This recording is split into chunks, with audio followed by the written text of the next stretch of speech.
All Great Passes will contribute to this mission to recover the Great Evolution Pass. Blue Sky Pass will probably deploy about 500 people, with Senior Brother Xiang leading the team. So, when you get there, you cannot act without Senior Brother Xiang's order. Ding Yao looked at Yang Kai with a serious face. Yang Kai accepted the order. Understood. Then he asked, "When will we be leaving?" Ding Yao answered, "It won't be a long wait, within a few months at most." Shin 2Mo added, "I am telling you this today because I want you to be prepared. Otherwise, you will be confused when you get there." On the other hand, Dawn doesn't have enough members, so the Inner Sanctum has chosen a 10-person squad to join Dawn. They will be heading over for the transition within these few days. "Yes, sir. You can head back and make the necessary preparations." Shin 2Mo waved his hand. Yang Kai cupped his fist and left. After leaving the army headquarters, Yang Kai breathed in a light breath to calm his excitement. The humans were going to recover Great Evolution Pass. After countless years of defending against the Black Ink clan, Blue Sky Pass initial crusade could be said to be a small step forward for the humans, while taking back Great Evolution Pass was like a big step forward. Once Great Evolution Pass was retaken, the Real Crusade would not be too far away. By then, there would be a world-shaking battle to the death between the two races in this huge and vast Black Ink battlefield, and no one could predict what the final result would be. On this vast battlefield, a single human's strength was too weak to matter, and Yang Kai was a mere 7th-order master. Even an old ancestor could only affect the situation of their own designated theater, not the entire situation of the war. The only thing Yang Kai could do now was prepare himself for the upcoming campaign. After returning to his home, he entered retreat and began cultivating to improve his small universe's heritage as much as possible. A few days later, 2 7th-order Open Heaven Realm Masters, Renbing Bai and Yu Ziyu, came for a visit. They were the squad leader and vice squad leader of a 10-man squad and were both veterans who had been on the Black Ink battlefield for at least 2,000 years, killing countless enemies and earning a lot of merits. Because they were about to embark on a campaign to recover Great Evolution Pass, Dawn naturally needed to be as strong as possible. However, since the establishment of Dawn, the squad had never filled its ranks, so after some consideration, Ding Yao took the initiative to choose a 10-member squad to fill in the vacancies and increase Dawn's strength. The team led by Renbing Bai and Yu Ziyu were the lucky squad. The two were not repulsed by this order and were even a bit happy. This couldn't be helped, as every ordinary squad's desire was to develop their squad to become an elite squad with grand accomplishments. Unfortunately, there were only 5 special operations squads here in Blue Sky Pass, so if the others wanted to be promoted, they had to perform exceptionally well and play a decisive role in battle. Otherwise, promotion was impossible. The creation of Dawn was also because Yang Kai was too important for Blue Sky Pass, which was why the army commanders granted a special exception. Of course, the military merits Dawn earned after its establishment did live up to its title as a special operations squad. They even outshined the other 4 elite squads. Although Renbing Bai and Yu Ziyu's squad was quite strong and had earned a lot of military merits in its time, their capabilities were still far from being able to be promoted.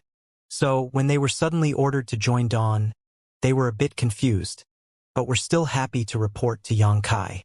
In every war it participated in, Dawn would rank first in the War Materials Hall in terms of military merits. More importantly, Dawn still had vacancies. Many cultivators wanted to join Dawn and fight as part of the squad, but unfortunately Yang Kai, the squad leader, never intended to recruit new members over the years. Renbing Bai and Yu Ziyu did not expect that a sudden transfer order from the higher-ups would allow them to fulfill this wish. In the courtyard, Yang Kai gave the 2 7th-order Open Heaven Realm Masters a warm welcome. Although they had never met each other before, they were comrades who fought together on the Black Ink battlefield, so there was no estrangement between them when talking about killing the Black Ink clan and restoring peace. After a few rounds of drinks, the atmosphere became very lively. During that time, the 2 7th-order masters had asked about the reason behind the transfer order given by the higher-ups, but Yang Kai dodged the question. The matters Ding Yao and Shin 2Mo told him about had to be kept confidential for the time being. Although these secrets would soon be revealed during the battle to recover Great Evolution Pass, Yang Kai still couldn't say anything in this situation. At least, the announcement shouldn't be coming from him. After a while of chatting, both the host and guests were having a good time. With the addition of Renbing Bai and Yu's 10-person squad, the number of Dawn team members instantly increased to 47. Though it wasn't completely full, it was not far off, and there were as many as 8 7th-order masters in the squad. As time passed, some rumors gradually spread within Blue Sky Pass.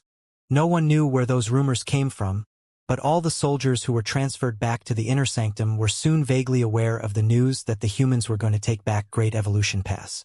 Everyone was so excited that they could barely wait for that battle to start. Several months later, it was finally time. A message was sent to all the members of Dawn.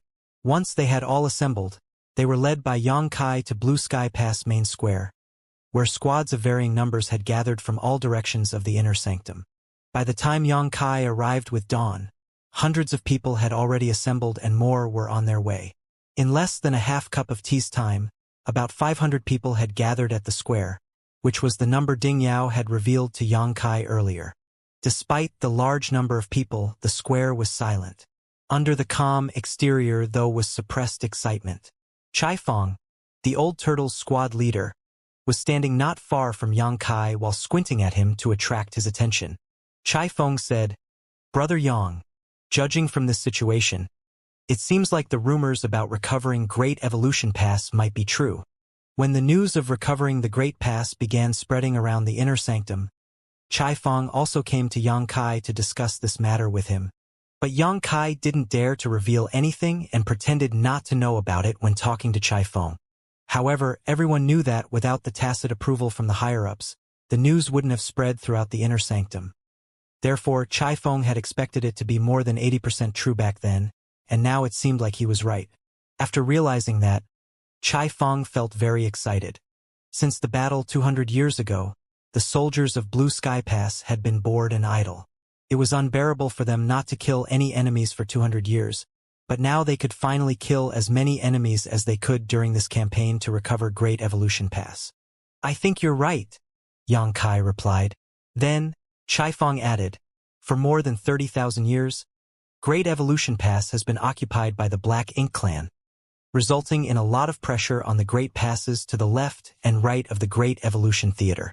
If we can take back Great Evolution Pass, the pressure on those two Great Passes will be greatly reduced." Every Great Pass had a corresponding theater, so when Great Evolution Pass fell, all the Black Ink Clan in that theater would naturally be free of constraints and would have extra manpower to reinforce their fellow clansmen in the two neighboring theaters.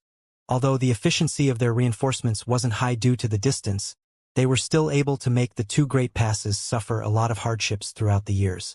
In comparison to the other Great Passes, the two Great Passes adjacent to Great Evolution Pass also had more troops. For example, there were about 30,000 to 40,000 soldiers in Blue Sky Pass, which was the same for most of the human Great Passes. Even if there were passes with over 40,000 soldiers, it still wouldn't exceed that number by much. But for those two Great Passes, they had more than 50,000 soldiers each. Otherwise, they would not be able to resist the Black Ink Clan's attack, because each of them needed to deal with an enemy with numbers equivalent to 1.5 theaters. Chai Fong added, "Blue Sky Pass alone is sending out 500 troops. If every Great Pass dispatches a similar amount, wouldn't we have gathered an army of 50,000 soldiers?" Adding on the reinforcements sent from the two Great Passes themselves, TSK, seems like the higher-ups are really determined to get back Great Evolution Pass. With a smile, Yang Kai elaborated, "Since we've decided to take it back, the higher-ups must have gone through a lot of consideration. Blue Sky Pass is a special case though, and deploying 500 people is not much of a burden for us, but the other Great Passes might not be able to send so many people. Because the war at Blue Sky Pass had entered a lull, it wouldn't affect them too much if they sent out more soldiers. However, the other Great Passes didn't have the same advantages as Blue Sky Pass, and although 500 people didn't sound like much, it was equivalent to the strength of several battalions. While the two of them were communicating secretly, a sudden stream of light came from Eastern Army headquarters and appeared before them in the blink of an eye. The light dispersed and revealed the figures of 10 8th Order Open Heaven Realm Masters led by Xianxia and Ding Yao. Yang Kai saw that among these 8th Order Masters was Grandmaster Ma Fan. It seemed like Ding Yao and Shin Tuemo had finally given in to the old man's stubbornness. Then, in front of everyone's eyes, Xianxia took a step forward with his hands behind his back, looked around and opened his mouth to speak. Recently, there have been some rumors circulating in the inner sanctum, and I think you all have heard them, so today, I am here to tell you all that the matter of taking back Great Evolution Pass is true. Even though everyone standing here had guessed this already and was almost certain about it, there was still an uproar when Xianxia formally announced it. Ignoring the excitement of the soldiers, Xianxia continued, "Since the fall of Great Evolution Pass more than 30,000 years ago, it has been under the control of the Black Ink clan, and the strong defense line built by the ancient masters has become vulnerable. The Black Ink clan at Great Evolution Pass even dared to venture forward and challenge the no-return pass. That is a humiliation to the entire human race. For 30,000 years, we have been trying to recover Great Evolution Pass, but the situation here on the Black Ink battlefield was horrendous and each Great Pass couldn't afford to divide our forces, even if we wanted to. Now that 30,000 years have passed, after generations of hard work and effort, the chance has finally come. I can't comment on the rights and wrongs of my ancestors, but as one of their descendants, I have only one goal: to reclaim Great Evolution Pass. Today, all 500 of you will join me on this endeavor, and whether we face life or death in the days to come, we will not embarrass the human race's prestige. We will not forget the efforts of our forefathers and their original intentions. The enemy stands before us, so let us prepare for battle. For victory! Victory!" The crowd roared in excitement, and their shouts echoed across the sky. With a slight nod, Xianxia suddenly waved his hand, and dozens of streams of light scattered to all parts of the crowd. The streams of light hovered in front of each squad leader level 7th Order Open Heaven Realm Master, and in the streams of light was a space ring. "Squad leaders, please take care of your own supplies. There are purifying black ink pills and a spare warship inside each space ring. You will distribute those pills accordingly when the time comes." "Yes, sir," the squad leaders all responded. Xianxia nodded his head again and ordered, "Move out!" Xianxia turned around and dashed towards the central hall, where the hyperspace array was located. Following behind him was Ding Yao and 9 other 8th Order Open Heaven Realm Masters, with the 500 human soldiers further back. Meanwhile, Yang Kai led Dawn at the front of the pack, followed by Chai Fong and the members of the Old Turtles. Soon, all the 8th Order Open Heaven Realm Masters and the 500 soldiers arrived at the hyperspace array. Fortunately, the central hall was spacious enough to hold hundreds of people without being crowded. An 8th Order Open Heaven Realm Master greeted them and cupped his fist to Xianxia. "Everything is prepared." Xianxia nodded. "Many thanks." The 8th Order Master moved aside, and Xianxia led hundreds of soldiers straight to the front of the space array. The array's light glowed brightly while the patterns flashed and the array hummed, obviously indicating that it was already opened and ready to use. Xianxia turned around, looked at the 500 people behind him and ordered, "Get into groups of 50 and spread out." The crowd followed the order, and under the leadership of their squad leaders, 3 to 4 squads formed groups of 50 each. Only Dawn and the Old Turtles did not need to move because the total number of members in those 2 special operations squads was about 50 people. Xianxia turned his head, looked at the 8th Order Open Heaven Realm Masters around him, and nodded lightly. The next moment, the group of 8th Order Open Heaven Realm Masters moved to a group of soldiers. The one who arrived before dawn was Grandmaster Ma Fan. No one could tell if it was prearranged, but like the other 8th Order Open Heaven Realm Masters, Grandmaster Ma Fan activated the power of his small universe, opened its portal, and turned it into a channel before he shouted to Yang Kai and the others, "Get in!" Yang Kai naturally understood what the 8th Order Masters had planned, which was to use these 10 8 Order Masters to send all 500 soldiers to another Great Pass. Due to the large distance between the Great Passes, each transmission across the hyperspace array consumed a huge amount of materials. The higher the strength of the cultivator being transmitted, the more materials they would have to consume. Since Blue Sky Pass was sending 500 soldiers, it could still afford to do this one by one because it was rich with materials, but it was an unnecessary waste.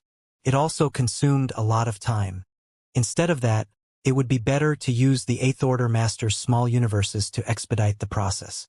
In comparison to transmitting 500 people, transmitting 10 8th Order Masters would definitely consume far fewer materials, and it would take less time as well. As a matter of fact, whenever cultivators moved from one great pass to another, they would usually use this method, which was to let lower-order cultivators enter the small universe of high-rank Open Heaven Realm Masters.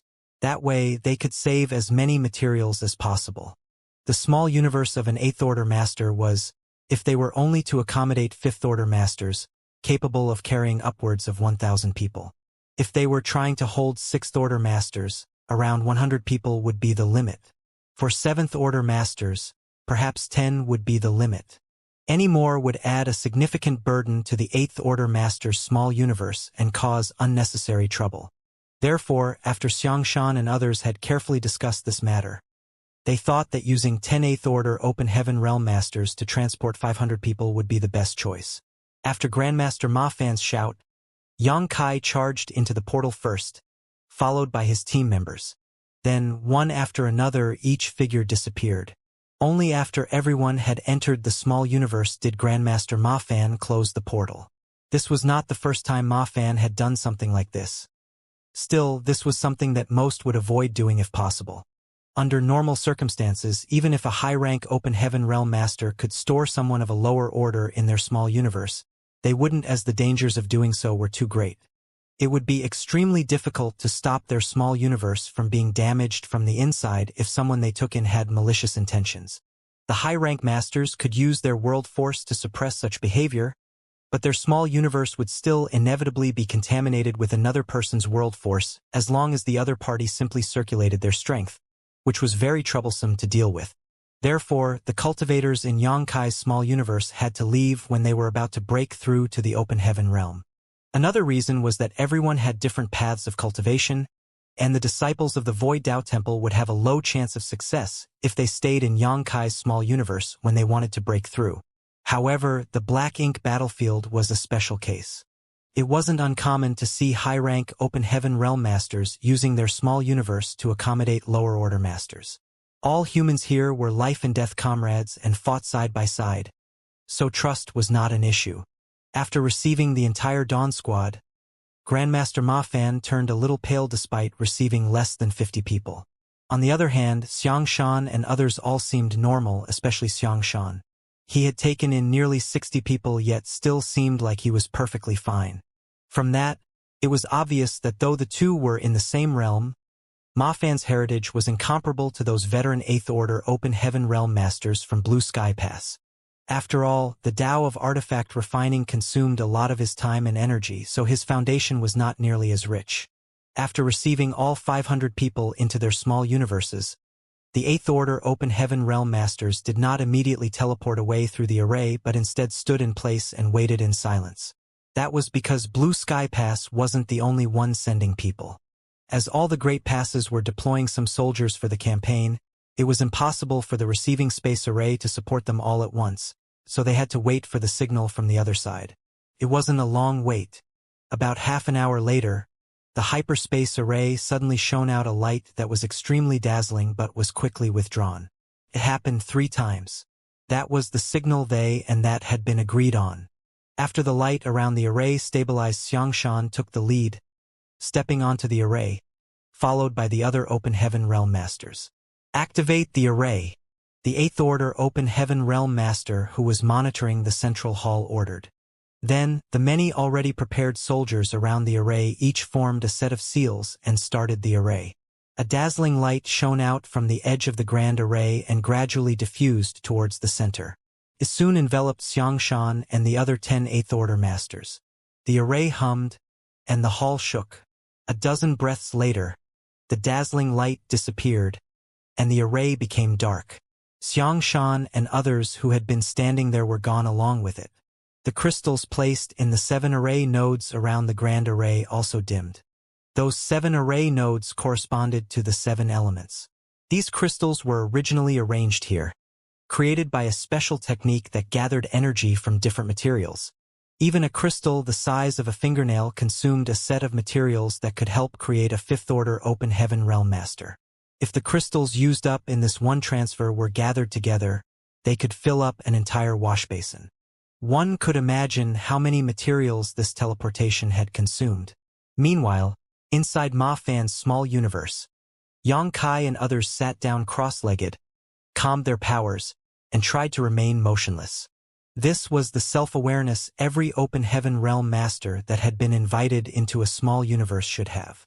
Perhaps because he had cultivated the Tao of artifact refining too, Yang Kai noticed that there were a lot of artifact refining Tao essences in this small universe as soon as he entered. They were inside Grandmaster Ma Fan's small universe after all, and as an artifact refining great grandmaster, it was normal to have such a dense Tao essence. If Grandmaster Ma Fan's small universe could rear living beings like Yang Kai's small universe, there would certainly be a lot of artifact refining prodigies to emerge from here. In fact, because of the special characteristic of the Open Heaven Realm Master's small universe, whenever a cultivator's strength reached the 7th order, their small universe would turn from immaterial to material. By then, it wouldn't be difficult to find a legacy disciple because they could raise a batch of living beings themselves, and following the subtle influence of their own grand Tao essence, there would eventually be a perfect candidate to inherit their legacy. Under normal circumstances, however, high-rank Open Heaven Realm Masters would not do such a thing because their small universe would easily become unstable when fighting fierce battles, and the living creatures inside would be killed or injured. There was a possibility that hundreds of years of hard work would be lost in a single clash. According to Yang Kai's knowledge of this place, only those high-rank open heaven from cave heavens and paradises who were about to die would do such a thing. They knew they didn't have long to live, and there was no hope for them in the future. Therefore, the only thing they could do before their lives came to an end was to contribute to the continuation of their sect. That was the reason why there was no shortage of alchemists and artifact refiners in the cave heavens and paradises, and why special sects like Divine Cauldron Heaven and Divine Medicine Heaven could ensure the continuation of their inheritance from generation to generation. Actually, Yang Kai could have taken the chance to cultivate in this environment and perhaps gain something. But he did not care much about Tao of artifact refining, and the reason why he practiced it was simply because it was related to a mission. Now that his mission was long over, he hadn't actively cultivated the Tao of artifact refining for a long time. After waiting for almost an hour or so, the small universe suddenly buzzed, and a portal to the outside world opened. The members of Dawn got up and exited the portal under Yang Kai's lead, leaving Grandmaster Ma Fan's small universe. When the world suddenly changed, they found themselves in the middle of a huge open area. Before the crowd could even stand firm, a vague buzzing noise entered their ears as they felt energy fluctuations coming at them from all directions. These signs were all very familiar as all of them had encountered such scenes many times in their lives. Shin Ao, who was standing beside Yang Kai, raised a brow and asked what everyone was thinking. Is the Black Ink clan attacking? Yang Kai nodded lightly. He didn't know which Great Pass this was, but it must be one of the two adjacent to Great Evolution Pass. After all, in order to recover Great Evolution Pass, starting from the two adjacent Great Passes would be the shortest route. However, they didn't anticipate that they would bump into the Black Ink clan attacking the Great Passes. Also, Yang Kai couldn't figure out whether this attack was a coincidence or a situation planned out by the humans. He guessed that it was most likely the latter. The Black Ink clan's sieges would generally last for many years, but there would be an equally long period of rest in between, so if the humans were willing to, they could easily avoid such incidents. In this case, it seemed like the higher-ups had decided to inflict serious damage on the Black Ink clan forces in the neighboring theaters before retaking Great Evolution Pass, so that the enemy wouldn't be able to send reinforcements. That was also a very natural choice. Turning his head to look at the 10th Order Open Heaven Realm Masters from Blue Sky Pass, Yang Kai guessed that the Black Ink clan in this theater were about to suffer a heavy toll. Dawn's members were whispering to each other, just like in the other squads. They seemed to have noticed the special situation here. However, they were all still confused about which Great Pass they were in. The universe chart they brought over from Blue Sky Pass was useless because each theater had its own universe chart. Although the chart had details about some nearby theaters, the universe chart showed nothing of Great Passes that were further away. While the members of Dawn were talking amongst themselves, an 8th Order Open Heaven Realm Master suddenly came in from not far away and cupped his fist at Xianxia. Senior Brother Xiang. Xianxia returned the greeting. Junior Brother Hong. Though no one knew which great pass the man called Junior Brother Hong came from, he obviously was not a local. After he met up with Xianxia, they interacted via divine sense. Yang Kai took the opportunity to look around and realized that many cultivators had gathered in different groups in the square. The number of people in each group varied from about 200 to 300, but none of them had 500 like Blue Sky Pass. Those groups of cultivators gathered together should have been the soldiers deployed by various passes, and it seemed like Yang Kai's guess was right. Because the situation in Blue Sky Pass was different, they could deploy 500 soldiers, while the other great passes couldn't deploy as many. In contrast to the 30,000 to 40,000 soldiers in each great pass, a few hundred people wouldn't affect their strength too much. But once all of them had gathered in this place, it would be a considerable amount of manpower. Yang Kai estimated that there were almost 6,000 to 7,000 people gathered in this square, and this was before everyone had arrived.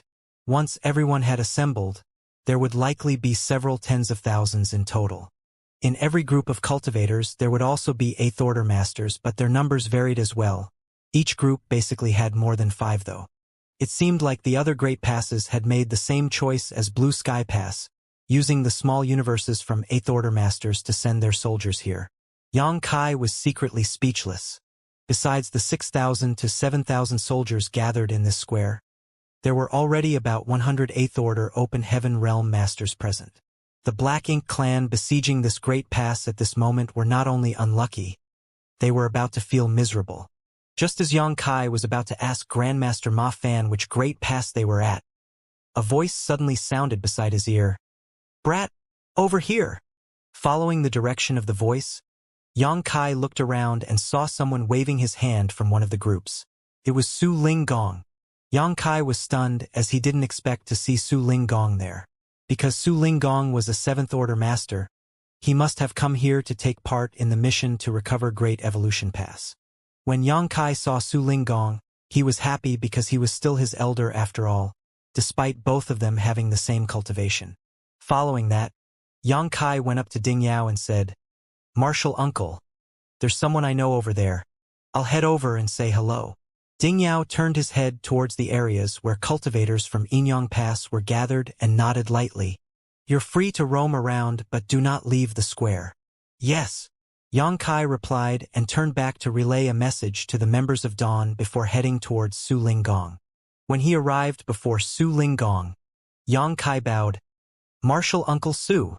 He also bowed to Tang Qiu and the others. "Greetings, seniors." On Inyang Pass side, not only did Su Ling Gong join this mission, but so did Tang Qiu and several other familiar faces. Among these 8th Order Open Heaven Realm Masters, there were some whom Yang Kai knew and some he didn't. Standing behind Su Ling Gong were Qing Kuei and Su Ying Shui, who also nodded at Yang Kai as a greeting. Su Ling Gong slapped his hand on Yang Kai's shoulder and laughed heartily. "I never thought we would have the chance to fight side by side again.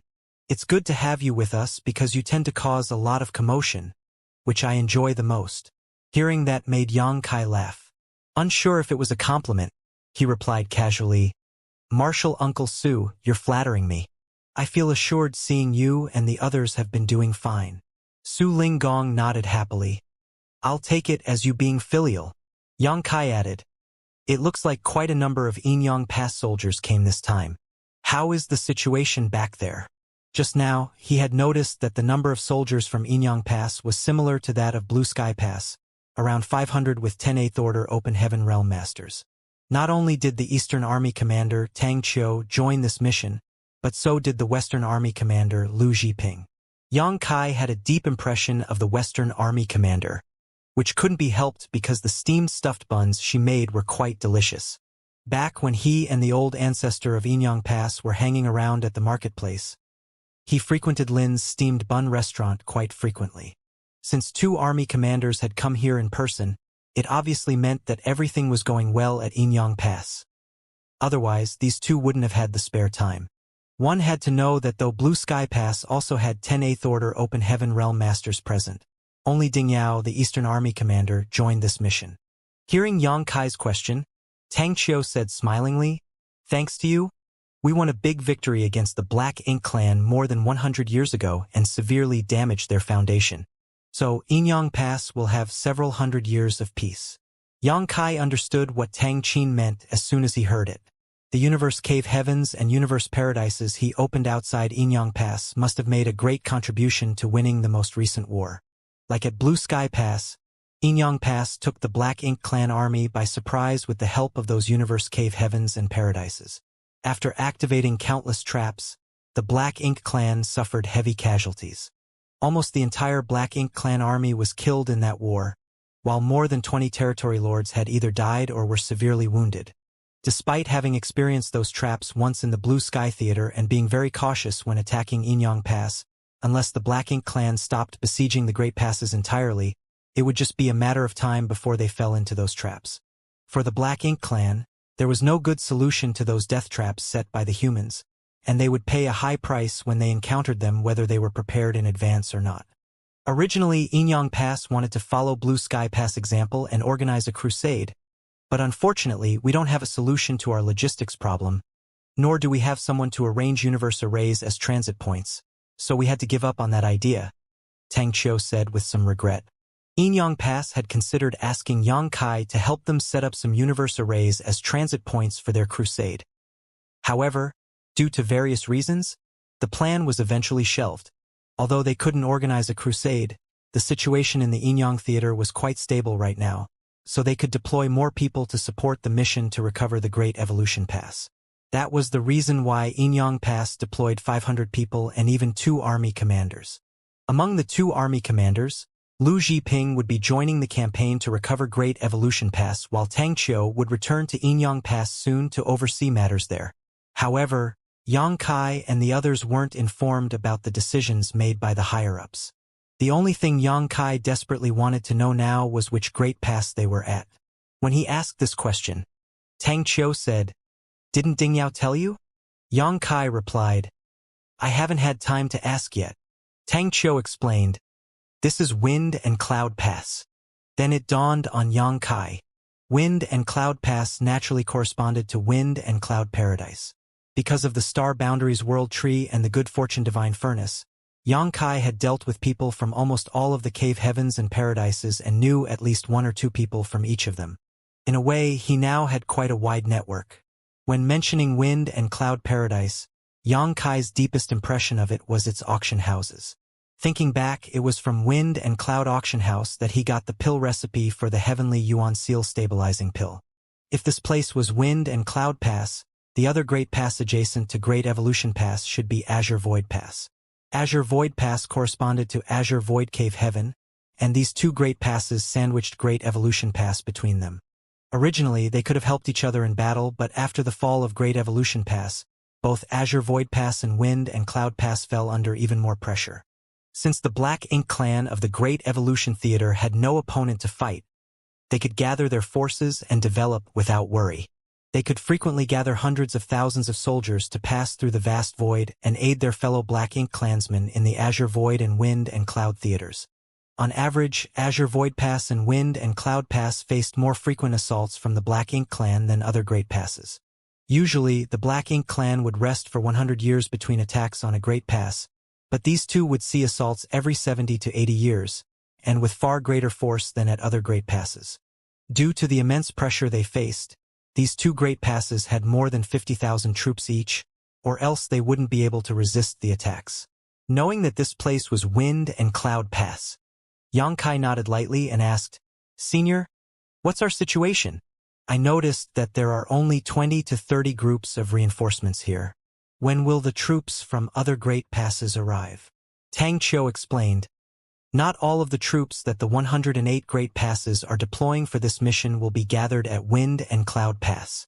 Only half of them will assemble here, while the other half will gather at Azure Void Pass, which is also facing an attack from the Black Ink Clan at this very moment. With the strength from the other Great Passes and the strength from the local garrison, we will crush the besieging Black Ink Clan armies first. Then, Great Evolution's eastern and western armies will be formed on the Wind and Cloud Pass side, while the northern and southern armies will be formed on the Azure Void Pass side. I'm not sure about the situation at Azure Void Pass, but here, the Eastern Army commander will be Xianxia from Blue Sky Pass, and the Western Army commander will be Lu Zhiping from Inyang Pass. At that time, the four armies will set out from both great passes and advance together with the old ancestor from Inyang Pass leading the army to recover Great Evolution Pass.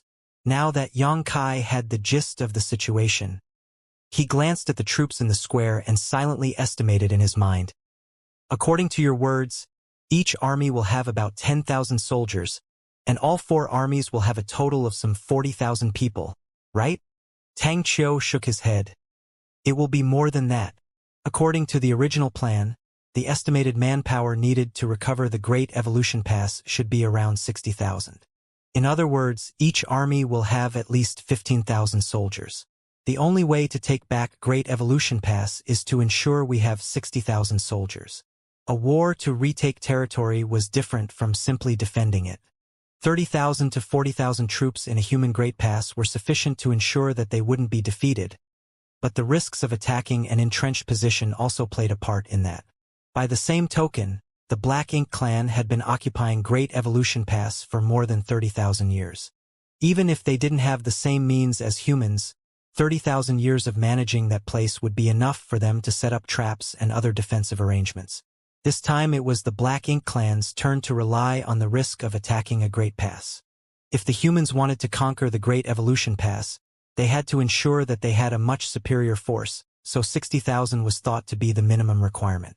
In the case of Wind and Cloud Pass, if they gathered all the troops deployed by the other Great Passes, they might be able to assemble 15,000 soldiers, equivalent to an army's strength. But considering that once Great Evolution Pass was successfully retaken, Wind and Cloud Pass wouldn't be under as much pressure anymore, so they wouldn't need 50,000 soldiers to hold the line anymore. Therefore, Wind and Cloud Pass would be deploying 15,000 troops to help fill in the vacancies for Great Evolution's Eastern and Western armies. It was the same for Azure Void Pass. They would assemble an army gathered from all the troops sent by the other Great Passes and deploy an army of their own, forming two armies as well. The Eastern, Southern, Western, and Northern armies would meet at Great Evolution Pass, where Inyang Pass Old Ancestor would take command and decide how to recover the Great Pass, which had been lost for more than 30,000 years. Tang Qiu let out a light sigh as he spoke with mixed emotions. We don't know how many of us will survive this battle. Young boy, this campaign to recover our lost territory will be more dangerous than any battle you've faced before. You must remember not to act impulsively and put your safety first out of all things. Yes, sir. Yang Kai nodded respectfully. After Tang Qiu's explanation, Yang Kai now had a deeper understanding of the situation and the obstacles he would be facing later. On the other hand, these weren't exactly secrets, so he guessed the others might find out from all sorts of sources in short order. Back at the square, the atmosphere was becoming increasingly lively as cultivators from different Great Passes arrived one after another, and early birds, like Yang Kai, were socializing with the others. Many fellow brothers and sisters came from the same cave heaven or paradise, but were allocated to different Great Passes after arriving at the Black Ink battlefield. Once they separated, it would be hundreds to thousands of years or even longer before they could meet again. They might even never see each other again until they meet in the afterlife. The battle for Great Evolution Pass had called for all Great Passes to deploy troops and gather in Wind and Cloud and Azure Void Pass, which provided those cultivators from the same sex a chance to reunite. Though everyone came here from different Great Passes, they only had one goal, which was to recover Great Evolution Pass. All the Open Heaven Realm Masters had thrown the thought of life and death out of their heads. Also, there wasn't much sadness in the air. Instead, they all felt proud and delighted to be reunited with their friends. Everyone couldn't stop talking about how their own Great Pass defended themselves against the Black Ink clan. Among all the cultivators present, the cultivators from Blue Sky Pass undoubtedly became the center of attention. That couldn't be helped as Blue Sky Pass was the only one that successfully launched and completed a crusade. Not only did they manage to secure a forward base in the Black Ink clan's territory, they also managed to snatch a large piece of territory from them. It had been over 200 years since then, yet the Black Ink clan still didn't dare to cross the new border. At the temporary camp of the 500 soldiers from Inyang Pass, Yang Kai chatted with Qing Kuei and Suing Shui for a while longer before excusing himself and walking towards a quiet place where he stopped before a cultivator who was adjusting his breathing while sitting cross-legged on the ground. That person looked up at Yang Kai and showed him an ugly expression. With a slight chuckle, Yang Kai said, "Brother Blood Crow, we've crossed so much land to meet each other again. Can't you be at least a little happy to see an old friend?" That was right. Blood Crow was also included among the 500 people deployed by Inyang Pass. Though Yang Kai noticed him long ago, he had to speak to Tang Qiu, so he didn't have time to greet the former. Meanwhile, Blood Crow looked as if he didn't want anything to do with Yang Kai and snarled, "There's bound to be trouble wherever you are, so you'd better stay away from me." Having been at the Black Ink battlefield for quite a while, Blood Crow had accepted his fate. But he couldn't help but think, if this brat hadn't got in the way, I wouldn't have ended up in this situation. Maybe I would have still been cultivating peacefully inside Blood Monster Cave Heaven, gathering more strength and restoring my cultivation to when I was an 8th Order Divine Monarch. Yang Kai chuckled, "Brother Blood Crow, why are you still holding on to the past? Now that we're both here on the Black Ink battlefield, we'll have to fight side by side, so we should watch out for each other." However, Blood Crow just snapped, "Never. When we get on the battlefield, remember to tell me in advance where you will be. That way I can stay as far as I can." At that moment, Su Linggong approached them. "Enmities should be solved rather than settled. Blood Crow, the way you acted before was too merciless, and Yang Kai only did what he had to be safe. Why do you have to hold on to past grudges?" Su Linggong also heard about what happened back at the Blood Monster Cave Heaven, which was why he could understand what was going on after listening to Yang Kai and Blood Crow's conversation. "Come on. Have you heard of the saying, 'A smile dissolves hatred, while wine dissolves all resentment'? After you finish these bottles, you'll let bygones be bygones." While saying so, Su Linggong took out 2 bottles of wine and tossed them to Yang Kai and Blood Crow respectfully. Blood Crow accepted one, but still kept quiet. Then, Su Linggong slapped Blood Crow's shoulder with so much force that his figure shrank a little. Following that, Su Linggong ordered, "Drink. If you don't, I'll take it as you having no respect for me." Feeling his lips twitching, Blood Crow complained in secret that if he still had his 8th Order cultivation, a mere 7th Order junior wouldn't have had the guts to act so arrogantly before him. But with his current situation, he could only suppress his anger and abide by Su Linggong's words. After opening the bottle, he raised his head and gulped down the wine. Yang Kai smiled and drank his wine as well. In the meantime, Su Linggong laughed heartily. "Very good. That's how you should solve grudges." Wind and Cloud Pass only had one hyperspace array, but had to receive troops sent from more than 50 Great Passes, so it naturally took quite a long time. Moreover, running the hyperspace array continuously was troublesome, so that process was incredibly time-consuming. Under that premise, the hyperspace array could only be used once daily. In other words, only one Great Pass could send their troops here each day. The 500 people from Blue Sky Pass didn't arrive too early, and they weren't late either, as half of the 50 Great Passes were still waiting to send their troops over. On the other hand, the Black Ink clan was still restlessly attacking. There were times when they could feel the strong energy blasts that would pass through the multiple spirit array barriers and into the square. It was tough for those cultivators gathered in the square as they knew large groups of Black Ink clansmen were attacking outside. Yet they couldn't go out to kill the enemy. Those cultivators from the other Great Passes had to stay put before all the others arrived, and Great Evolution's Eastern and Western armies had officially been formed. This agony continued for 20 more days. When the last troops from the other Great Passes arrived at Wind and Cloud Pass, there were already 15,000 cultivators gathered in the square, including over 200 8th Order Open Heaven Realm Masters. It was an unprecedented lineup. Though the number of cultivators gathered here did not outnumber any of the Great Passes, the number of 8th Order Open Heaven Realm Masters far outnumbered all of them. All those 8th Order Open Heaven Realm Masters were here basically because they were tasked with sending soldiers from their Great Passes over and had to stay in Wind and Cloud Pass temporarily because the hyperspace array here couldn't send them back for the moment. At the same time, their presence was also to lay the groundwork for the upcoming battle. Following the orders from the 8th Order Open Heaven Realm Masters from all Great Passes, those cultivators who were chatting with old friends immediately returned to their assigned spots, and the previously lively square immediately fell silent. A short while later, A large group of cultivators entered the square from all directions. The incoming troop had about 15,000 cultivators and was on par with those already in the square. After that, the square now had 30,000 soldiers. Seeing the situation, Xianxia knew that if the previous 15,000 soldiers gathered in the square were from the other great passes, the 15,000 who had just arrived were soldiers that belonged to Wind and Cloud Pass. Their actions did seem more orderly.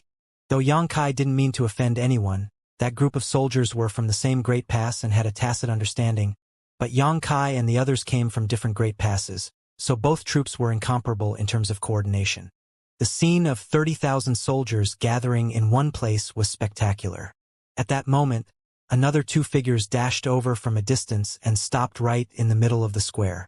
It was a man and a woman, and they were both 8th Order Open Heaven Realm Masters. The man was Xianxia from Blue Sky Pass, while the woman was Lu Zhiping from Yinyang Pass. Xianxia had a dignified air to him, while Lu Zhiping cut a heroic figure. Though there were many 8th Order Open Heaven Realm Masters present, these two both had strong and oppressive temperaments that allowed them to attract everyone's attention whenever they appeared. Looking around the square, Xianxia announced, "Today, there are soldiers gathered here from more than 50 great passes with only one goal, to take back Great Evolution Pass. We also have many soldiers from Wind and Cloud Pass joining us, and so, with the recommendations from each great pass, and the approval from all old ancestors, we will now form Great Evolution's Eastern and Western armies. All soldiers, hear my command. I declare Xianxia the army commander of Great Evolution's Eastern Army. I declare Lu Zhiping the army commander of Great Evolution's Western Army." "Yes, sir." All the soldiers in the square responded in unison. Then, Xianxia continued, "Xianxia, step forward and receive your orders." Somewhere in the square, an elderly 8th Order Open Heaven Realm Master stepped out from the crowd, flew forward, and stopped before Xianxia while cupping his fist. "Xianxia, ready to receive my order." Xianxia then solemnly placed a token representing Xianxia's identity on the latter's hand while seriously ordering, "I assign you as Division Commander of Great Evolution's Eastern Army's 1st Division." While holding the Division Commander's Jade token, Xianxia yelled, "Yes, sir." Then he dashed back to his place. Following that, Lu Zhiping's crisp voice rang out, "Lu Feng!" Someone leapt up from within the crowd and landed before Lu Zhiping before cupping his fist and bowing, "Lu Feng at your command." Looking at him, Lu Zhiping nodded lightly. "I declare you Division Commander of Great Evolution's Western Army's 1st Division. I charge you to lead your fellow soldiers and bravely destroy the enemy." With a low shout, Lu Feng replied, "I won't disappoint you." Then, Xianxia yelled again, "Xu Yongde. Xu Yongde is at your disposal. I assign you as Division Commander of the Eastern Army's 2nd Division." "Yes, sir." "Xu Yin, come forward and receive your orders. I declare you as Division Commander for the Western Army's 2nd Division." "I humbly accept." As the orders were given out one by one, and the 8th Order Open Heaven Realm Masters were assigned their positions, the basis of Great Evolution's Eastern and Western armies was formed in Wind and Cloud Pass's central square. On the Azure Void Pass side, the Northern and Southern armies would similarly be organized.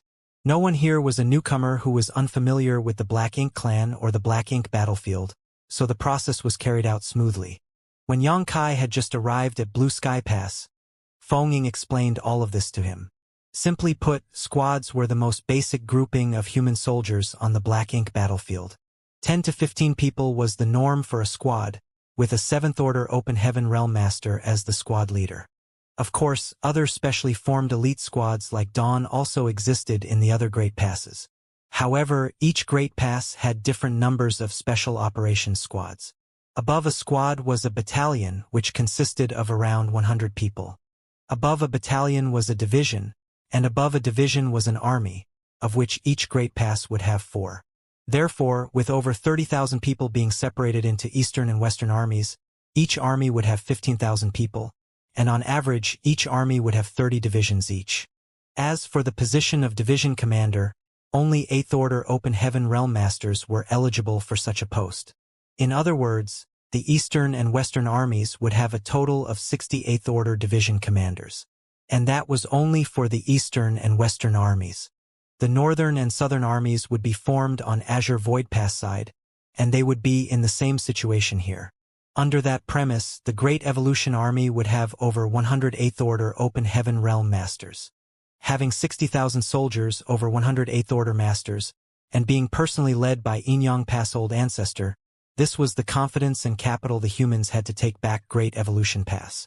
Of course, just as Tang Qiu had said, this battle would be very dangerous, and no one could tell how many of these 60,000 soldiers would survive. It only took about 1 hour to appoint the several dozen division commanders. After the division commanders had been appointed, Xianxia announced, "All divisions are to gather their own troops. In half a day, you will all follow me and fight our way out of Wind and Cloud Pass." "Yes, sir." After that, all the division commanders instantly busied themselves with their duties. Xianxia and Lu Zhiping only announced division commander positions. Below the division commanders were battalion commanders, which they had to deal with on their own as the two army commanders wouldn't interfere with this matter. However, the higher-ups had already devised a plan to divide the 30,000 soldiers in the square and allocated which battalion the troops from each great pass would belong to. So the division commanders only needed to gather the troops according to the provided lists. While Yang Kai and the others were waiting for the troops to be organized, the 8th Order Open Heaven Realm Masters weren't idle. As allocating personnel also required careful selection, all the members for each battalion and division needed to be coordinated in advance. The square was constantly filled with shouts from each division commander as they delegated positions to the soldiers. Meanwhile, troops from different great passes were also moving quickly around the square, finding which battalion they belonged to. Yang Kai and Chai Feng looked at each other, and the latter said, "Brother Yang, I don't think we'll be allocated to the same battalion, but I think we should ask about how we will be operating during battle." Since the two special operations squads had about 50 people each, equivalent to half a battalion's strength, they naturally wouldn't get allocated into the same battalion. Moreover, back at Blue Sky Pass, the special operations squads didn't follow the same arrangements as the others and only reported to the army commanders. Yang Kai nodded lightly. "Brother Chai is right. Let's go." The two then walked towards Xianxia. When they arrived before him, they paid their respects, and Yang Kai asked, "Sir, what are both mine and Brother Chai's squads going to be doing during battle?" After glancing at them, Xianxia said only 5 words, "Act according to the situation." Yang Kai acknowledged Xianxia's words and replied, "Understood."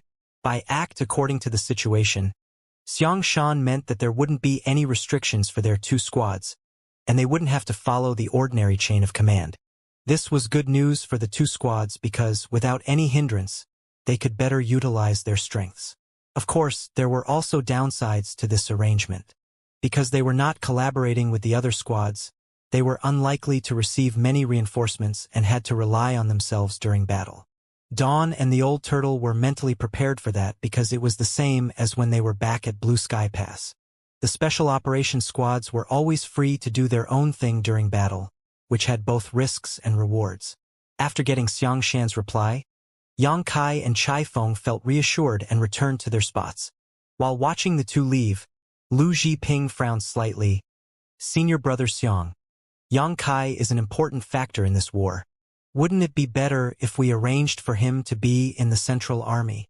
The center position inside the army was the most important position within the Great Army and was also the safest place. If they could arrange for Yang Kai to be a member of the Central Army, it would be easier for them to protect him. Before they came here, Ding Yao had made the same suggestion as Lu Zhiping. Xianxia, however, replied, "While we're moving as an army, the center is indeed much safer. But once we engage in battle, nowhere is safe because it's chaos on the battlefield, and we have no one to rely on but ourselves. Since he came here, he must have come here to kill the enemy.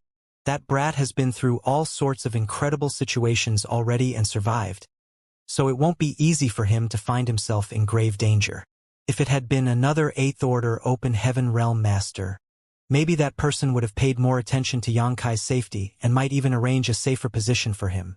However, Xianxia had always been straightforward and made a name for himself in the Blue Sky Theater by killing many Black Ink clan masters with his own blade. For a person like him, how could he possibly give Yang Kai special attention? In his opinion, every soldier was the same, and soldiers who could kill the Black Ink clan were good soldiers. No one should have special consideration. Though Yang Kai's safety was important to the bigger picture, Xianxia had previously done careful research on him and knew he was proficient in the Tao of Space, which was a very effective weapon to maintain one's safety on the battlefield. If Yang Kai didn't make any foolish decisions, he wouldn't be in danger. Seeing that Xianxia was so determined, Lu Zhiping didn't say anything more. Before half a day was up, the Eastern and Western armies had been successfully formed, and each division and battalion was organized and ready, releasing murderous intent into the air. Until this moment, the Black Ink clan was still attacking, and they seemed to be pushing harder than before. The entire Wind and Cloud Pass seemed to be filled with the reverberating echoes of explosions from outside attacks. Though several shields and barriers were blocking the fallout, the rumbling could still penetrate the inner sanctum. The Wind and Cloud Pass originally had 50,000 soldiers, and they relied on this great army, which exceeded the other great passes in number, to ward off the enemy. However, 15,000 out of the original 50,000 soldiers were chosen to join Great Evolution's Eastern and Western armies. In other words, the number of Wind and Cloud Pass soldiers was now around 35,000. Though relying on the great strength of the Great Pass could help those 35,000 soldiers defend Wind and Cloud Pass for a time, they were still in a disadvantageous spot on the battlefield with their diminished numbers. The current range of movement for Wind and Cloud Pass soldiers had been reduced to within a 10,000-kilometer radius of the outer walls. Such a region was the most effective range for the defensive artifacts and arrays of the Great Pass. Any further away and the amount of support that could be given would drop off significantly. The Black Ink clan army was ecstatic about the humans' sudden weakened force. After many years of battling each other, the Black Ink clan had never gained such a large advantage. Though they weren't sure why the human army's strength had suddenly weakened, the territory lords responsible for organizing this siege saw hope for victory. It was as if the Black Ink clan only had to fight a little harder, and they would be able to take down this human Great Pass and make it into the Second Great Evolution Pass. The Black Ink clan had yet to gain any further ground in this vast Black Ink battlefield since the successful conquest of their first human Great Pass 30,000 years ago, because the humans' persistence and tenacity rendered them unable to do so. If they could secure Wind and Cloud Pass, it would definitely be a big blow to the humans' morale, and the Black Ink clan soldiers at Wind and Cloud Theater would become heroes. Therefore, the Black Ink clan had almost deployed all of their forces to the battlefield, wanting to successfully conquer Wind and Cloud Pass in one fell swoop and kill off every human here. A royal lord hid inside a large Black Ink cloud, silently watching everything. It had been 20 years since his army began attacking Wind and Cloud Pass, and he had fought with the old ancestor keeping watch over the Great Pass 3 times. Every time they battled, it would cause a huge commotion, yet it would always end in a tie, with both of them suffering some minor injuries. But those injuries wouldn't affect the overall situation on the battlefield, nor would they have any effect on his strength. He noticed the changes on the human side and knew it was a strange phenomenon. Though he had no idea what the humans were up to and why they would intentionally weaken their own forces, he had an instinctive feeling that Wind and Cloud Pass was plotting something. At first, he wanted to find a chance to sneak a look at the inner sanctum situation, but the Wind and Cloud Pass had all sorts of barriers protecting it, and despite his strength as a royal lord, he couldn't see through them. After hesitating for almost half a day, the royal lord decided that no matter what the humans were scheming, it was a great chance for his army to defeat their enemy. Moreover, he had gotten a message from the front lines, saying that 200,000 Black Ink clan soldiers from Great Evolution Theater would be coming to reinforce them soon. Once this 200,000-strong army arrived, no matter what the humans had in mind, his side would have an absolute advantage over them, so the humans could forget their plans. All he needed to do now was to create more pressure on the humans and not let them have any time to rest. After the 200,000 reinforcements arrived, they could easily conquer this eyesore of a Great Pass. Just as he was thinking about that, a figure suddenly flew out from within Wind and Cloud Pass and charged straight at the Black Ink cloud where he was hiding. The royal lord was slightly shocked, but soon roared, Old dog, you court death. He never expected the old ancestor of Wind and Cloud Pass would take the initiative to attack him in this situation. Both races had been at war for countless years, and with the Wind and Could Pass special situation, it wasn't easy for the old ancestor to actively launch an attack. Therefore, he had always been the one to initiate the battles with the old ancestor. It was very rare that this old ancestor would come to him to pick a fight. In all 3 times they had battled in recent years, the royal lord had always been the first to make a move, with the human old ancestor having to accept his challenge for a battle. However, he never anticipated that the old man would actually attack him first.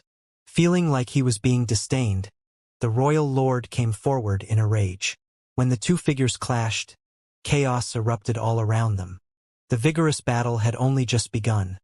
But the royal lord suddenly sensed something and turned around to look somewhere not far away. What he saw was a child charging at him from the void.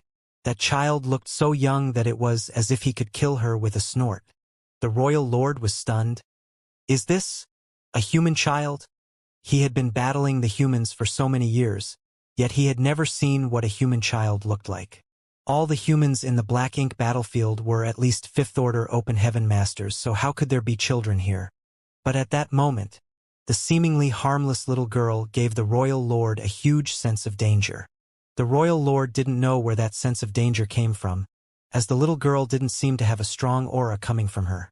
However, just as he was in the midst of his confusion, he saw the little girl smiling mischievously before quickly forming a set of hand seals.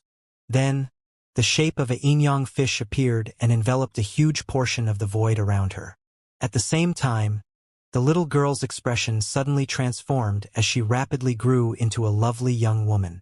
That young woman was exuding the terrifying air of an old ancestor. The royal lord was so frightened his face drained of all color.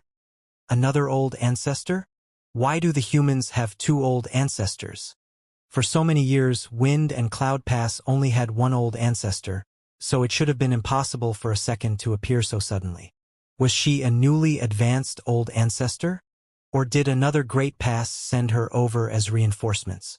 In just a short amount of time, the royal lord drew some conclusions. The young woman in front of him was not a recently advanced old ancestor. She was Yin-Yang Pass old ancestor, who had been sent here as reinforcements. Because the Black Ink nests were so efficient in spreading intelligence, the royal lords had naturally been communicating with each other. He had once communicated with the royal lord of the Yin-Yang Theater, and knew that the old ancestor from Yin-Yang Pass cultivated a strange secret art that allowed her to sometimes transform herself into a young woman or a child. Noting the special and obvious transformation of his opponent, the royal lord was sure that the old ancestor from Yin-Yang Pass had arrived here at Wind and Cloud Pass. That realization shocked the royal lord.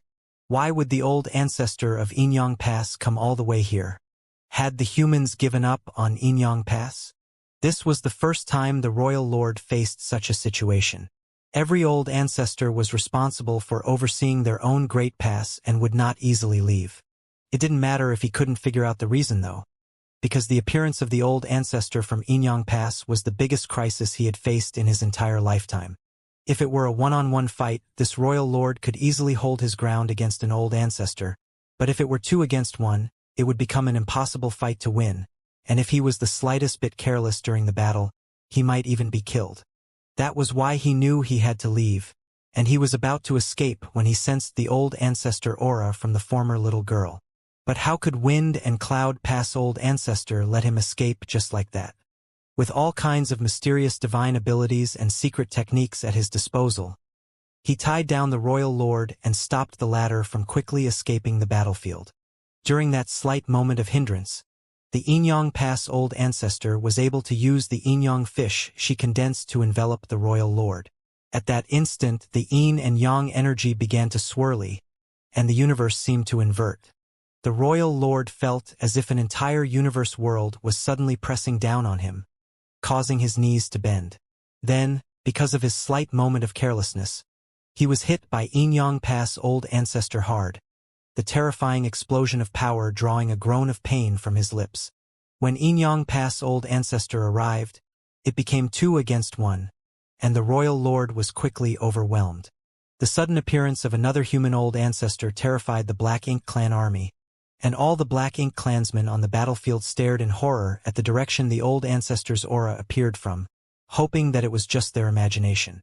But they knew it wasn't their imagination when they saw their royal lord being besieged by two human old ancestors. The humans really have another old ancestor. Terrified, the Black Ink clan stopped attacking, and the once chaotic battlefield temporarily fell silent. The territory lords were particularly frightened and secretly rejoiced that the newly appearing old ancestor did not seek them out and instead directly went to battle the royal lord. Though the royal lord had to face two enemies at once, he was temporarily safe and didn't need to fear for his life. But if the new old ancestor came and attacked the territory lords, none of them would be able to withstand more than 3 strikes from her. By then, many territory lords would be seriously injured if not killed. Because of the sudden appearance of a second old ancestor, the Black Ink clan army lost all momentum, and just as the territory lords were hesitating about whether to continue the battle or retreat, all the main gates of Wind and Cloud Pass opened. Human warships sailed out in all directions and charged straight into the battlefield, quickly reinforcing the Wind and Cloud Pass soldiers. Great Evolution's 2 armies had a combined might of 30,000 soldiers, and all of them charged into battle at once. Some 8,000 masters dashed out from each gate and instantly doubled the strength of the human army battling against the Black Ink clan. The Black Ink clansmen's eyes bulged as the flood of warships appeared from all directions. What terrified them even more was the aura of 8th Order Open Heaven Realm Masters that exploded into the air after the warships arrived on the battlefield. The number of auras was so high that the Black Ink clan soldiers felt despair. 50 Great Passes had sent troops to Wind and Cloud Pass, and although each one sent a different number of 8th Order Masters to escort these soldiers, the minimum number was 5 while some had sent as many as 10. As such, when all the troops sent by the other Great Passes had gathered, the number of 8th Order Open Heaven Realm Masters had reached a shocking 300 plus. Among those over 300 8th Order Open Heaven Realm Masters, dozens of them had been appointed as division commanders of the newly formed Great Evolution's Eastern and Western armies and would be leading them to take back Great Evolution Pass. As for the other 200 plus 8th Order Masters, they didn't leave Wind and Cloud Pass immediately as they were waiting for this very moment. How terrifying would it be when more than 300 new 8th Order Masters swarmed into the battlefield all at once? The Black Ink clan hadn't dared to think about such a scenario before, but now they were witnessing it with their own eyes. Their confidence was immediately crushed like dry weeds. Suddenly, the odds were absolutely against them. The territory lords finally understood why the new old ancestor hadn't come to find trouble with them. There was simply no need for her to. The old ancestor had her own opponent, which was the royal lord, and the 2 old ancestors could easily suppress their opponent and if they were lucky, might even be able to kill him. In comparison with a few territory lords, of course, it was more valuable to kill a royal lord. As for the territory lords, the swarm of 8th Order Masters would deal with them. How many territory lords were there in the Wind and Cloud Theater? While there might be a few more than in other theaters, the number was definitely not higher than 90. With reinforcements from the Great Evolution Theater, that number might reach as high as 100 territory lords. With that amount of territory lords, the Black Ink clan had always had an advantage over the 8th Order Masters from Wind and Cloud Pass, but that balance was shattered today. What's more, not all 100 territory lords were taking part in the siege, as some of them naturally had to remain in the Black Ink clan's territory to stand guard and oversee the steady deployment of reinforcements. The huge difference in strength between the 2 armies made the territory lords immediately fall into a desperate struggle. When all of Great Evolution's Eastern and Western armies charged out of Wind and Cloud Pass, 3 to 4 8th Order Masters were able to target each territory lord. It only took a few breaths for the first territory lord aura to be extinguished. That unlucky territory lord just happened to be close to the very front of the Black Ink army and was swiftly surrounded by 5 8th Order Masters. He was killed on the spot without even being given a chance to defend himself. The first territory lord's demise was like a catalyst, and soon, the auras of territory lords were being snuffed out all across the battlefield. Not only had the territory lords fallen into a desperate situation though, the armies that belonged to those territory lords were all caught completely off guard by the sudden turn of events. The humans were attacking so viciously, and their army had dramatically increased in strength. This great change of fortunes made the Black Ink clan's originally advantageous situation fall into a complete rout. As the warships sailed across the battlefield, swaths of Black Ink clansmen were slaughtered. All across the battlefield, large patches of void were wiped clean by powerful divine abilities and secret techniques, or the offensive arrays of the swarming warships. Since Great Evolution's eastern and western armies charged out of Wind and Cloud Pass, it only took them a cup of tea's time to severely injure or kill countless Black Ink clan soldiers and execute more than 10 territory lords. Though the rest of the territory lords weren't dead, they were all in dire states and were at risk of perishing at any moment. A long roar suddenly sounded throughout the void, and its sharp pitch seemed to echo right beside everyone's ear. That roar belonged to the royal lord. After he roared, rich Black Ink strength erupted from his body, and he turned into a black-colored cloud before shooting away. The royal lord had ordered a retreat and fled. He knew that if he stayed any longer, all the territory lords he brought to this battle would die.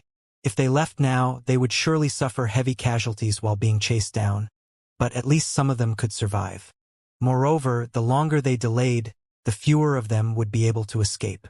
If things went particularly poorly, even the royal lord himself might not be able to leave with his life. After so many years of battling each other, the royal lord knew the Wind and Cloud Pass old ancestors' temperament and methods very well. On the other hand, it was his first time battling the Inyang Pass old ancestor, so he knew practically nothing about her capabilities. Moreover, the single divine ability she had shown today had already made him feel wary of her. He could still remember the painful feeling when that Inyang fish pressed down on him, slowing all his movements while seemingly grinding apart his body. Unlike the Wind and Cloud Pass old ancestor, Inyang Pass old ancestor's attack wasn't quick and penetrating, but instead longer-lasting and difficult to grasp. Now that these two old ancestors had banded together, their seemingly opposite methods complemented each other and compensated for what the other lacked.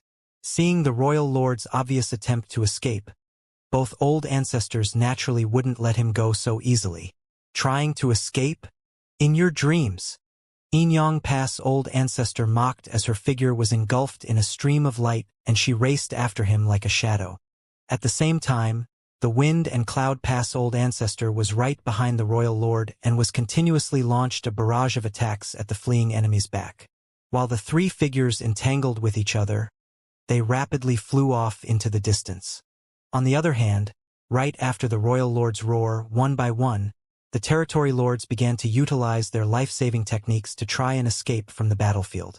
But every territory lord had several Eighth-Order masters surrounding them, so how could they escape that easily? In the end, only about 20 territory lords managed to escape by using secret techniques that damaged their own foundations in exchange for bursts of strength and speed. As for those who failed, they were like cornered beasts that fought back wildly, despite knowing that death was inevitable.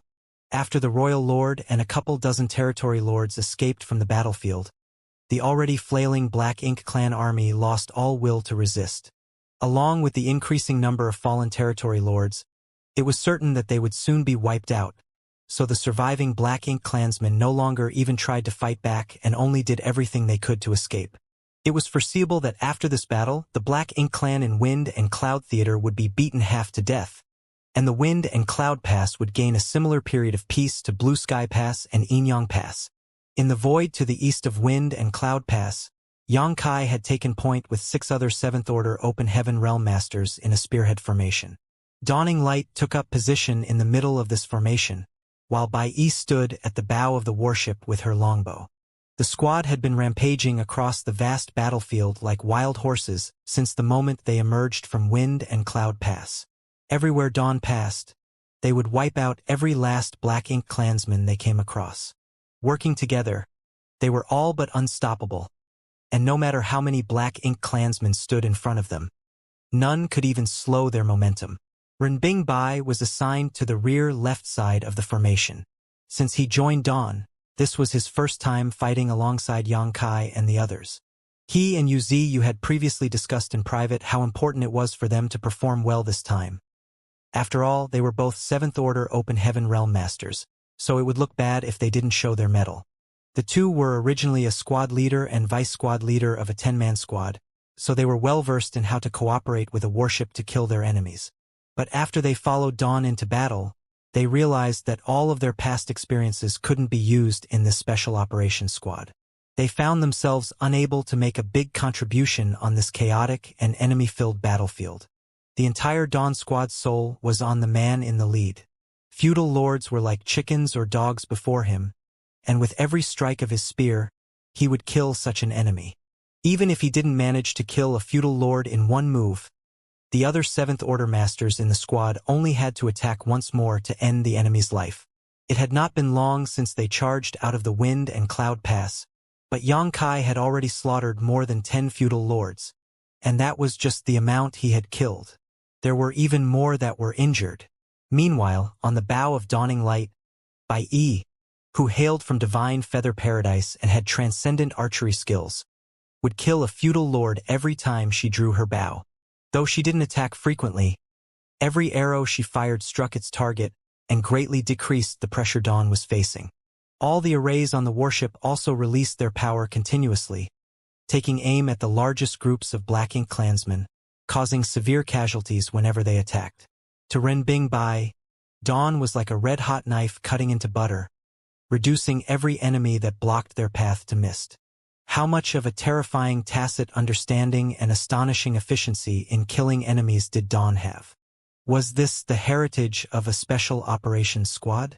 They had killed more than a dozen feudal lords and thousands of weaker Black Ink clansmen in the time it took to burn half an incense stick.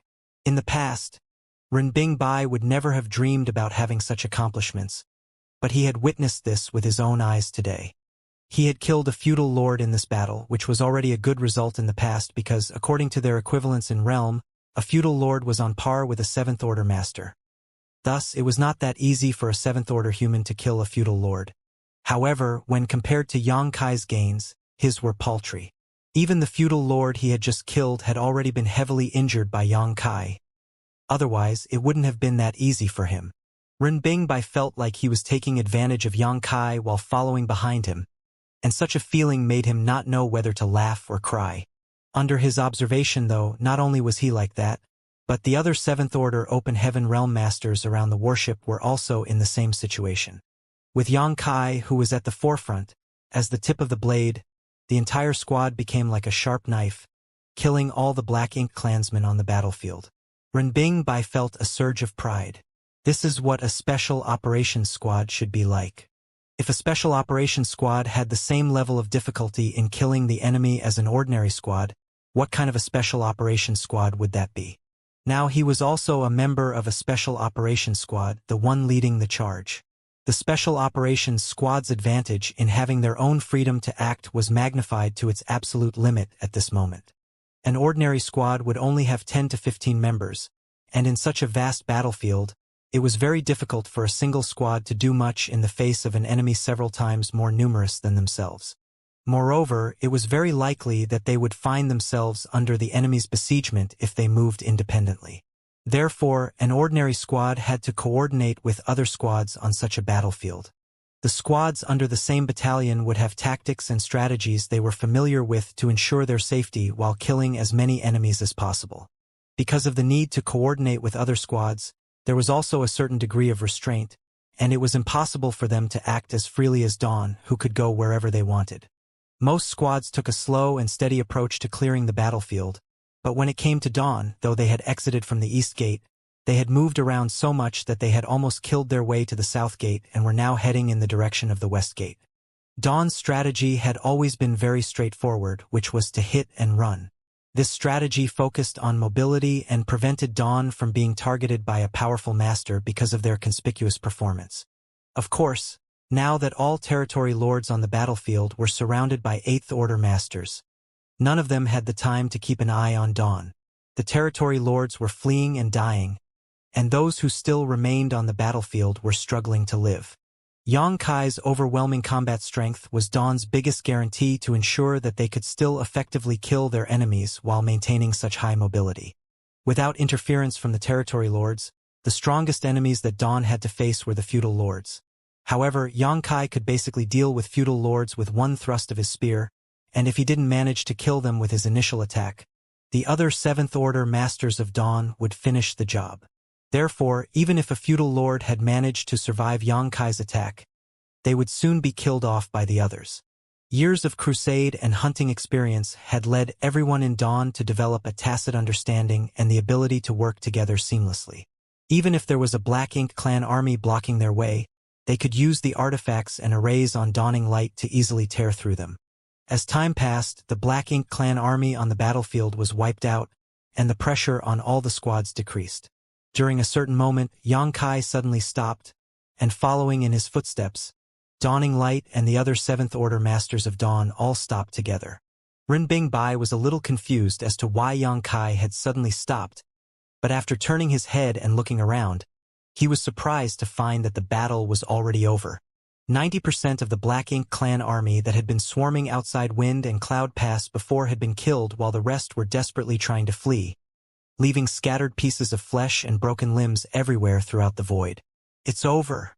Renbing Bai was taken aback. The end came so quickly. It felt like only a few hours had passed. Wind and Cloud Pass had been under siege by the Black Ink clan army for some 20 years yet could only maintain a defensive posture. But once the Great Evolution Eastern and Western armies joined in, everything was over in the blink of an eye. The Black Ink clan army that attacked Wind and Cloud Pass was quite massive, and under normal circumstances, even if they were defeated while battling the humans, they wouldn't have suffered such heavy casualties. However, the humans caught them unawares. Firstly, it was the sudden appearance of Inyang Pass Old Ancestor, who cooperated with the Wind and Cloud Pass Old Ancestor to corner the Royal Lord. Then, it was followed by hundreds of Eighth Order Open Heaven Realm Masters appearing on the battlefield, catching the Territory Lords by surprise and beating them to the point where they couldn't fight back. A short while later, following the demise of many Territory Lords, the Black Ink clan's morale hit rock bottom. When the Royal Lord and Territory Lords fled, the Black Ink clan army was at a loss for what to do. The humans had a huge advantage with so many powerful masters on their side, which was the fundamental reason why the battle ended so quickly. In fact, when the Royal Lord and Territory Lords started to flee, the Black Ink clan army had already lost all will to fight.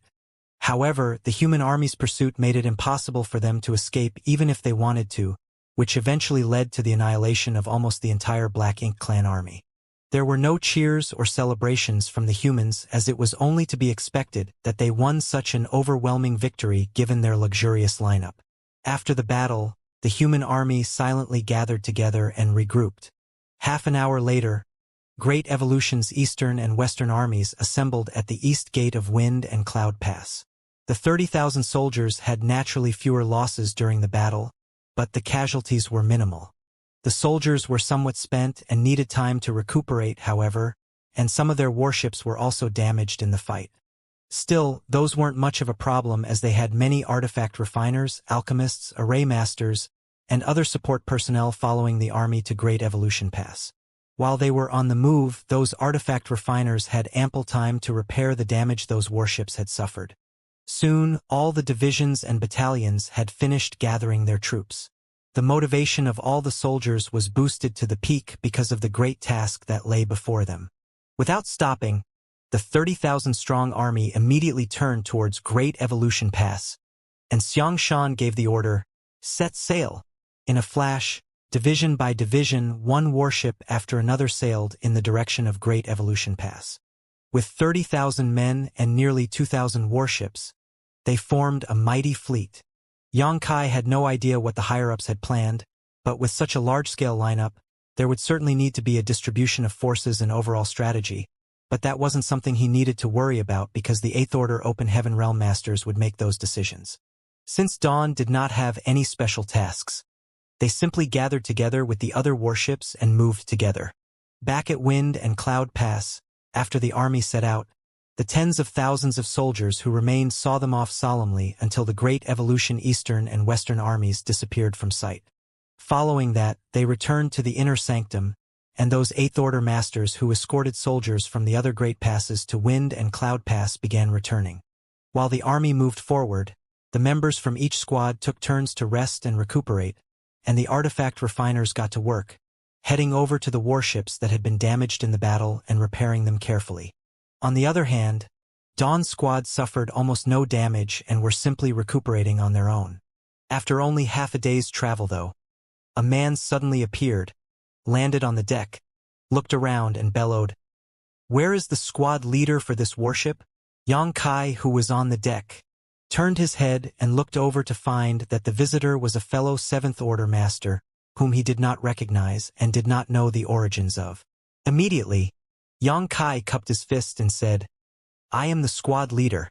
Does senior brother have any orders to relay?" The Seventh Order master replied, "By order of the two army commanders, the squad members here are to report to the purifying black ink battleship and leave their imprints behind." While saying so, he pointed his finger in a specific direction. Xianxia was surprised. Did the army commanders bring a purifying black ink battleship with them?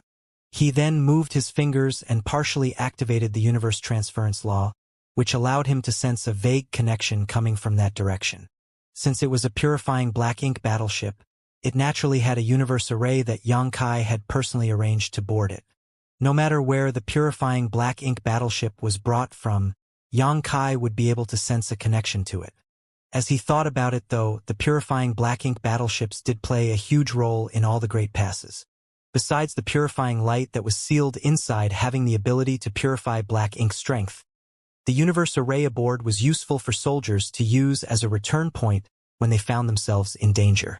If the humans wanted to recover Great Evolution Pass, bringing along a purifying black ink battleship was a given. However, Xianxia was a little confused because he could sense not one but two universe arrays when he activated the universe transference law. In other words, this fleet had two purifying black ink battleships. It seemed like Xianxia not only brought one out from Blue Sky Pass, but Lu Zhiping also brought one out from Yinyang Pass. There was no need for him to head over and leave his imprint because he was the one who set up those universe arrays, so all of them had his imprint already. However, the other members of the squad had to go, just in case they needed it later. "I've relayed the message. I have to inform the other squads. Farewell." After the Seventh Order Open Heaven Realm Master said so, he leapt off the warship and rushed towards another nearby warship to inform the other squads one by one. Though this method was time-consuming, there was no other way because an Open Heaven Realm army lineup differed from a mortal army.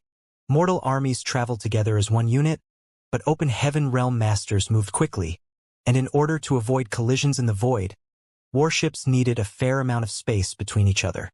For example, the closest warship to Dawning Light was hundreds of kilometers away. The Great Evolution Eastern and Western armies had nearly 2,000 warships and was thus spread out over a radius of several thousand kilometers, which for mortals was farther than the eye could see. However, for an Open Heaven Realm Master, it was just a matter of a few breaths to reinforce each other in battle. Xianxia turned to face the crowd and ordered, "You all heard it, right? Separate yourselves into two groups and take turns heading over." Having received their orders, the members of Dawn quickly grouped themselves into two teams. Following that, the first group of 20 or so, led by Feng Ying, flew away in the direction of the Central Army. In fact, it would have been easier for them to leave their imprints on the purifying black ink battleship while they were still at Wind and Cloud Pass because all 30,000 soldiers were already gathered there.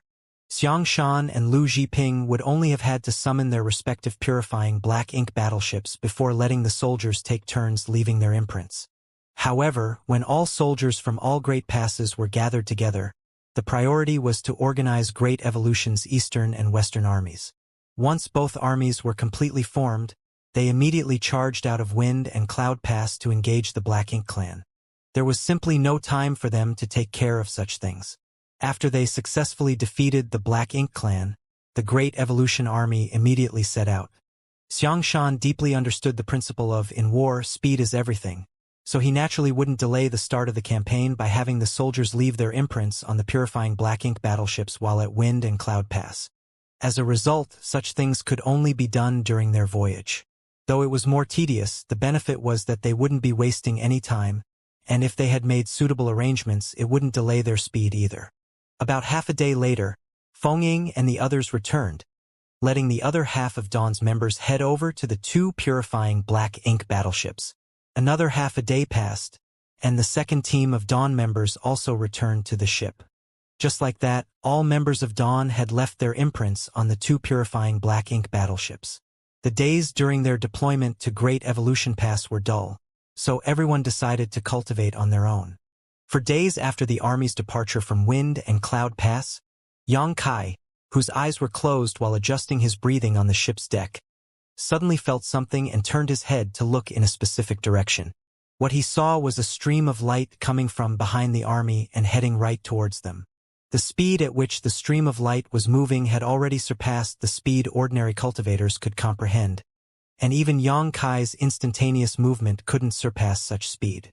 The stream of light should be heading in the direction of the Central Army. But then, as if it had sensed Yang Kai's gaze, it changed directions and landed on Dawning Light. The stream of light dispersed and revealed a stunning figure. Yang Kai was taken aback, but quickly got up and saluted. "Greetings, old ancestor." There were other members in charge of operating various arrays on the deck, and at first they were curious about the young woman who had suddenly appeared and why she came here, but when they heard how Yang Kai addressed her, all of them paled in shock and quickly rose to their feet to greet her. This uninvited guest is actually the old ancestor. Although they had heard about Inyang Pass' old ancestor being a woman, the others had never met her before. It was then that they realized that this old ancestor was different from how they had imagined her, and that she was actually a beautiful young woman. Now that they thought about it, they wondered if a woman's cultivation was incomparable to a man's or something along those lines, because the higher the cultivation realm, the smaller the ratio of women to men became. It was especially true for the old ancestors. There were only around 20 women among all the old ancestors, with the rest being men. In the presence of an old ancestor, even an unruly and untamed squad like Dawn, who had achieved many military merits on various battlefields, became respectful and didn't even dare breathe loudly. The old ancestor swept her gaze across Yang Kai's figure, and there seemed to be a flash of divine light in her eyes when she commented in surprise, "Looks like your cultivation has increased rapidly." With her level of vision, she could see that Yang Kai's strength had significantly increased compared to 200 years ago. The speed at which his cultivation had increased was not typical for an ordinary seventh-order master. However, she soon remembered the various mysteries of Yang Kai's small universe and felt that his huge advancement was quite reasonable. While thinking of that, she was looking forward to seeing how long Yang Kai would take to advance to the eighth-order open heaven realm. In the Black Ink battlefield, though seventh-order masters could take charge of a squad, they weren't considered the backbone of any army. "Thanks to you, old ancestor, there haven't been many huge events recently, so I have been in retreat all this while," Yang Kai replied respectfully. The old ancestor nodded lightly. "A fast increase in cultivation might not be a bad thing, but your foundation must remain stable. Junior understands."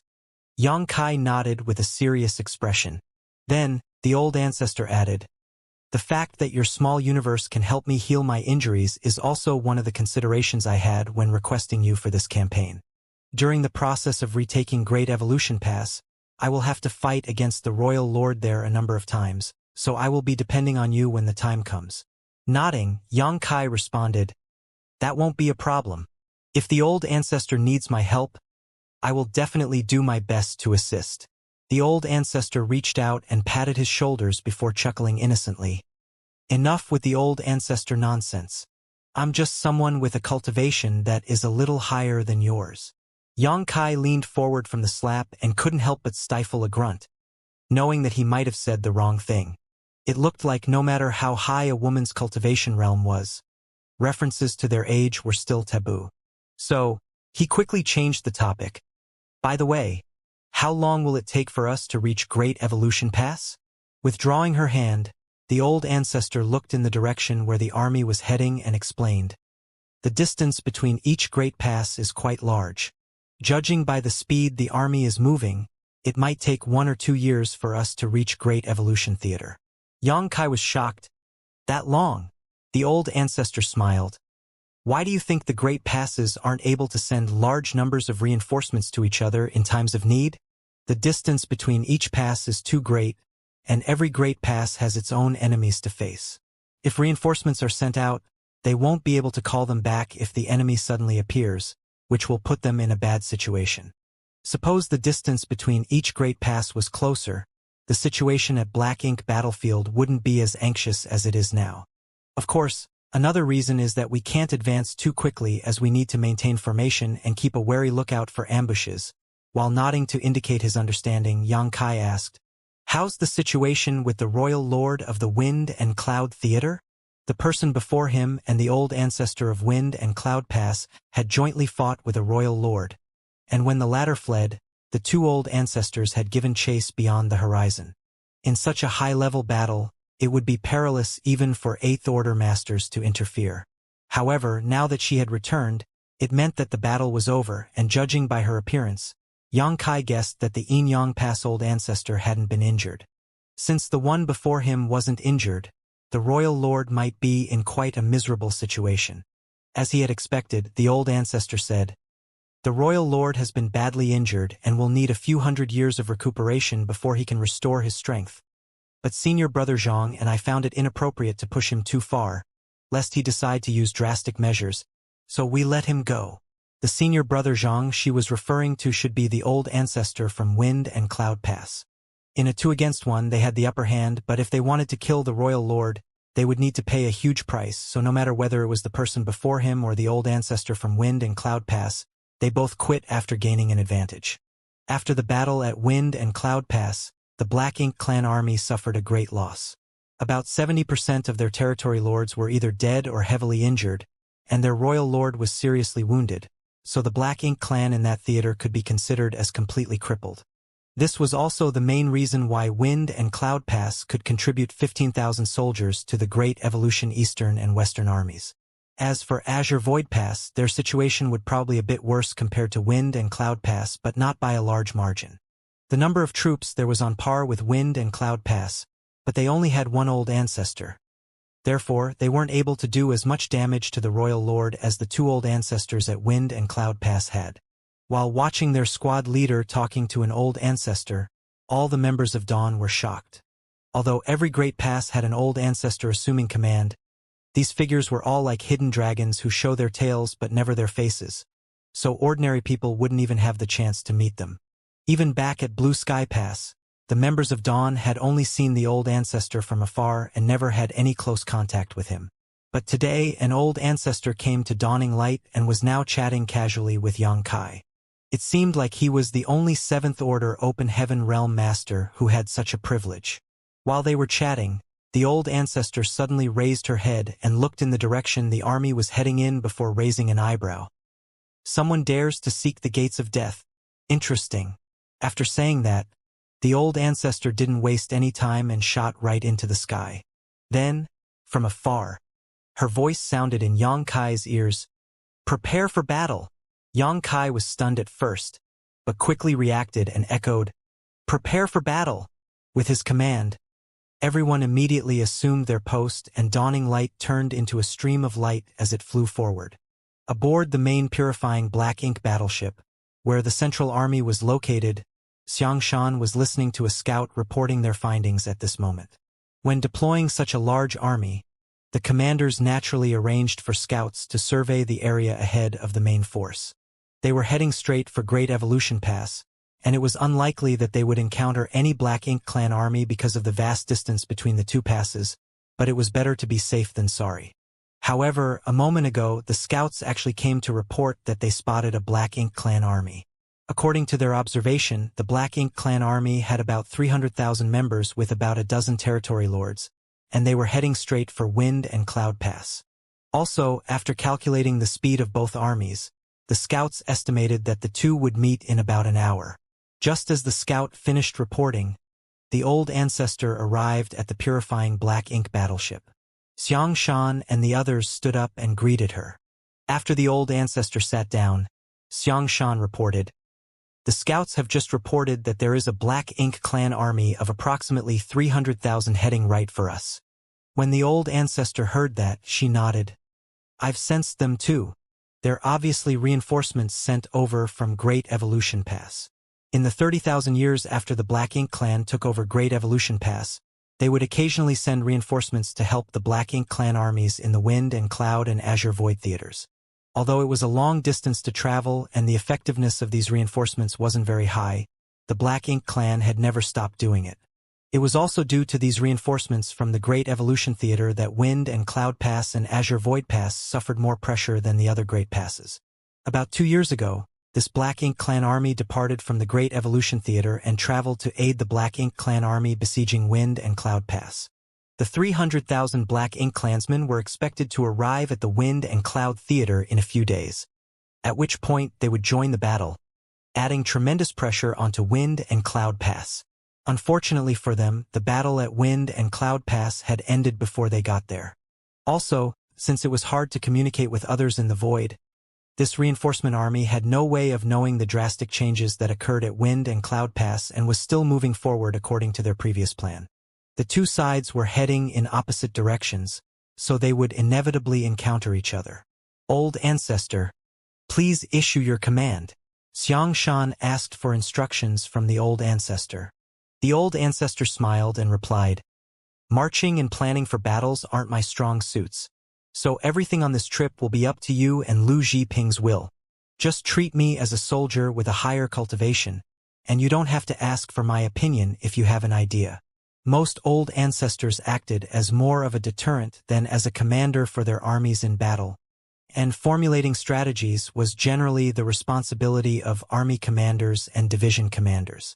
Therefore, many of the Old Ancestors weren't as proficient as those actively doing the job, so rashly intervening might not necessarily yield better results than when the Eighth Order Open Heaven Realm Masters were allowed to take charge.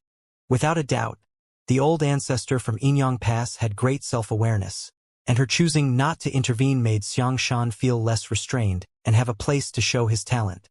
Since the Old Ancestor had spoken, Xianxia naturally carried out his duties.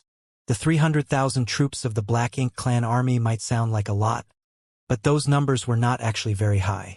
It had to be said that the Black Ink Clan generally dispatched nearly 1 million troops whenever they attacked Blue Sky Pass. This number did not include the troops that would continually be dispatched to the battlefield as reinforcements. If those numbers were included, then their numbers would swell even more. Moreover, there were only a dozen or so territory lords among the ranks of the 300,000 troops of this Black Ink Clan army. In contrast, the Great Evolution Army had some 68th Order Open Heaven Realm Division commanders. The combat power of the 8th Order Open Heaven Realm Division commanders alone was enough to form a crushing advantage in terms of numbers. Not to mention, the Great Evolution Army also had a 9th Order Open Heaven Realm Old Ancestor personally assuming command. If a war broke out, this Black Ink Clan army would crumble without much effort as long as they removed the territory lords quickly. That was why it was not difficult for Xianxia to defeat this enemy even though they only had 30,000 against 300,000. All he needed to consider at the moment was how he could reduce the damage dealt to the human army. Furthermore, he had deeper considerations. It might be possible for him to use the reinforcement army from the Great Evolution Theater's Black Ink Clan as a research subject to better plan out the recovery of Great Evolution Pass. As the army commander of Great Evolution Pass Eastern Army, Xianxia could be considered the highest authority after the Old Ancestor. Therefore, he could not be so short-sighted as to only plan for what he could see in front of him. Following a brief discussion with Lu Zhiping, the two of them formulated a strategy. The armies from the human race and the Black Ink Clan were bound to encounter each other in the void, so battle was inevitable. At present, the Black Ink Clan had yet to detect the human army and probably never imagined that humans would march over from the direction of the Wind and Cloud Pass. For the past 30,000 years, the Black Ink Clan had sent reinforcements to their clansmen in the Wind and Cloud Theater countless times, and the process had always been smooth sailing with no unexpected incidents. This kind of long-term experience gradually lowered their vigilance. As a result, they didn't even bother to send any scouts to investigate the situation of the route ahead. That was why the initiative of the current situation was completely in the hands of the Great Evolution Army. Xianxia initially wanted to seek a more suitable location to carry out an ambush, but there was no such place in the vicinity. The void was vast and silent, with many places completely devoid of anything that could be used to conceal themselves. Coupled with the lack of time and their unfamiliarity with the nearby terrain, they could only choose a small field of universe fragments as their ambush location in the end. This location was not perfect, for as long as the Black Ink Clan was even the slightest bit vigilant, they would not step into such a location so easily. Unfortunately, that could not be helped. If their ambush was exposed, then they could only opt for a direct confrontation. Once everything was ready, various orders were conveyed throughout the fleet. The speed of the army increased sharply as they headed straight for the area filled with universe fragments. When all the preparations were in place, Xianxia finally turned around to look at the old ancestor. Old ancestor, please do not kill them all. It's better if we let one of the territory lords escape alive. The old ancestor was astonished by his words. Won't doing that alert the enemy of our presence? He replied, That's exactly what we want. She frowned slightly and asked, Why? What's the purpose of doing that? Xianxia answered succinctly, Great Evolution Pass has been occupied by the Black Ink clan for the past 30,000 years. But, if my speculations are correct, the Royal Lord probably does not live in Great Evolution Pass. After all, his Black Ink nest is his foundation, so he most likely lives in the Royal City. As for Great Evolution Pass, there will only be a few territory lords overseeing the area at most. Old ancestor, would you rather fight the Royal Lord in the vicinity of the Royal City or the vicinity of Great Evolution Pass? She smiled. If I have to choose, I am naturally more inclined to fight in the vicinity of Great Evolution Pass. If the battle took place near the Royal City, the Royal Lord would have the support of his Black Ink nest. Even if she had the opportunity to injure the other party, he would be able to rely on the strength of his Black Ink nest to recover from his injuries quickly and also boost his strength in moments of need. Not to mention, the Royal City was located in the depths of the Black Ink clan's territory. Fighting the Royal Lord there meant that the Black Ink clan would be able to receive large numbers of reinforcements in short order. On the other hand, it would be different if the battle took place near Great Evolution Pass. Without the Royal Lord's Black Ink nest, his rate of recovery would be greatly reduced. That would be beneficial to her. Xianxia broke into a grin. That's right. If the Black Ink clan learns about the arrival of a human army that appears to be trying to recover Great Evolution Pass, then the Royal Lord would definitely come forward in order to prevent the invasion of the human race. Luring the tiger from the mountain, the old ancestor's eyes lit up. She had to admit that Xianxia's idea was interesting. This move would allow them to secure control over the initiative of the battle and create an advantage for themselves in the process. After further consideration, she continued, This plan might have its advantages, but if there are only a few territory lords at Great Evolution Pass, why don't we secretly swoop in and secure Great Evolution Pass? This was not an interrogative question but a genuine inquiry of curiosity. She might have a higher cultivation compared to Xianxia, but from his various arrangements, it could be seen that his ability to conduct military strategy was superior to hers. With a simple deployment, he could pave the way for the future, which was something she could never hope to achieve. When she detected the Black Ink clan army approaching them, her first instinct was to simply obliterate it entirely. She never even considered allowing a territory lord to escape. It was only natural for her to inquire further since she thought of another possibility. Besides, she believed that it was impossible for Xianxia to overlook something so simple. Sure enough, Xianxia nodded. It is as you have said, old ancestor. If the army marched forward in secret, we would definitely be able to capture Great Evolution Pass with ease. From when the Black Ink clan took over Great Evolution Pass until now, we have never shown any signs of trying to take it back, so the Black Ink clan has no reason to station many troops there. Even if the Black Ink clan prepared many defensive mechanisms at Great Evolution Pass over the past 30,000 years, they will not be able to stop the might of our army without sufficient troops. But what happens after we retake Great Evolution Pass? The old ancestor followed his train of thought and soon came to a realization. Lu Zhiping, who was standing by the side, nodded and continued, Even if our army can take back Great Evolution Pass, the Black Ink clan will not just stand by idly and watch. I'm sure they will gather a large army and attack us in short order. Indeed, Xianxia nodded. However, we will have just recaptured Great Evolution Pass and won't have had time to make any arrangements. When the time comes to face the Black Ink clan's attack, how will we defend ourselves? If we don't defend the Great Pass, then what was the point of attacking and retaking it in the first place? But if we defend the Great Pass, Without restoring the various facilities of Great Evolution Pass, our army will have no place to fall back to. We will be forced to engage in an all-out battle in the void against the Black Ink clan, where their advantage in numbers and willingness to sacrifice lives will be greatest. The Black Ink clan has never been afraid of suffering losses, as thanks to the Black Ink nests, they can produce a steady stream of troops as long as they have resources. In comparison, how long can Great Evolution Pass's army of 60,000 last? 10 years? 20? There will come a day when our army simply cannot hold any longer. Lu Zhiping nodded lightly. As the former army commander of Inyang Pass Western Army, though she had considerable talent in commanding military operations, she seemed like a novice when compared to Xianxia. His ability to see the long-term consequences and formulate strategies to obtain optimal outcomes was beyond her. For that reason, the primary goal of the Great Evolution Army is not to retake Great Evolution Pass, but to cripple the Black Ink clan in the Great Evolution Theater. That is the only way we can gain enough time to recover and restore the Great Pass to its original glory. In order to recover Great Evolution Pass, they deployed troops from all the Great Passes and formed Great Evolution's 4 armies.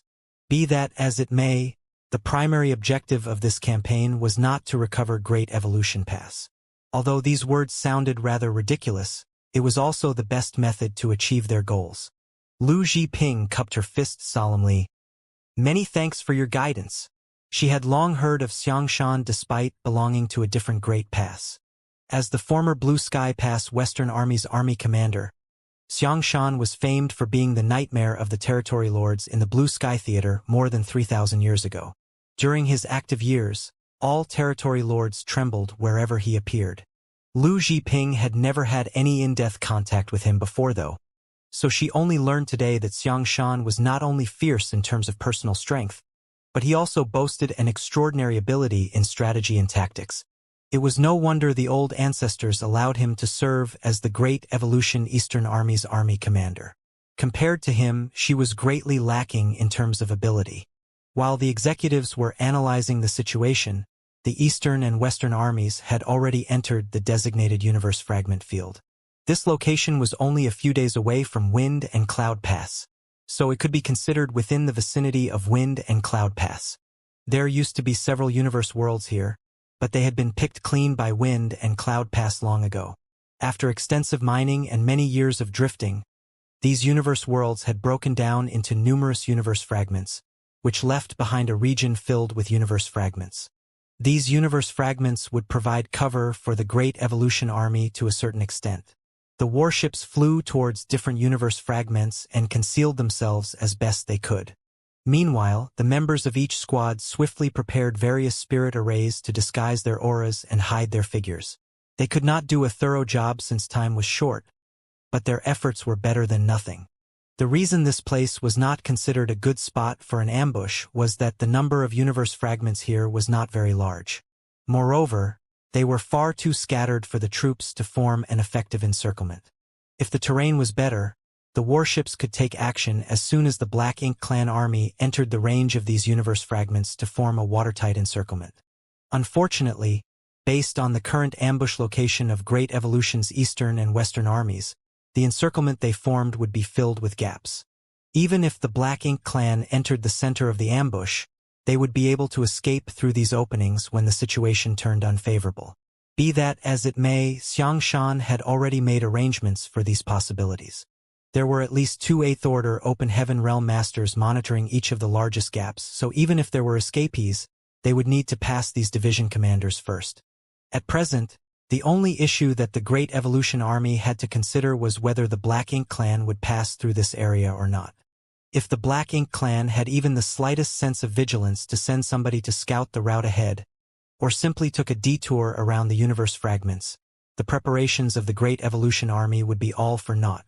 Regardless, that was not something the Great Evolution Army could determine.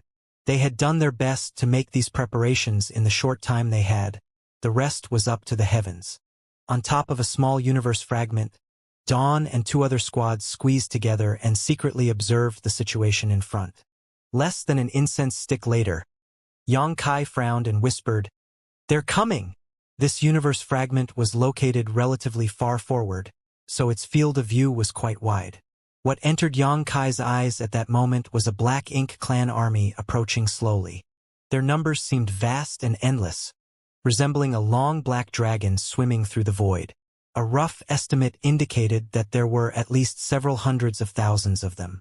The location of the ambush was well chosen though, and judging by the marching route of the Black Ink clan army, they were bound to pass through this exact location shortly, and they showed no signs of changing direction whatsoever. The human army fell silent and concealed themselves as best they could, not daring to expose themselves in the slightest. The Black Ink clan army continued marching forward and soon flew past the hiding spot of Dawn and the others to head deep into the field of universe fragments. From Yang Kai's point of view, the Black Ink clan army resembled a huge black snake plunging headlong into a death trap.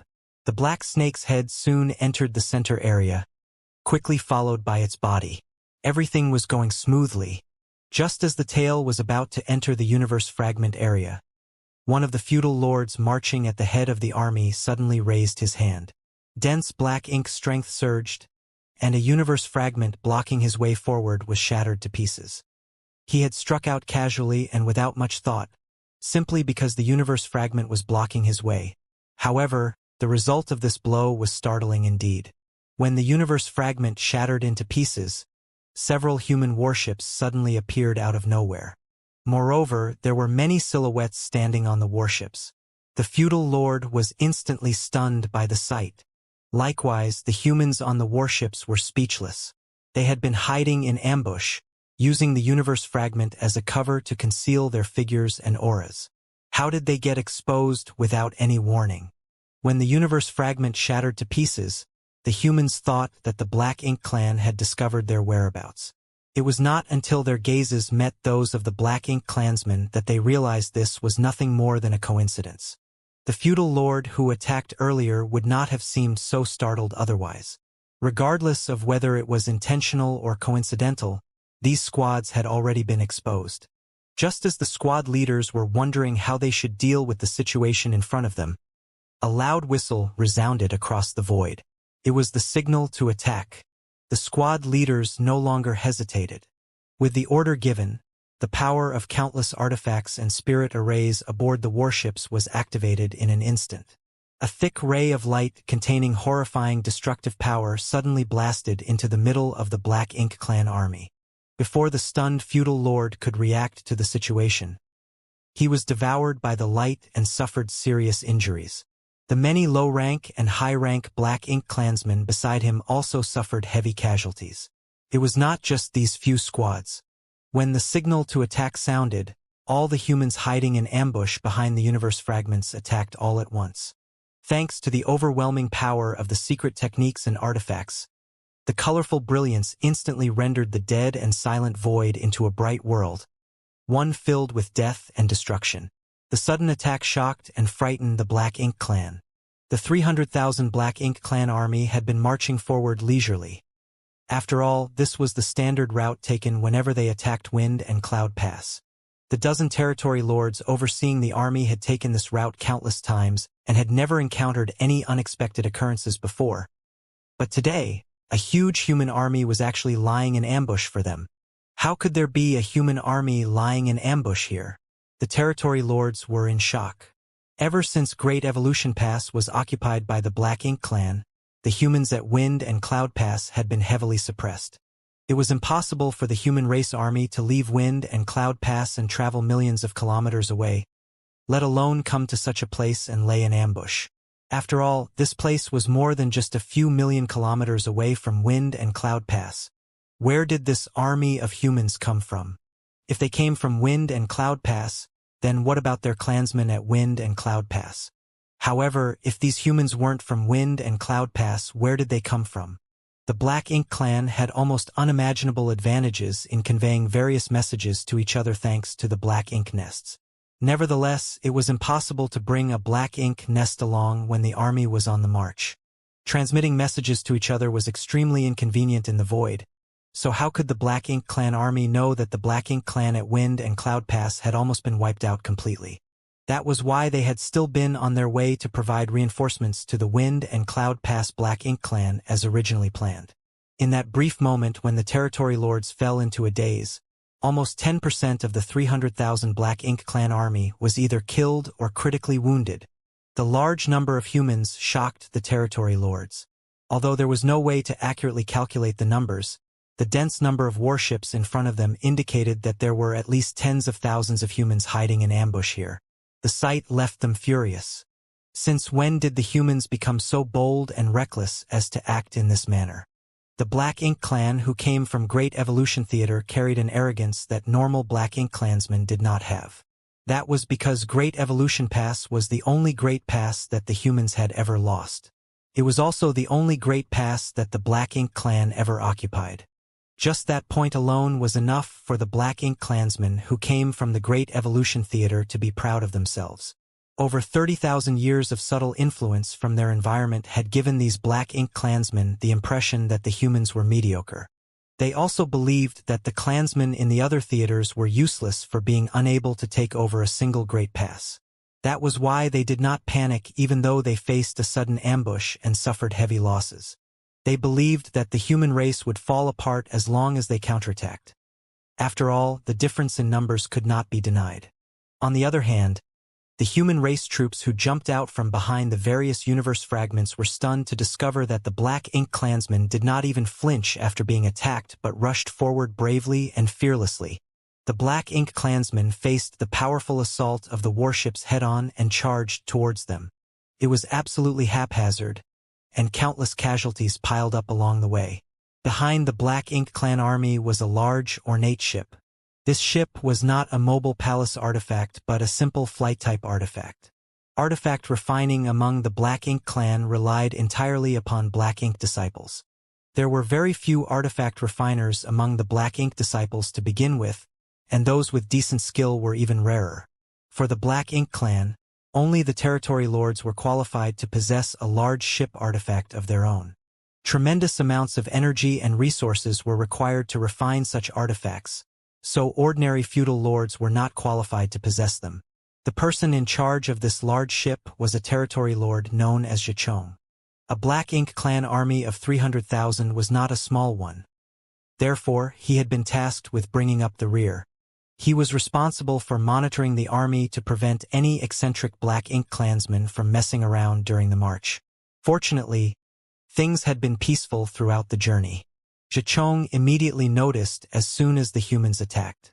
With a shift of his figure, he flew out of the cabin and came to the deck to observe the situation. What entered his field of vision was the warships emerging from among the universe fragments, and the multicolored flashes of lights blasting out from those warships. The sight made his heart sink to the bottom of his chest. Unlike most of the Black Ink Clansmen here, Xianxia was a veteran territory lord who had been alive before Great Evolution Pass had fallen to them. He had personally participated in the war 30,000 ago, so he knew how tenacious and difficult the human race could be. Two royal lords had joined hands back then. One of them had attacked and severely injured the old ancestor at Great Evolution Pass, but in the end, the veteran royal lord was dragged down and lost his life along with the human old ancestor. Ever since then, Xianxia knew that he should never underestimate the human race. Otherwise, he would be the one to suffer instead. That was why he immediately had an ominous feeling when he saw such a large human army hiding in ambush here. There's such a large army of humans here. Have our clansmen at Wind and Cloud Pass been defeated?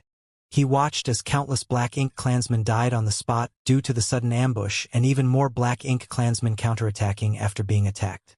Then, he saw the troops on both sides engaging in fierce battles among the universe fragments. All of a sudden, he widened his eyes with a look of horror on his face.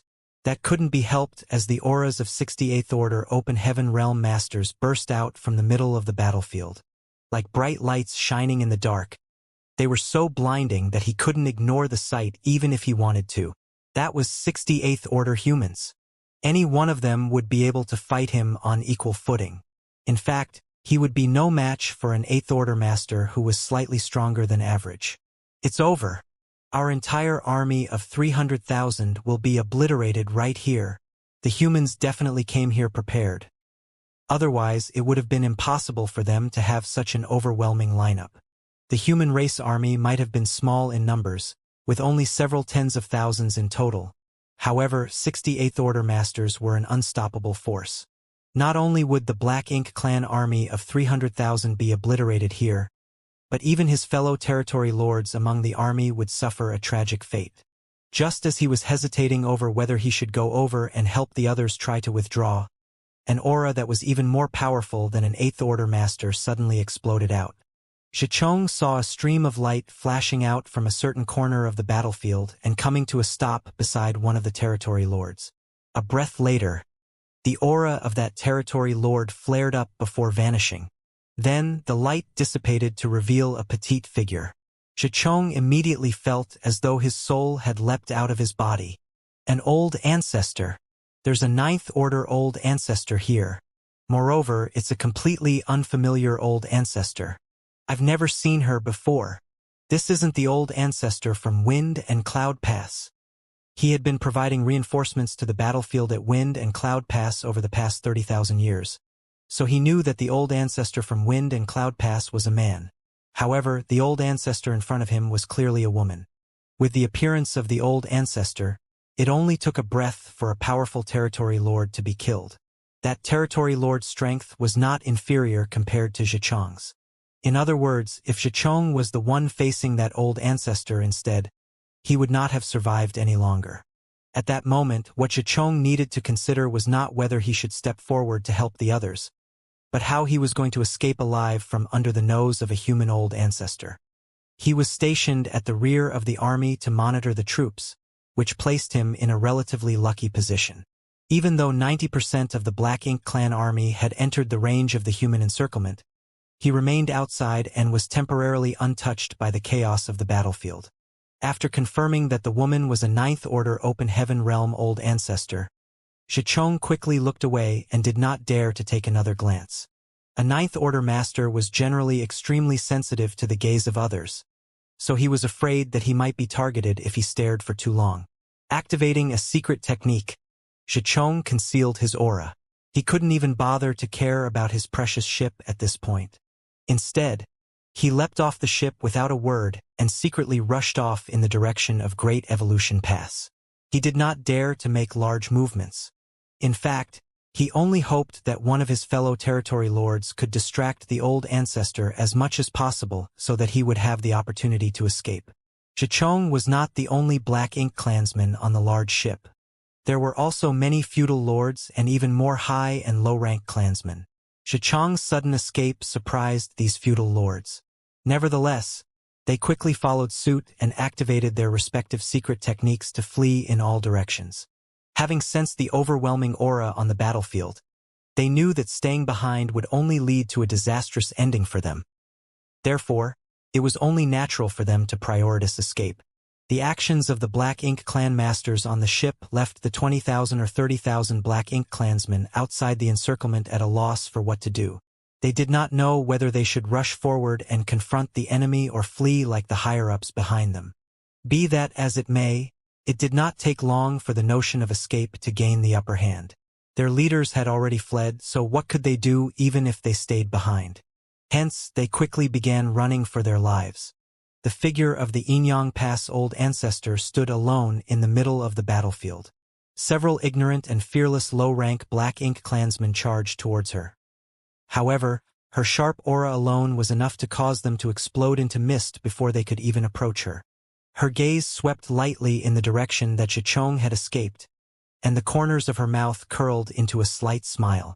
Xianxia had asked her to allow one of the territory lords to escape, so that the royal lord would be informed of their presence. She had initially wondered how she could seamlessly succeed at something like that. For a 9th Order Open Heaven Realm Master like her, it was not easy for her to pull off such a trick as the gap in strength was too large. If her actions were too obvious, they would only arouse suspicion. She never imagined that there would be a territory lord who did not step into the universe fragments at all.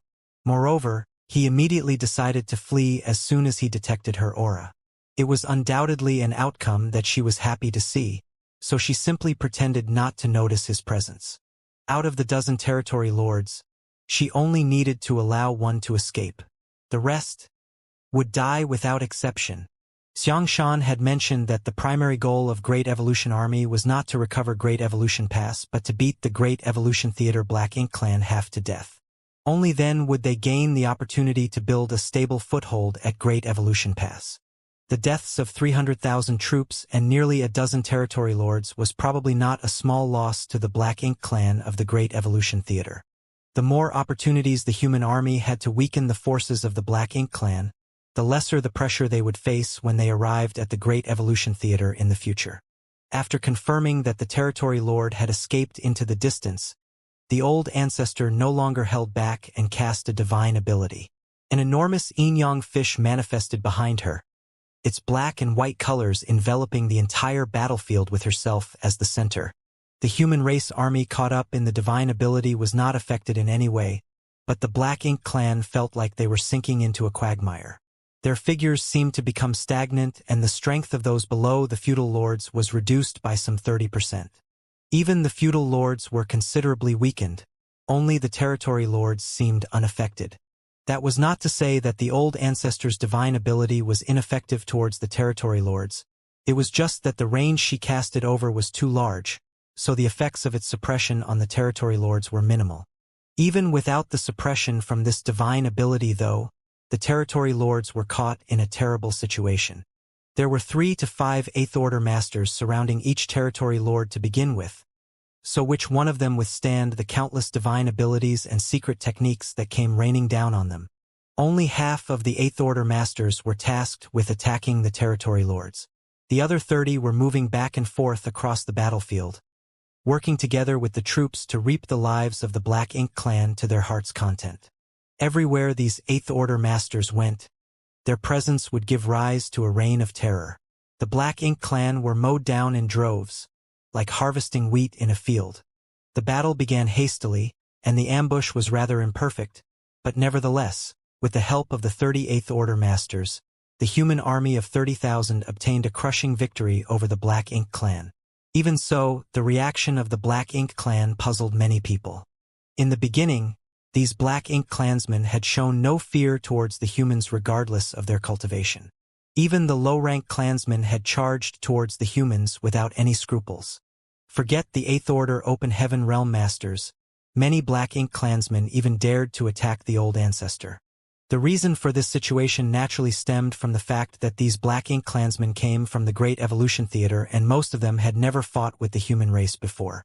Every time Great Evolution Theater provided reinforcements to attack Wind and Cloud Army, only the territory lords who led the army and some lucky feudal lords would return alive. The rest generally died on the battlefield. Consequently, many of the Black Ink clansmen had never experienced a battle against the humans before. However, they were the Black Ink clan from Great Evolution Theater. Their ancestors were the only ones who successfully seized one of the Great Passes. Almost all the Black Ink clansmen below the feudal lords believed that the human race was extremely weak. That was why the Black Ink clan army of 300,000 had bravely fought back despite being ambushed and severely outmatched. As time passed though, and the number of clansmen decreased, they finally realized that the information passed down from ancient times did not match up to reality. The humans were not as weak as the rumors claimed. It turned out that every one of them was extremely strong. Not to mention, they could borrow the power of large artifacts that came in varying shapes and sizes to fight.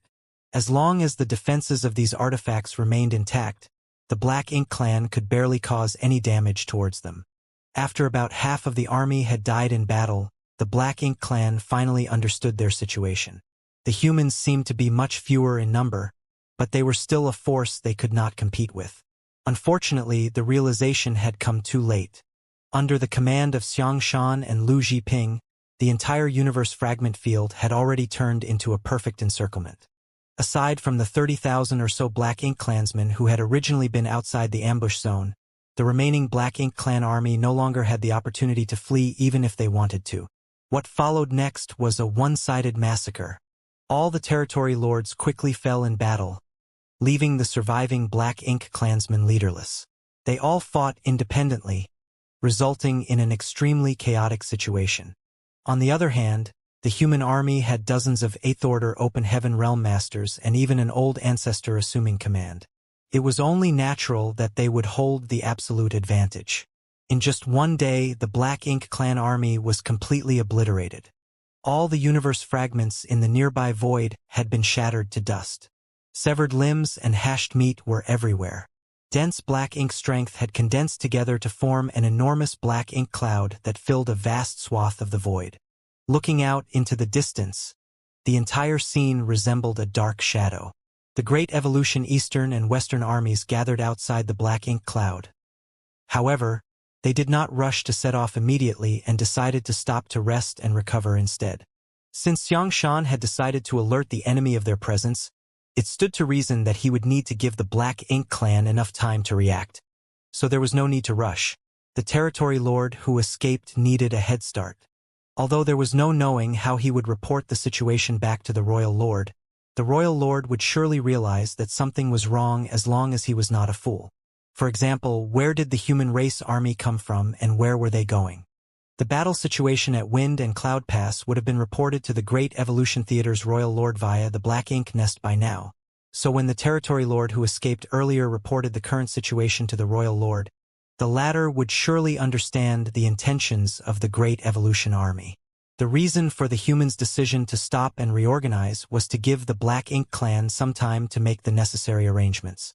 The Great Evolution Army's losses in this battle were minimal. After all, the difference in combat power between the two sides was immense. Once again, the warships played a huge role in limiting the number of casualties to the hundreds. An army of 30,000 troops had defeated 300,000 enemies, yet they only suffered a few hundred casualties. The losses could be considered negligible. Meanwhile, Xichong fled at the speed of lightning. Never before had he ever felt death so close to him. He had practically believed that he was as good as dead when he saw the old ancestor appearing on the battlefield. Fortunately, it seemed luck was on his side. The old ancestor did not seem to have noticed him in the first place. Following his escape, a few tens of thousands of Black Ink clansmen outside the human ambush had scattered everywhere, which provided him with a good cover to conceal his tracks. Be that as it may, Xichong remained extremely uneasy. He was terribly afraid that the old ancestor would pursue him. If that were the case, then he could only resign himself to his death. It was fortunate that there were no signs of pursuit coming from behind. On any battlefield, fleeing was a huge crime. Xichong was sure he would be punished upon his return, but he couldn't care less about such things at this moment. He simply wanted to inform the royal lord about the current crisis as soon as possible. The human race was acting very differently from the usual. He did not know what they were planning, but he was certain the royal lord would know. After escaping for a month, Xichong finally felt relieved and became certain that the old ancestor was not chasing after him. Otherwise, he would have been caught by now. The other Black Ink clansmen who escaped with him had been left behind, but he didn't care about their survival. At this moment, he was simply trying to return to the Great Evolution Theater as quickly as possible. Back at the original battlefield, Great Evolution's Eastern and Western armies spent some time recovering. According to the orders passed down from the higher-ups, they would have 3 days of rest before they resumed marching. Most of the troops did not understand the meaning behind these orders. After all, they had only departed from Wind and Cloud Pass a few days ago. Although they encountered a big battle, there was no reason to take a rest yet. If that was the case, then why did they rush off from Wind and Cloud Pass in the first place? Regardless, they didn't question the order. Many had exhausted their energy during the battle, so they indeed needed some time to recover. Hence, nobody had any objections despite not understanding these strange orders. Meanwhile, Xianxia was doing some repair work on Dawning Light. During the previous battle, Dawning Light had suffered some minor damage, and as a Grandmaster artifact refiner who also participated in the Black Ink clan's warship project, it was not a problem for him to repair a few dents and cracks. Unfortunately, some of the damaged spirit arrays would require the help of the array masters traveling with the army to fully repair. Feng Ying was helping by the side while the rest of the members of Dawn were either idling around with nothing to do or cultivating diligently. While Xianxia was busy working, a divine sense suddenly fluctuated throughout the entire area. A message was transmitted via the divine sense, Squad leaders of the Western Army 4th Division are to assemble immediately. The divine sense covered a large area, which happened to include the area where Dawning Light was located. Therefore, Yang Kai and the others heard the orders clearly. The person who sent out the divine sense message was the 8th Order Division Commander of 4th Division. Just as that divine sense vanished, another divine sense came out. This time around, it was the division commander of the 1st Division who issued orders to assemble together. The members of these two divisions happened to be located near Dawn, which was why the orders from both division commanders also reached their ears. Yang Kai couldn't help looking around. In the next moment, he saw numerous 7th Order squad leaders emerge from the warships nearby and gather in the direction of their respective division commanders. "What's going on?" Yang Kai looked confused. Feng Ying replied, "Why don't you go and ask?" After giving the suggestion some thought, Yang Kai stopped what he was doing and headed towards one of the gathering points. Two division commanders had transmitted messages that obviously indicated that some sort of special deployment order had come from the higher-ups. It was not just these two division commanders, though. The other division commanders had most likely sent out their own messages via voice divine sense. It was just that they were located at different positions, so Yang Kai could only hear the transmissions of these two division commanders. Dawn was a special operations squad, so unlike ordinary squads, they did not belong to any division or battalion. They were under the direct command of the army commanders. The same was true for the Old Turtles. While a special operations squad generally enjoyed many benefits and preferential treatment, it became apparent that they were a slightly isolated existence at times like these. Even if the higher-ups had deployment orders for them, they had no division commander to inform them.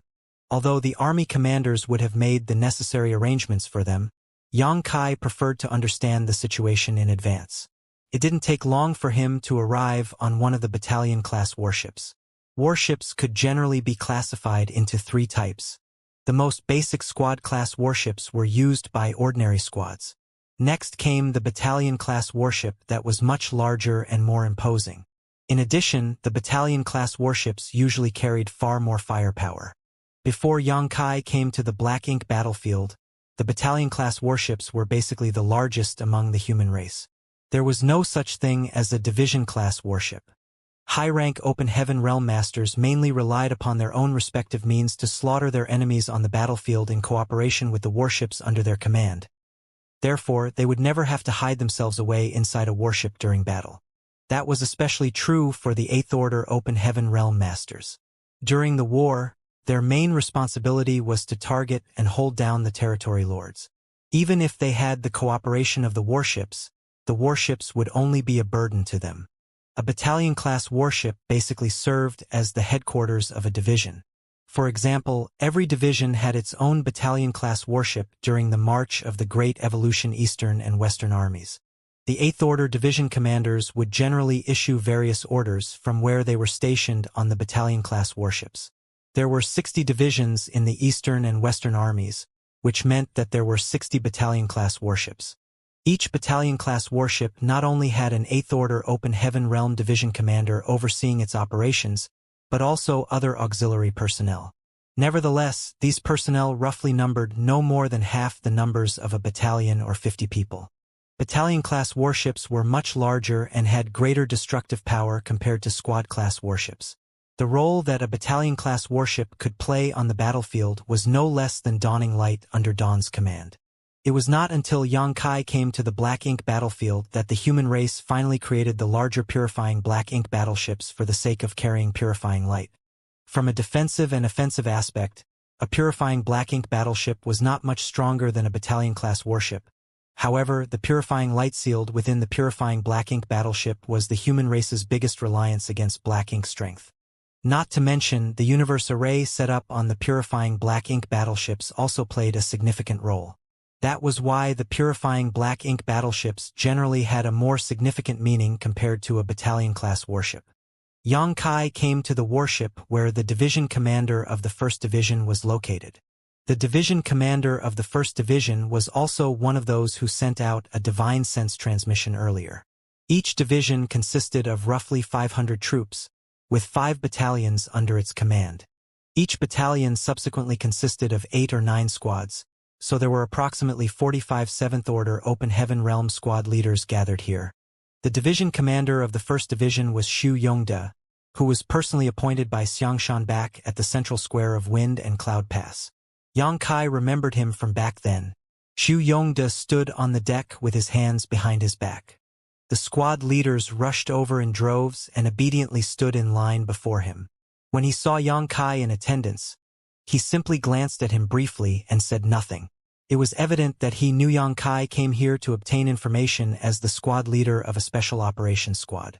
Not long afterwards, the adjutant next to him leaned over and reported in a low voice, "Sir, everyone is here." He nodded and finally opened his mouth to speak. "I called you over because I have orders from above." While Xu Yongde was speaking, the adjutant reached up and swept his hand out before him. Materials of various elements suddenly appeared in front of him. There were almost a dozen of these materials in varying shapes and sizes. Moreover, these materials were of varying orders. Everybody was confused by the sight before them. Xu Yongde stepped forward and pointed at the materials. "When you return to your respective squads, you must collect the materials that are shown here. There are no requirements in terms of order, so just collect as many as possible. There were times when the same materials might not have the same order. Those with better formation conditions and enough time would have a higher order. On the other hand, the reverse would result in materials with a lower order instead." One of the 7th Order Open Heaven Realm squad leaders asked curiously, "Sir, what is the purpose of collecting these materials?" Xu Yongde replied, "The higher-ups have their own considerations. Don't ask so many questions and simply collect what you have been told to collect. The time limit is half a day. Each squad leader will be responsible for their respective squad. Please gather all the materials presented in front of you and deliver them here promptly." Yes. The squad leaders received the orders and dispersed back to their squads. There was an unwritten rule on the black ink battlefield that every cultivator would leave all their resources behind in their residence whenever they were dispatched from the Great Pass where they resided, especially during wartime. They normally did not carry many materials with them on the battlefield. This practice was to prevent the loss of resources should they fall in battle or suffer from any unexpected accidents on the battlefield. By leaving all their materials in their residence, the property they left behind could be used by others if they lost their lives in battle. The humans on the black ink battlefield used to live a difficult life where materials were desperately lacking. Although their situation had improved considerably, their deep-rooted habits formed over the years had not changed. However, the situation among the troops of the Great Evolution Eastern and Western armies was different. They planned to retake Great Evolution Pass, so regardless of whether they survived the campaign, they would not be returning to their original Great Passes. They were part of the Great Evolution Army now. For that reason, they had packed and brought all their belongings with them before the campaign began. That was not all though, as the various Great Passes had also distributed large amounts of cultivation resources to the deployed troops, lest they lacked the necessary resources when they arrived at the Great Evolution Theater. Therefore, all the troops in the Great Evolution Eastern and Western armies could be said to be extremely wealthy. It would not be difficult to complete the order from the higher-ups to collect the specified materials, as there were 30,000 troops in the armies, and the number would not be too small either. If nothing else, there were piles of materials stacked up like mountains in Yang Kai's small universe, so there would no doubt be many of the requested materials there. Nevertheless, Yang Kai could not understand why the higher-ups wanted to gather these items. Looking at the situation, it would seem as though it was a sudden idea. Otherwise, they would have prepared these materials back in the inner sanctum and not while the army was on the march. Since it was a sudden idea, then the higher-ups must have come up with some kind of special plan while on the march. It might even have something to do with the battle earlier. Deep in thought, Yang Kai quickly returned to the dawning light. A 7th Order Open Heaven Realm Master immediately came forward. "Junior Brother Yang." Yang Kai looked up and recognized that person as Li Xing, who also came from Blue Sky Pass. A total of 500 people had been dispatched from Blue Sky Pass, so even if he was not acquainted with all of them, Yang Kai would at least be familiar with their faces. Yang Kai was not close to Li Xing, but they had met each other at Blue Sky Pass on several occasions. Furthermore, Li Xing currently served as Xianxia's adjutant in the Great Evolution Army. Senior Brother Li. Yang Kai cupped his fist in greeting and asked, "Do you need something, Senior Brother?" Li Xing solemnly replied, "The army commander has summoned you. If you have nothing urgent going on, please come with me." Yang Kai nodded. "Please wait a moment, Senior Brother. I received orders from Division Commander Su to gather some materials, so I would like to convey the orders to the others first." Li Xing had no objections. Yang Kai immediately informed Feng Ying about the several dozen materials that Xu Yongde had displayed earlier. Then, he asked her to gather these materials from the squad members and deliver them to the division commander. Feng Ying diligently memorized the information and got to work. After settling this matter, Yang Kai finally stretched out his hand in a polite gesture. "Please lead the way, Senior Brother." Li Xing nodded and took off. The two of them navigated through the void and passed by numerous warships before quickly arriving at the purifying black ink battleship stationed in the middle of the army. The Great Evolution Eastern and Western armies had two purifying black ink battleships. Xiangshan and Lu Zhiping had each brought one from their respective pass. It was just that Lu Zhiping had retrieved the Western Army's purifying black ink battleship after everybody had left their imprint on its universe array. So there was currently only one purifying black ink battleship with the army at the moment. In this way, it was more convenient for the two army commanders to discuss various matters and receive intelligence since they were gathered in one spot. When Yang Kai arrived at this place, he was startled to discover a bunch of people sitting down cross-legged on the ship's deck. Moreover, it was not just the deck. There were also people floating nearby in the void. Meanwhile, the person seated in the middle of this gathering was none other than Ma Fan. Xiangshan, Lu Zhiping, and even the old ancestor were also present, but they stood not far away and watched quietly with no intention of intervening. Yang Kai did not know what was happening, but Grandmaster Ma Fan seemed to be explaining the method of refining something at the moment. If Yang Kai was not mistaken, all the people gathered here were artifact refiners. On this trip to recover Great Evolution Pass, there were more than 1,000 artifact refiners marching along with the army. That was the only way to ensure that the warships would be repaired in a timely manner when damaged. Besides, if the Great Evolution Army could successfully retake Great Evolution Pass, they would ultimately require the strength of these artifact refiners to restore the Great Pass to its former glory. The army not only had 1,000 artifact refiners, but also quite a few alchemists and array masters as well. Among the 1,000 artifact refiners, there was another artifact refining Great Grandmaster aside from Grandmaster Ma Fan, as well as some 50 Grandmasters. The rest were mostly artifact refining Great Masters. The artifact refining elites of several Great Passes had been gathered together in this place. In order to successfully retake Great Evolution Pass, each Great Pass had not been stingy to contribute their own talents. With 1,000 such people gathered in one place, it was impossible for the deck to accommodate them all even if the purifying black ink battleship was quite large. That was why Yang Kai was greeted with the sight of Grandmaster Ma Fan being surrounded by a huge crowd. Following Li Xing to stand in front of Xiangshan and the others, Yang Kai respectfully bowed in greeting. Xiangshan nodded and waved his hand. "Go over there and listen with the others." "Yes." Yang Kai obeyed and headed towards Grandmaster Ma Fan. After squeezing his way through the crowd, he finally managed to occupy a spot and carefully listened to the lecture. A short while later, Yang Kai grasped the contents of this talk to an extent. Grandmaster Ma Fan was explaining the refining method of a mechanical puppet. A mechanical puppet could be considered a kind of puppet, but the mechanical puppet developed by Grandmaster Ma Fan was clearly more agile and realistic than ordinary puppets. Not to mention, he was explaining the refining method of a humanoid puppet. The refining method was not complicated. Under normal circumstances, an artifact refining grandmaster would be more than qualified to refine these puppets. It was just that the quality of the refined puppets would depend on the refiner's personal attainments and the materials used. The refining method of these humanoid puppets was probably created by Grandmaster Ma Fan himself, and that was why he was the one to teach them the method. Whatever the case, his explanation was extremely thorough. All the artifact refiners gathered here were talented beyond their peers, so it was easy for them to quickly master the refining method. Some people also asked some questions and received detailed answers from Ma Fan, which gave them a deeper understanding of the refining method for these puppets. Less than half a day later, the lecture ended and Grandmaster Ma Fan looked around the surroundings. Does anybody else have any questions?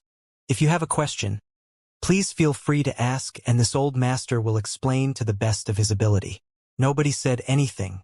Clearly, they had no questions regarding the contents of the lecture. Ma Fan nodded in satisfaction. In that case, this old master has prepared a jade slip for each of you. The jade slip contains a detailed refining method for the mechanical puppet.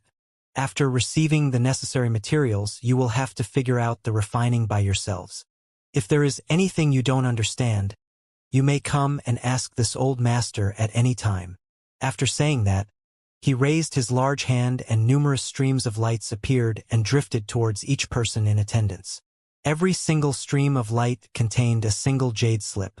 Although a thorough explanation had been given, there were bound to be many problems once these people started refining the puppets even though they understood the contents of the lecture. That was why he went the extra length to prepare these jade slips. These jade slips not only contained the detailed refining method but also some of his insights. In this way, they could reduce most of the difficulties by comparing their results with the jade slip during the process of refining. Taking the jade slip, Yang Kai immersed his mind into it. He discovered that the jade slip contained the refining method of the humanoid mechanical puppet Grandmaster Ma Fan had explained earlier, but it was much more detailed and comprehensive. It was almost like a complete pill recipe. The problems that should be watched out for during the refining process, when to use what materials, what issues might arise, and the solutions to fix these issues, everything was recorded neatly inside the jade slip. With this jade slip in hand, refining the puppet would not be difficult even if they didn't have someone to guide them through the process. So what more was needed when Grandmaster Ma Fan was willing to explain everything in person? While Ma Fan was explaining the refining method for the humanoid puppet, numerous Eighth Order masters rushed over from various directions and handed the space rings in their hands to Xianxia before leaving once more. As a steady stream of Eighth Order division commanders came and went, the number of space rings that Xianxia was carrying gradually increased. Xianxia handed these space rings to Li Xing, along with some instructions. Nodding lightly, Li Xing walked directly to a group of artifact refiners and said, "Please come to me, one at a time, to receive the necessary materials for refining the mechanical puppets." The artifact refiners quickly gathered around him upon hearing those words and soon surrounded him tightly. Yang Kai did not go immediately and instead walked towards Ma Fan and asked, "Grandmaster, the division commanders issued an order earlier to gather some materials. Are those the materials needed for refining the mechanical puppets?" Grandmaster Ma Fan nodded. "That's right." Yang Kai was puzzled. "What's the point of refining so many of these things?" Grandmaster Ma Fan answered patiently, "I'm not too sure about the exact details either. I simply received a request from Army Commander Xianxia to teach the refining method of these puppets. As for what he plans to do with them, that's up to his own considerations. However, the refining method of these puppets is something I learned on a whim when I was younger. Although they seem quite realistic from a distance, they aren't much use in reality. According to my guess, these puppets can only be used as a distraction at most." Yang Kai seemed pensive. On the other side, Xianxia spoke up once most of the artifact refiners had received the supplies. "After receiving the materials, please refine them carefully. Do your best to refine as many puppets as possible." Everybody nodded in acknowledgement. Yang Kai guessed that he had been summoned here because he was now decently proficient in artifact refining. Since he already knew the reason behind this matter, there was no need to continue staying here. The other artifact refiners had to wait to receive their supplies, but he did not. Therefore, he turned around and rushed towards Dawning Light after informing Grandmaster Ma Fan about his intentions. Upon returning to Dawning Light, Yang Kai began refining the humanoid puppets right on the deck. The members of Dawn watched his movements curiously at the beginning, but they lost interest and went back to their own affairs as time passed. 3 days later, the army set off again and continued to sail towards the Great Evolution Theater. The marching speed of the army was neither fast nor slow. Another few days later, Yang Kai's refining process came to an end. It was not difficult to refine the humanoid puppets as the process was easy to master as long as one had the standards of a great master, and Yang Kai was already a grandmaster. After the various components were refined, one simply needed to assemble them together. In that way, a mechanical puppet could be completed in just 7 or 8 days. A group of Dawn members gathered on the deck and observed the finished product curiously. They were rather familiar with puppets as each of them had more or less seen similar objects throughout the journey of their growth. From the external appearance, the humanoid puppet that Yang Kai refined did not look particularly special. Could even be said to be rather ugly. Although it had a humanoid frame, anybody who was not blind could see that it was not a living thing at a glance. Yang Kai made the final checks to ensure that nothing was missing from the puppet he refined before nodding. Xianxia rubbed his chin as he muttered, "Say, why do the higher-ups want to refine these puppets?" Chi Tai Chu thoughtfully suggested, "Maybe they will be used to increase the combat power of our great evolution army? Speaking of which, how much strength can this puppet exert upon activation?" Fengming shook her head. "They are probably not meant to strengthen the combat power of the army. The Tao of puppetry is profound and mysterious, so even if you refine a puppet, you will need to master special puppet arts in order to bring out their full strength. There are a few cultivators in Blue Sky Pass who are proficient in the Tao of puppetry, so they might be able to make some use of these puppets, but with such a large number being produced, it's obvious that these puppets were not prepared for them. Besides, most of them didn't even come along on this campaign. If they are not meant to strengthen our combat power, then what are they for? Are they meant to be nothing more than ornaments?" Ning Qizhi laughed. "Don't tell me the higher-ups are planning to use these puppets to scare the Black Ink Clan away? I don't know whether they can scare the Black Ink Clan away, but these puppets probably aren't meant to just be ornaments." Yang Kai, who was busy working, suddenly interjected. Fengming inquired, "Squad leader, do you know what they are for?" He shook his head. "I don't. The higher-ups did not state their intentions clearly. They simply asked us to refine as many of these puppets as we could. Be that as it may, the resources consumed during the refining process are not particularly valuable and can even be considered common items. The refining method is not too advanced either, so even if these puppets were given to those who cultivated the Tao of puppetry, they would not be able to play a significant role in battle. Any random low-rank Black Ink clansman would be able to destroy one of these puppets in a single blow." During the conversation, he finished doing the final checks and confirmed that there were no issues with the puppet. According to the instructions written in the Jade Slip given by Grandmaster Ma Fan, only the final activation step was left. If there were no problems with this final step, then the refinement of the puppet could be considered a success. Activating the puppet was simple, one only needed to inject world force into the puppet. Needless to say, after consuming the injected world force, the puppet would stop moving. This was typically why the power source of a puppet would generally be something other than a cultivator's own strength. There was no need for Yang Kai to worry about these details, though, as his job was simply to refine these puppets. The higher-ups would make their own arrangements when the time came. Raising his hand, Yang Kai pressed his palm against the chest of the puppet, circulated his world force, and poured it into the puppet. As the world force entered the puppet, the patterns on the body of the puppet lit up. Immediately after that, the puppet seemed to come alive and radiated a vibrant aura. He immediately sensed an inexplicable connection forming between him and the puppet in front of him. This connection came from the world force he poured into the puppet earlier. In other words, he could now easily control the puppet. Be that as it may, what shocked everybody was that the puppet exuded the aura of a fifth-order open heaven realm master after being activated by Yang Kai. Xianxia was so shocked that he blurted out, "Are you serious? Fifth order?" The puppet that Yang Kai spent 7 or 8 days to refine had the aura of a fifth-order master. If it could exert the strength of a fifth-order master as well, then that would be beyond astonishing. After all, the human race would only need to refine these puppets on a large scale and send them into battle to never have to worry about the casualties again. Unexpectedly, Yang Kai seemed thoughtful. "The aura is realistic, but it's just the aura." Thanks to the inexplicable connection between them, he had a deeper understanding of the puppet. The mechanical puppet developed by Grandmaster Mafan had a slightly different approach to the norm.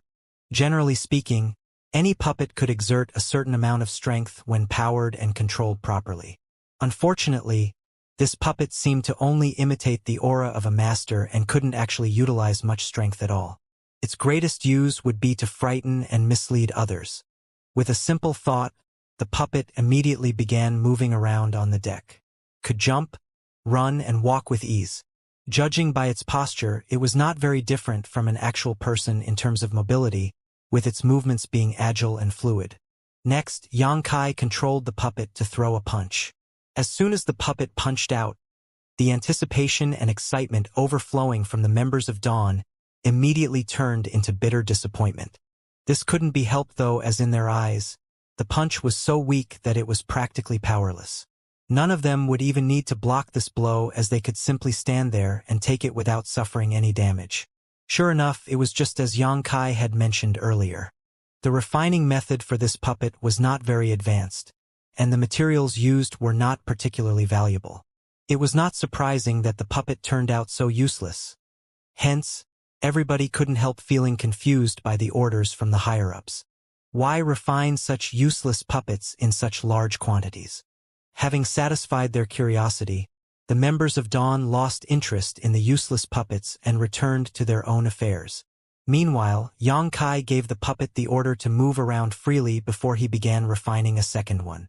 The refining process went much smoother than the first time, and the time he took was shortened by half a day. Everybody would go through a period of practice before they became skilled at anything after all. Xianxia estimated that he would only need 4 to 5 days to refine another puppet to completion once he became proficient in this process. After a series of checks, he confirmed that there were no problems with the second puppet. He then poured his world force into it for the final activation. The puppet once again released the aura of a fifth-order Open Heaven Realm Master, almost identical to the first puppet. The first puppet had already been stored in his space ring. Since Xianxia had not provided it with much world force to begin with, and did not continue to provide it with more, the puppet completely stopped moving after an incense stick or so. The army continued to march forward slowly, and the days gradually slipped by. During this period, Xianxia concentrated on refining the humanoid puppets, and his speed increased with practice. Half a year later, he only needed 5 days to finish refining one. In addition, as he became more proficient in this process, the aura released by the mechanical puppets he created were no longer limited to the fifth order.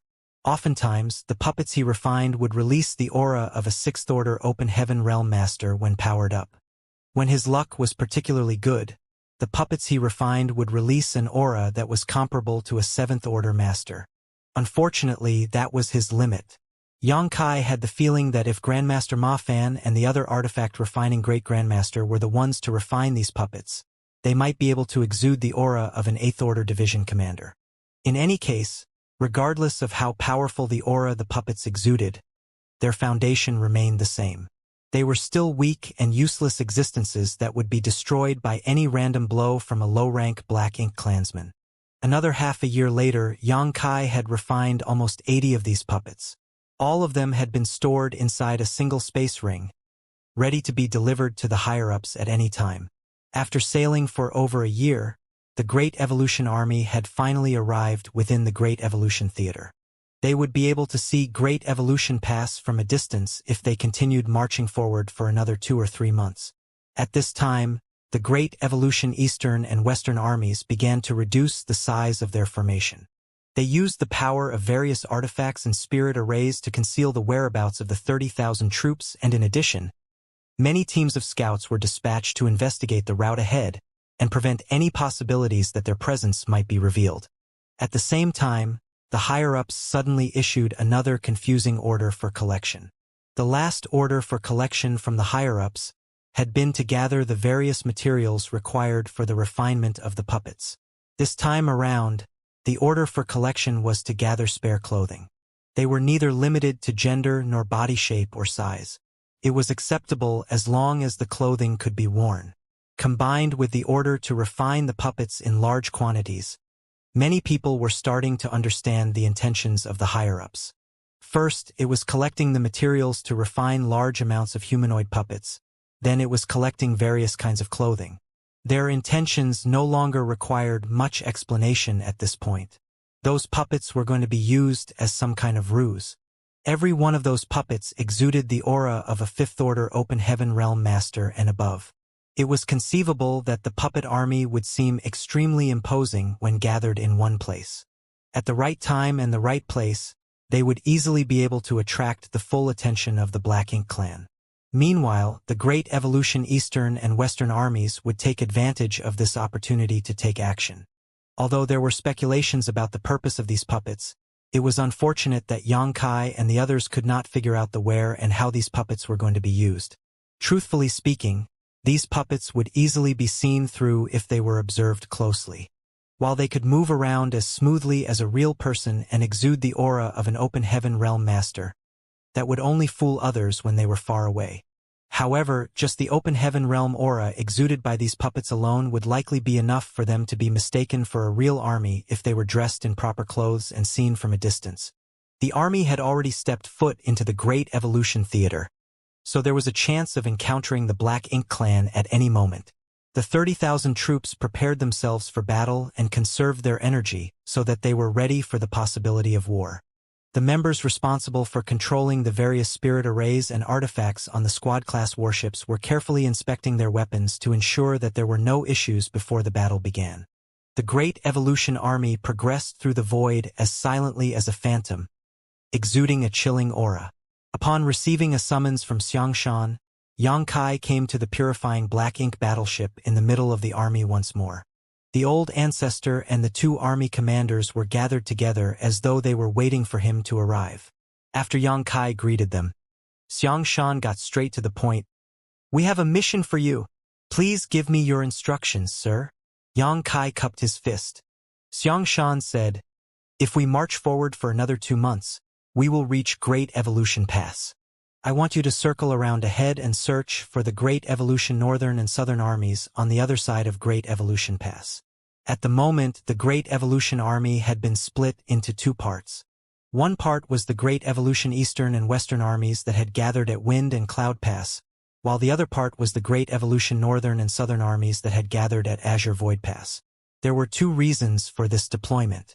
The first reason was that Wind and Cloud Pass and Azure Void Pass had always been besieged by larger than normal Black Ink armies. If the Great Evolution Army assembled at both these 2 great passes, then they could easily break these sieges. The second reason was that half of the troops from the Great Evolution Army came from these 2 great passes. Both Wind and Cloud Pass and Azure Void Pass had each dispatched 15,000 troops each to cobble together the Great Evolution Army of 60,000 troops.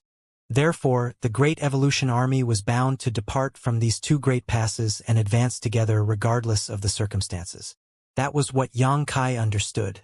What he didn't know was that the 2 armies departing from different great passes had originally agreed to march towards Great Evolution Pass at full speed so that they could arrive as soon as possible and join forces to launch a coordinated attack. However, the Great Evolution Eastern and Western armies had encountered the Black Ink clan reinforcement army from Great Evolution Pass along their march. That had given Xianxia the idea for a better strategy, and he quickly made various arrangements during the march. If there were changes to the original plan, then it was only natural to inform the Great Evolution Northern and Southern armies about the changes so that they were not completely blindsided by the actions of the Great Evolution Eastern and Western armies. The inconvenience of communication on the battlefield could lead to extremely large losses.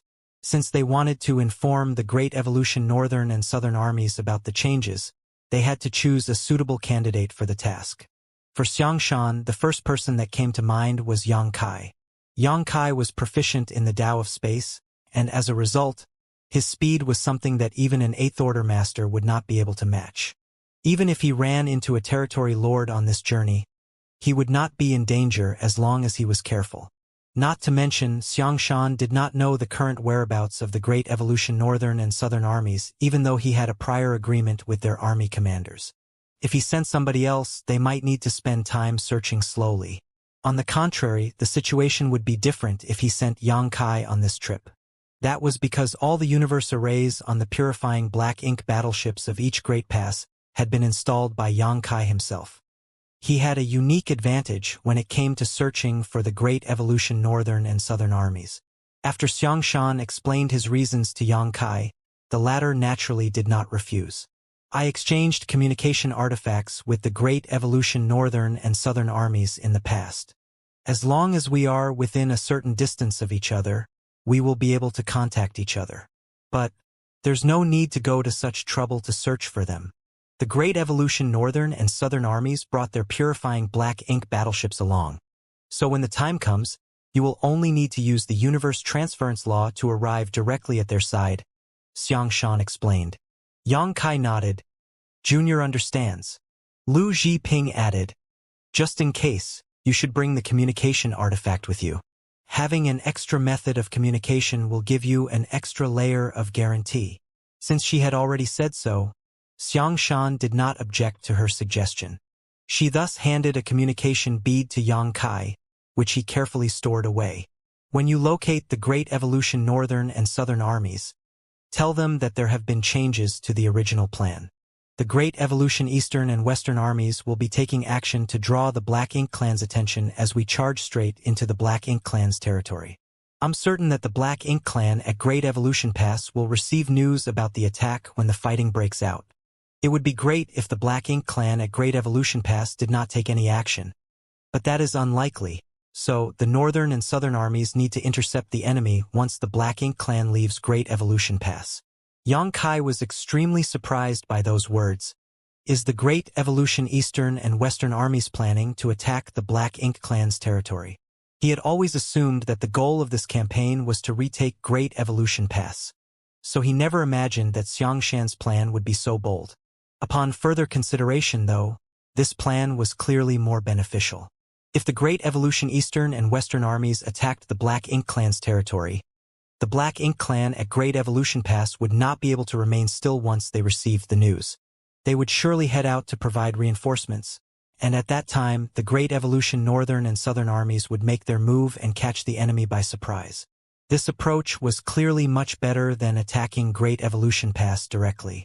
Yang Kai initially had some worries regarding this matter. The Black Ink Clan had taken over Great Evolution Pass some 30,000 years ago, so they were bound to have prepared various defensive measures. If the humans had attacked the Great Pass head-on, they would surely have suffered great losses. On the contrary, the situation would be different if they lured the snake out of its hole in this manner. Without Great Evolution Pass for protection, the Black Ink Clan would lose a huge advantage in this battle. If the humans could obliterate all the Black Ink Clan at Great Evolution Pass, they would be able to retake Great Evolution Pass with ease. It could even be said that if they could beat the Black Ink Clan in the Great Evolution Theater half to death, then the Great Evolution Army would gain ample time to establish a stable foothold in Great Evolution Pass after they retook it. Following the various thoughts that ran through his mind, Yang Kai vaguely understood Xianxia's plan and couldn't help admiring the foresight of the army commander. Inform them that there's no need to provide aid to the Great Evolution Eastern and Western armies. They only need to keep the Black Ink Clan at Great Evolution Pass contained and kill as many enemies as possible to ensure we aren't attacked from the rear. Yes, Yang Kai acknowledged the order. If you don't have anything to prepare, then please set off immediately. It was true that Yang Kai had nothing to prepare, but the 100 or so puppets that he refined previously were still inside his space ring, so he immediately took it out and handed it to Xianxia. Then, he cupped his fist in farewell. Junior will depart right now. Be careful and stay safe. The old ancestor, who had remained silent the entire time, suddenly urged. Yang Kai nodded and flashed out of the purifying black ink battleship. There was no need to inform Dawn. Even without him as the squad leader, Feng Ying and the others would be perfectly fine. After all, they were all people who had spent hundreds, if not thousands of years on the black ink battlefield. Manipulating space principles, Yang Kai's figure flickered and disappeared out of sight. When he looked back again, he could no longer see the great eastern and western fleets. There were various artifacts and barriers to conceal their whereabouts, so it was impossible to discover them unless one was close enough. Yang Kai did not linger. Making use of instantaneous movement over and over again, his figure flashed through the void without pause. According to the information given by Xianxia, the marching speed of the Great Evolution Northern and Southern armies was probably faster than that of the Great Evolution Eastern and Western armies. Yang Kai guessed that the Great Evolution Northern and Southern armies were about to arrive in the vicinity of Great Evolution Pass. However, they would never carry out any rash actions before receiving contact from the Eastern and Western armies. Hiding in the shadows and observing the situation was definitely the safest method. What he needed to do at this moment was circle around Great Evolution Pass, locate the Great Evolution Northern and Southern armies, and deliver Xianxia's message. After Yang Kai departed, the conversation continued inside the purifying black ink battleship, with Lu Zhiping saying, "It's almost time. We should act according to the plan." Xianxia nodded. "Collect all the puppets." The order was conveyed to the others, and soon, all the artifact refiners delivered the puppets they refined during the past year to the purifying black ink battleship. The puppets were personally inspected and counted by Ma Fan himself. There were more than 1,000 artifact refiners, including 2 great grandmasters and 50 grandmasters, so the results of the past year could be said to be extremely bountiful. As many as 70,000 puppets had been refined. Yang Kai alone had refined more than 100 puppets, with the other grandmasters achieving similar results. The 2 great grandmasters had refined even more. Although the number of puppets refined by the great masters was slightly lower, refining 70,000 puppets in this time frame was a terrifying feat nevertheless. That was a number that was accumulated from piling up various materials, but the preparations did not end there. Every puppet also needed to be charged and activated, which was another huge expense. It was fortunate that the Great Evolution Eastern and Western armies had brought enough supplies with them when they first set off on this journey to support such profligacy. It took several days to install energy sources for the tens of thousands of puppets. Afterward, the puppets were divided into 5 portions and stored into 5 separate space rings. These 5 space rings were carried by 5 8th-order division commanders, who jointly set off in the direction of Great Evolution Pass. Following the departure of these 5 8th-order division commanders, the huge fleet that had been marching straight towards Great Evolution Pass since they first set sail changed course. It was also on this day that Xichong Territory Lord, who had been fleeing for more than a year, finally arrived back at Great Evolution Pass. The reason he was able to arrive at Great Evolution Pass 2 months earlier than the Great Evolution Army was that he had been acting alone, so it was only natural that his movements were less restricted. He had mustered all his strength to escape back then, and subsequently continued to run for his life for the next whole month. On the other hand, the Great Evolution Army had to maintain their formation, so it stood to reason that their speed could not compare to a lone territory lord. Be that as it may, it was the exact situation that Xianxia had been anticipating. It was crucial for Xichong to return to Great Evolution Pass ahead of them, so that the Black Ink clan had enough time to make some arrangements. Xichong was a territory lord, but even his complexion was a little haggard at the moment. Traveling through the void for a year was no big deal for a master in his realm, so the reason he looked so disheveled was mainly due to the mental stress he had suffered. For some reason, he couldn't shake the feeling that his pursuers were right behind him. When Xichong was only a few days away from Wind and Cloud Pass, he was ambushed by a human race army. The 300,000 troops of the Black Ink army had been completely annihilated, and all other territory lords other than him had lost their lives. However, fleeing for the past year had taken a huge toll on him. He felt as though there was an overwhelming sense of crisis pressing down on him, giving him the illusion that he was constantly being chased. Be that as it may, there were no signs of pursuers no matter how many times he checked his surroundings. Seeing the majestic Great Pass in front of him once more, Xichong felt as though he had never found a more welcoming sight in his entire life. His tense nerves finally relaxed as soon as he stepped into Great Evolution Pass. More than 30,000 years had passed since the Black Ink clan conquered Great Evolution Pass.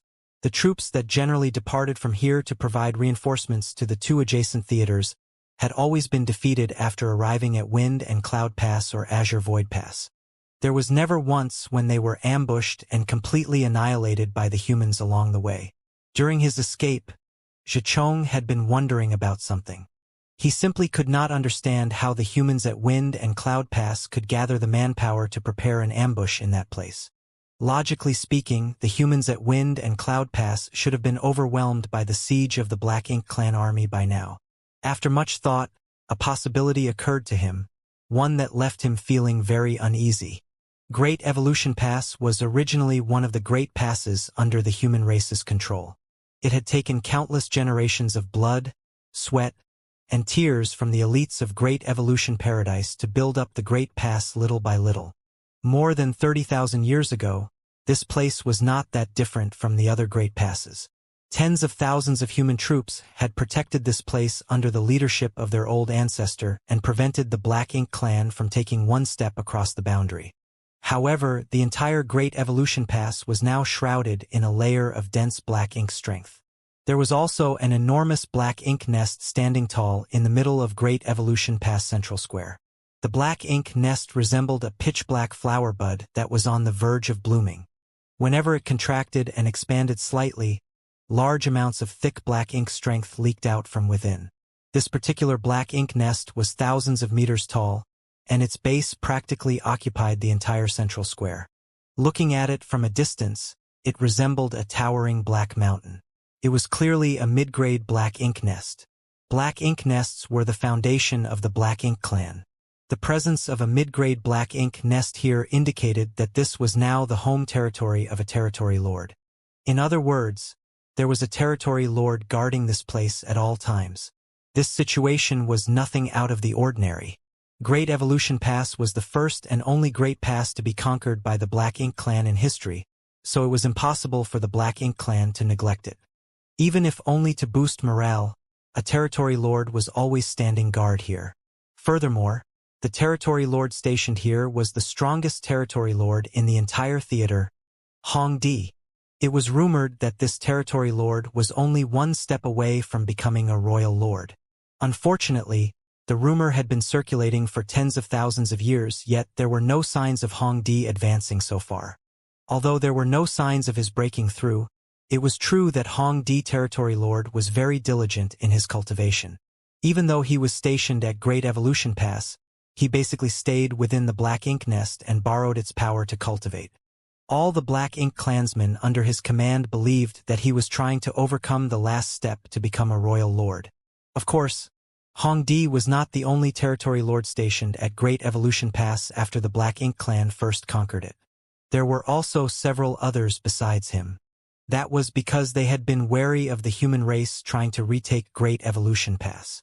However, more than 30,000 years had passed since then. The human race seemed to have little regard for Great Evolution Pass and never showed signs of trying to retake it. Therefore, the Black Ink Clan no longer took this matter too seriously. Except for the most powerful Hong Di, who was ordered to remain here, all the other territory lords returned to their respective territories. Leaving the strongest territory lord at Great Evolution Pass was part of the precautions taken by the Black Ink Clan. They knew that the humans would eventually attempt to retake the Great Pass, but they did not know when the counterattack would come. In this way, Great Evolution Pass became Hong Di's personal territory. Nevertheless, this place remained very lively since the reinforcement armies for the Black Ink Clan in the Azure Void Theater and the Great Evolution Theater generally gathered and departed from this place. Roughly 3 years ago, an army of 300,000 troops had set off in the direction of Wind and Cloud Pass. Hence, Hong Di was very surprised when Xichong suddenly appeared at Great Evolution Pass. He was not surprised by the fact that Xichong had returned so quickly though, but by the fact that Xichong had returned at all. As the person in charge of Great Evolution Pass, he could easily obtain various pieces of information with the help of Great Evolution Pass. Likewise, Xichong was also rather taken aback. That was because he basically never saw Hong Di even though he had been to Great Evolution Pass on many occasions.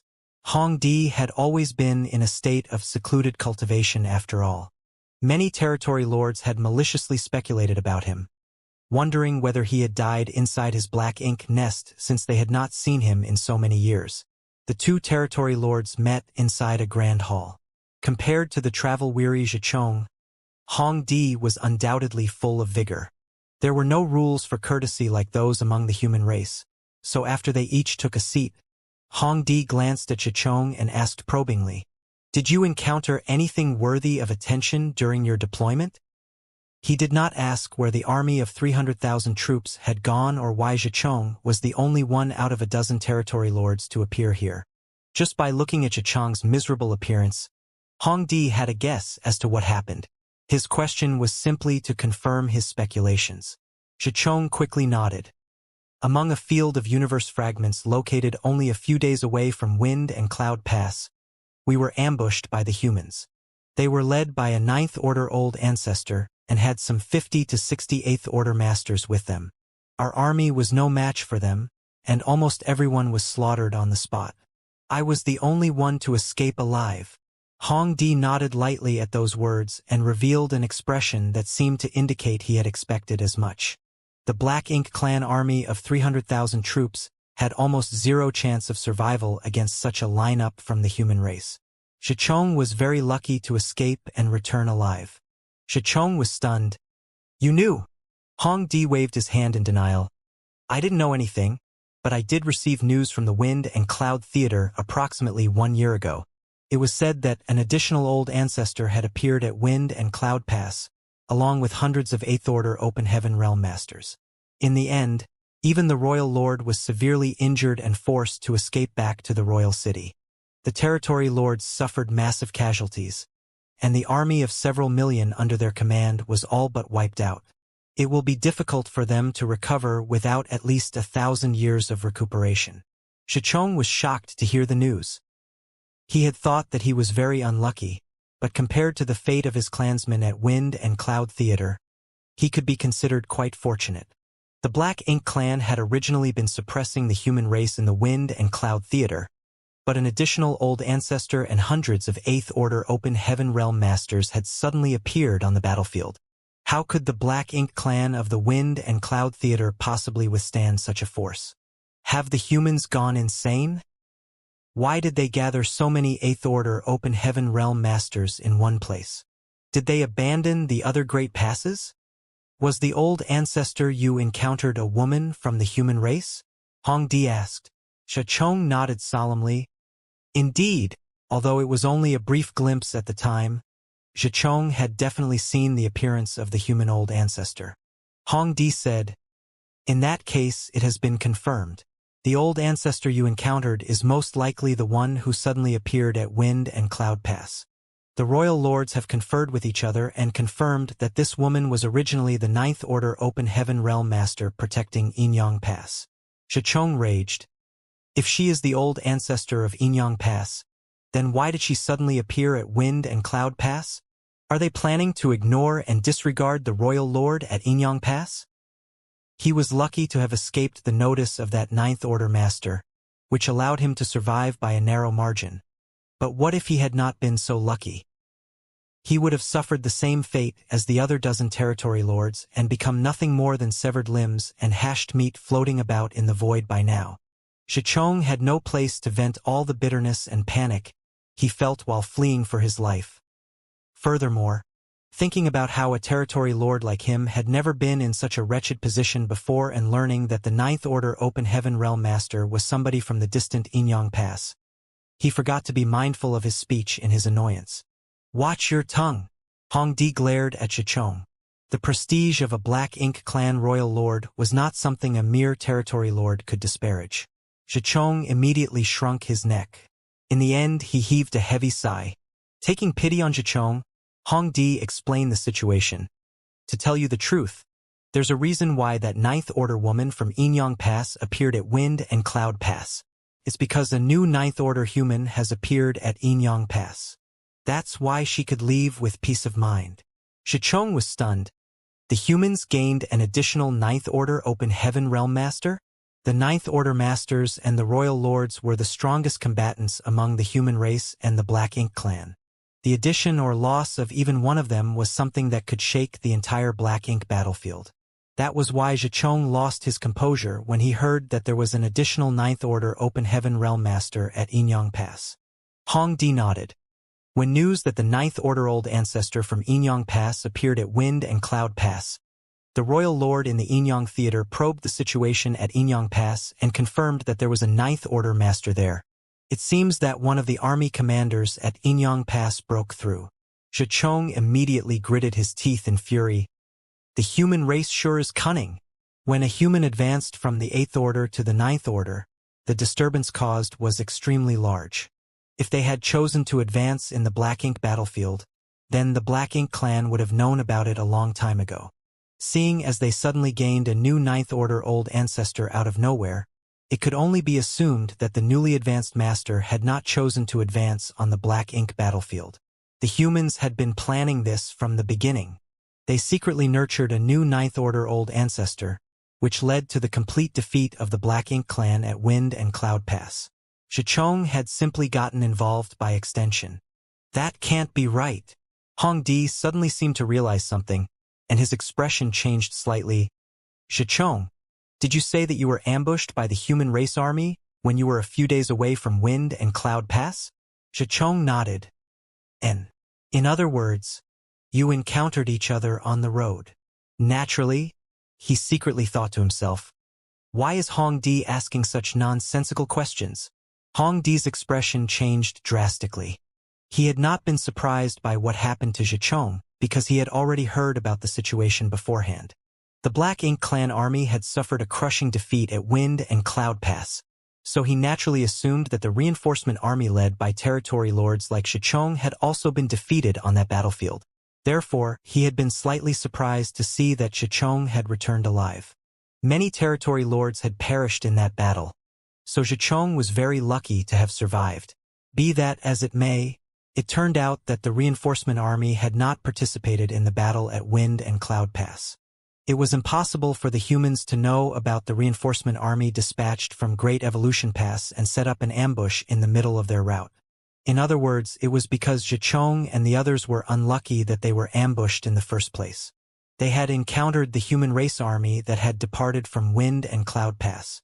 But why would an old ancestor lead a human army out of Wind and Cloud Pass? This is bad. Hong Di abruptly jumped to his feet. They are coming to attack Great Evolution Pass. Xianxia frowned. Do you have evidence? The truth was that he had considered this possibility while on the run for his life, but there was no evidence to back up this speculation. Although he had encountered the human race army outside of Wind and Cloud Pass, he could not say that they were planning to attack and retake Great Evolution Pass. That was a huge claim to make. So Xianxia had not dared to voice his opinion even though this idea had crossed his mind. Xianxia had originally planned to use the Black Ink nest at Great Evolution Pass to report his encounter to the Royal Lord. At the same time, he planned to mention his conjecture despite the lack of evidence. Unfortunately, there were various pros and cons to be considered. If his conjecture was true, then the Black Ink clan would have time to prepare themselves in advance. However, if he was wrong, then he would definitely be punished. There was also the fact that he had fled the battlefield during his encounter with the human race army. He was bound to suffer horribly if he was simultaneously condemned and punished for both crimes. Seeing that Hong Di had the same suspicions, Xianxia felt a sense of relief. It would save him the trouble of informing the royal lord himself. Hong Di quickly said, if you consider the timing, you probably encountered the ambush from the human race army after the battle at Wind and Cloud Pass ended. It was also after the battle at Wind and Cloud Pass that the royal lord sent me a message, telling me not to enter retreat for the time being. I couldn't understand why he issued such a strange order at the time, but it would seem that he already anticipated this turn of events. The royal lord had indeed anticipated this situation. Hong Di was stationed at Great Evolution Pass, so the only information he could receive was the information circulating within the Great Evolution Theater. It was also information that the royal lord could access, but unlike Hong Di, the royal lord had a high-rank Black Ink nest. The royal lord could communicate with the other royal lords with their high-rank Black Ink nests and obtain information from the other theaters. Hong Di was only aware that the humans at Wind and Cloud Pass had significantly increased the number of their troops. They also seemed to have welcomed an additional old ancestor. However, he was not aware that the humans at Azure Void Pass had seen a similar increase in troop strength. Although they did not have an old ancestor among them, they had mobilized hundreds of 8th Order Open Heaven Realm Masters. The Black Ink clan at Azure Void Pass had suffered a crushing defeat as a result. The human race at the two great passes neighboring Great Evolution Pass had shown strange movements at the same time. That was a clear indication that they were plotting something. It was only natural for the royal lord to have some guesses. Hence, he immediately sent a message to Hong Di, telling the latter not to enter retreat for the next few years. That was also why Zhichong could meet with Hong Di at this moment. This is an urgent matter. I must report this information to the royal lord immediately. After saying that, Hong Di rushed out. It was evident that he wanted to borrow the power of the black ink nest to report the information he just received. Seeing that, Zhichong naturally had no reason to stop Hong Di, so he stood up and said, "I'll go with you." There was no telling what the royal lord might ask. Therefore, it would be easier for him to answer the questions if he were present. A short while later, Hong Di stood inside the black ink nest and communicated with its consciousness to report all the information he received so far. He originally thought that it would take some time before he received a response, but contrary to his expectations, the royal lord responded immediately. Another short while passed before Hong Di withdrew his consciousness with a solemn expression. Zhichong asked, "What did the royal lord say?" He had wanted to report his experience to the royal lord himself, but who could have imagined that the royal lord had no intention to question him whatsoever? Zhichong did not know what the royal lord had said to Hong Di. Hong Di quickly said, "Our clan suffered a crushing defeat at Azure Void Pass after the humans dispatched a large number of reinforcements there. As a result, nearly half the territory lords were killed or gravely injured. Although the royal lord is safe, he won't be able to take action within a short period of time." Zhichong was shocked. "Are you saying that something similar happened at Azure Void Pass too?" Hong Di nodded heavily. "So, the royal lord speculates that the humans might be coming to retake Great Evolution Pass. Zhichong, the royal lord commands you to return to your territory as soon as possible and gather an army in order to reinforce the defenses at Great Evolution Pass. Are they really coming?" Zhichong felt a little faint. For more than 30,000 years, the humans had been ignoring the loss of Great Evolution Pass. Even so, the Black Ink clan had always known that the humans would never abandon Great Evolution Pass entirely. They would come back to retake the pass one day, but the Black Ink clan never expected the wait to last 30,000 years. "I understand. I will return to my territory immediately."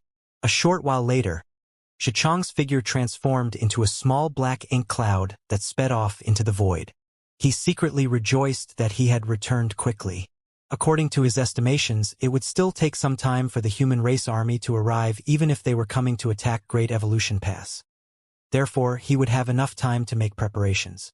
In fact, all the territory lords in the Great Evolution Theater would have ample time to prepare themselves for the difficulties ahead.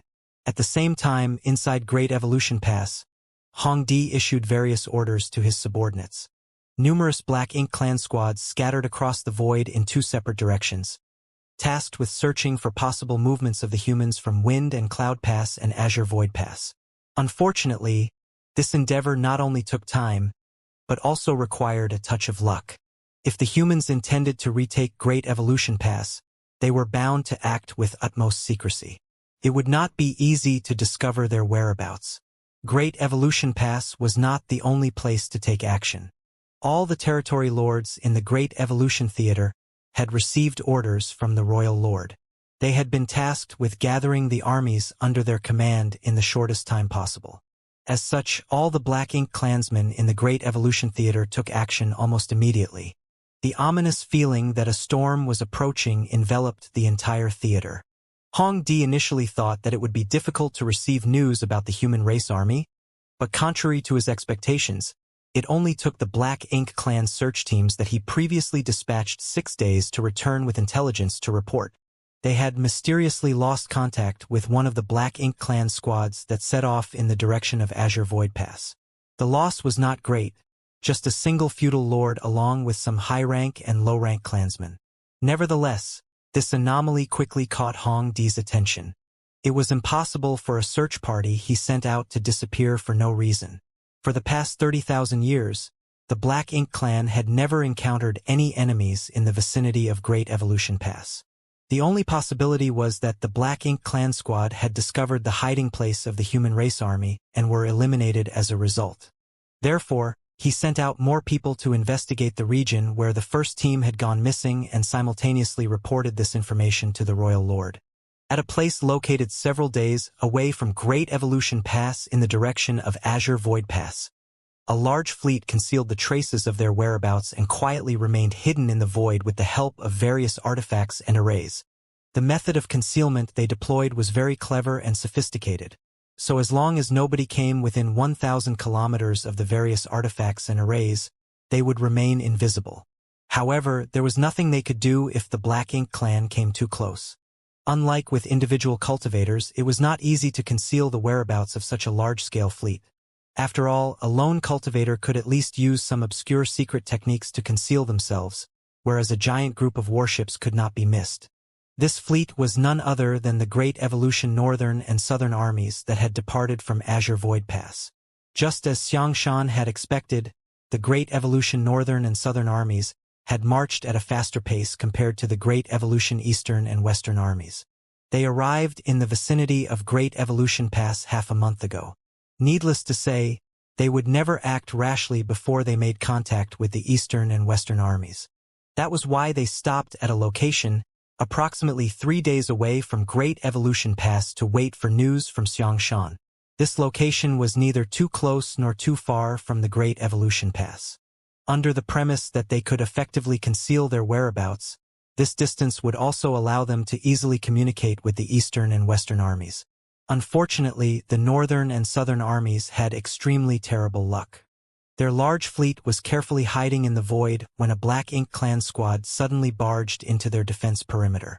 The void was so vast that 1,000 kilometers was truly not far.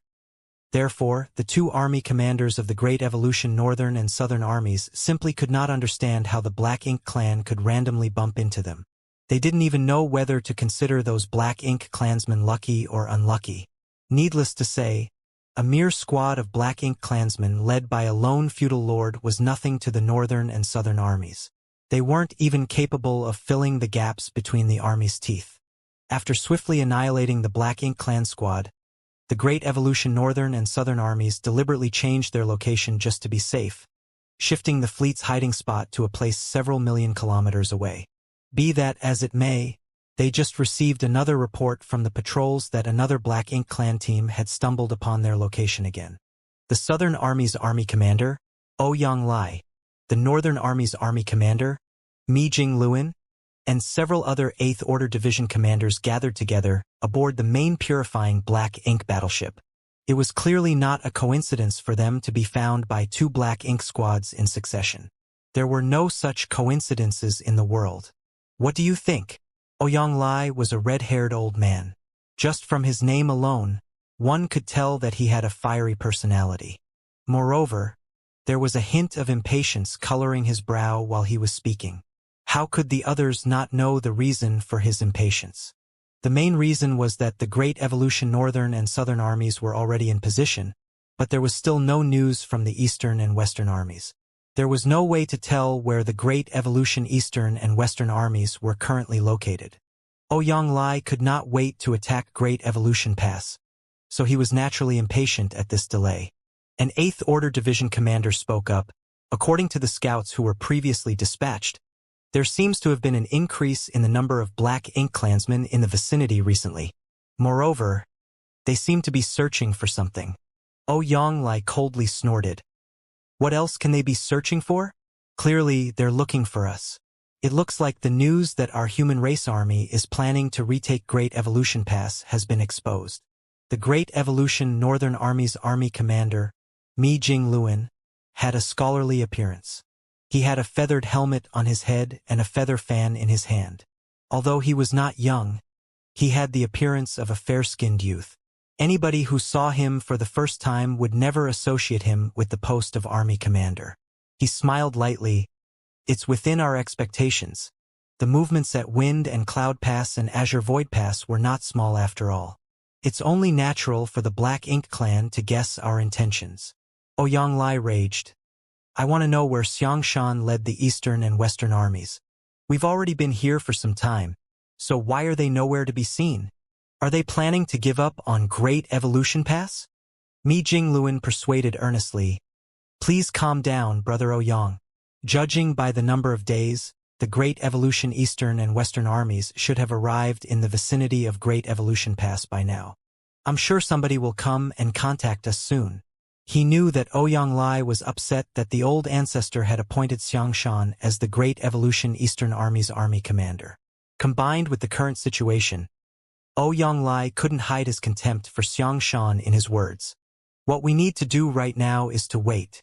But, since the Black Ink clan has taken precautions, it isn't safe for our northern and southern armies to remain here. This place is just 3 days away from Great Evolution Pass, which if the enemy is alerted is clearly too close. We should withdraw to a position further away. Ouyang Lai said nothing, so a division commander inquired, Senior Brother Mi, how far back do you think we should retreat? Mi Jingluan pondered for a moment. We should retreat another 2 days' distance, so that we are 5 days away from Great Evolution Pass.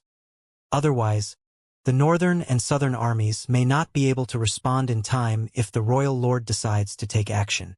The other 8th Order Open Heaven Realm Division commanders who were participating in the strategy meeting nodded in agreement.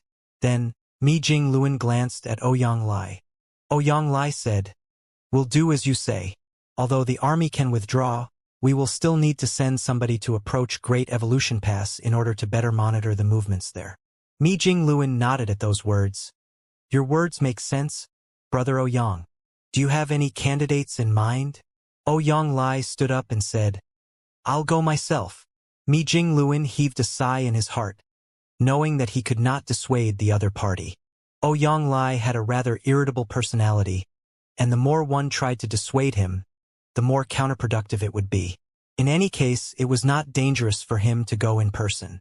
He was an 8th Order Open Heaven Realm Master after all, so it would not be difficult for him to conceal his presence, unlike a large fleet that could not remain hidden no matter what they did. Even if Ouyang Lai went to scout in person, the Great Evolution Northern and Southern armies would still have Mi Jingluan in command, so nothing would go wrong. It was just that Ouyang Lai could not be allowed to go alone. There was no saying what trouble he might cause with his violent temper otherwise. For that reason, Mi Jingluan said, You should bring your disciple with you, Brother Ouyang. That way, you can send him back to inform us if you discover anything. Ouyang Lai immediately turned to look at Mi Jingluan. What's wrong? Are you afraid I might cause trouble? Are you trying to get my disciple to watch over me? Mi Jingluan burst out laughing. How could I possibly dare to do something like that? Although he said that, it was obvious he had that exact intention in mind. Ouyang Lai considered the suggestion for a moment and coldly snorted. Fine. I'll bring him with me. Honestly speaking, Mi Jingluan was not the only one who was worried that he might cause a ruckus. Ouyang Lai was worried that he might cause a ruckus too. Under normal circumstances, his strength as an 8th Order Open Heaven Realm Master would have prevented anything too troublesome from occurring even if he kicked up a storm. However, things were different this time. The Great Evolution Northern and Southern armies had not gotten in touch with the Great Evolution Eastern and Western armies, so they had yet to discuss their deployment strategy to retake Great Evolution Pass in detail. If he were to stir up trouble at this time, his actions would affect many other people as a whole. In the worst-case scenario, he might even disrupt the plans of the entire army. If he brought his disciple along with him, then his disciple would act as a constraint. Ouyang Lai would first need to carefully weigh his actions before he caused any trouble. Brat, did you hear? Come take a walk with your master. He turned to look to the side. There was a young man leaning against a nearby pillar, with his arms folded in front of his chest.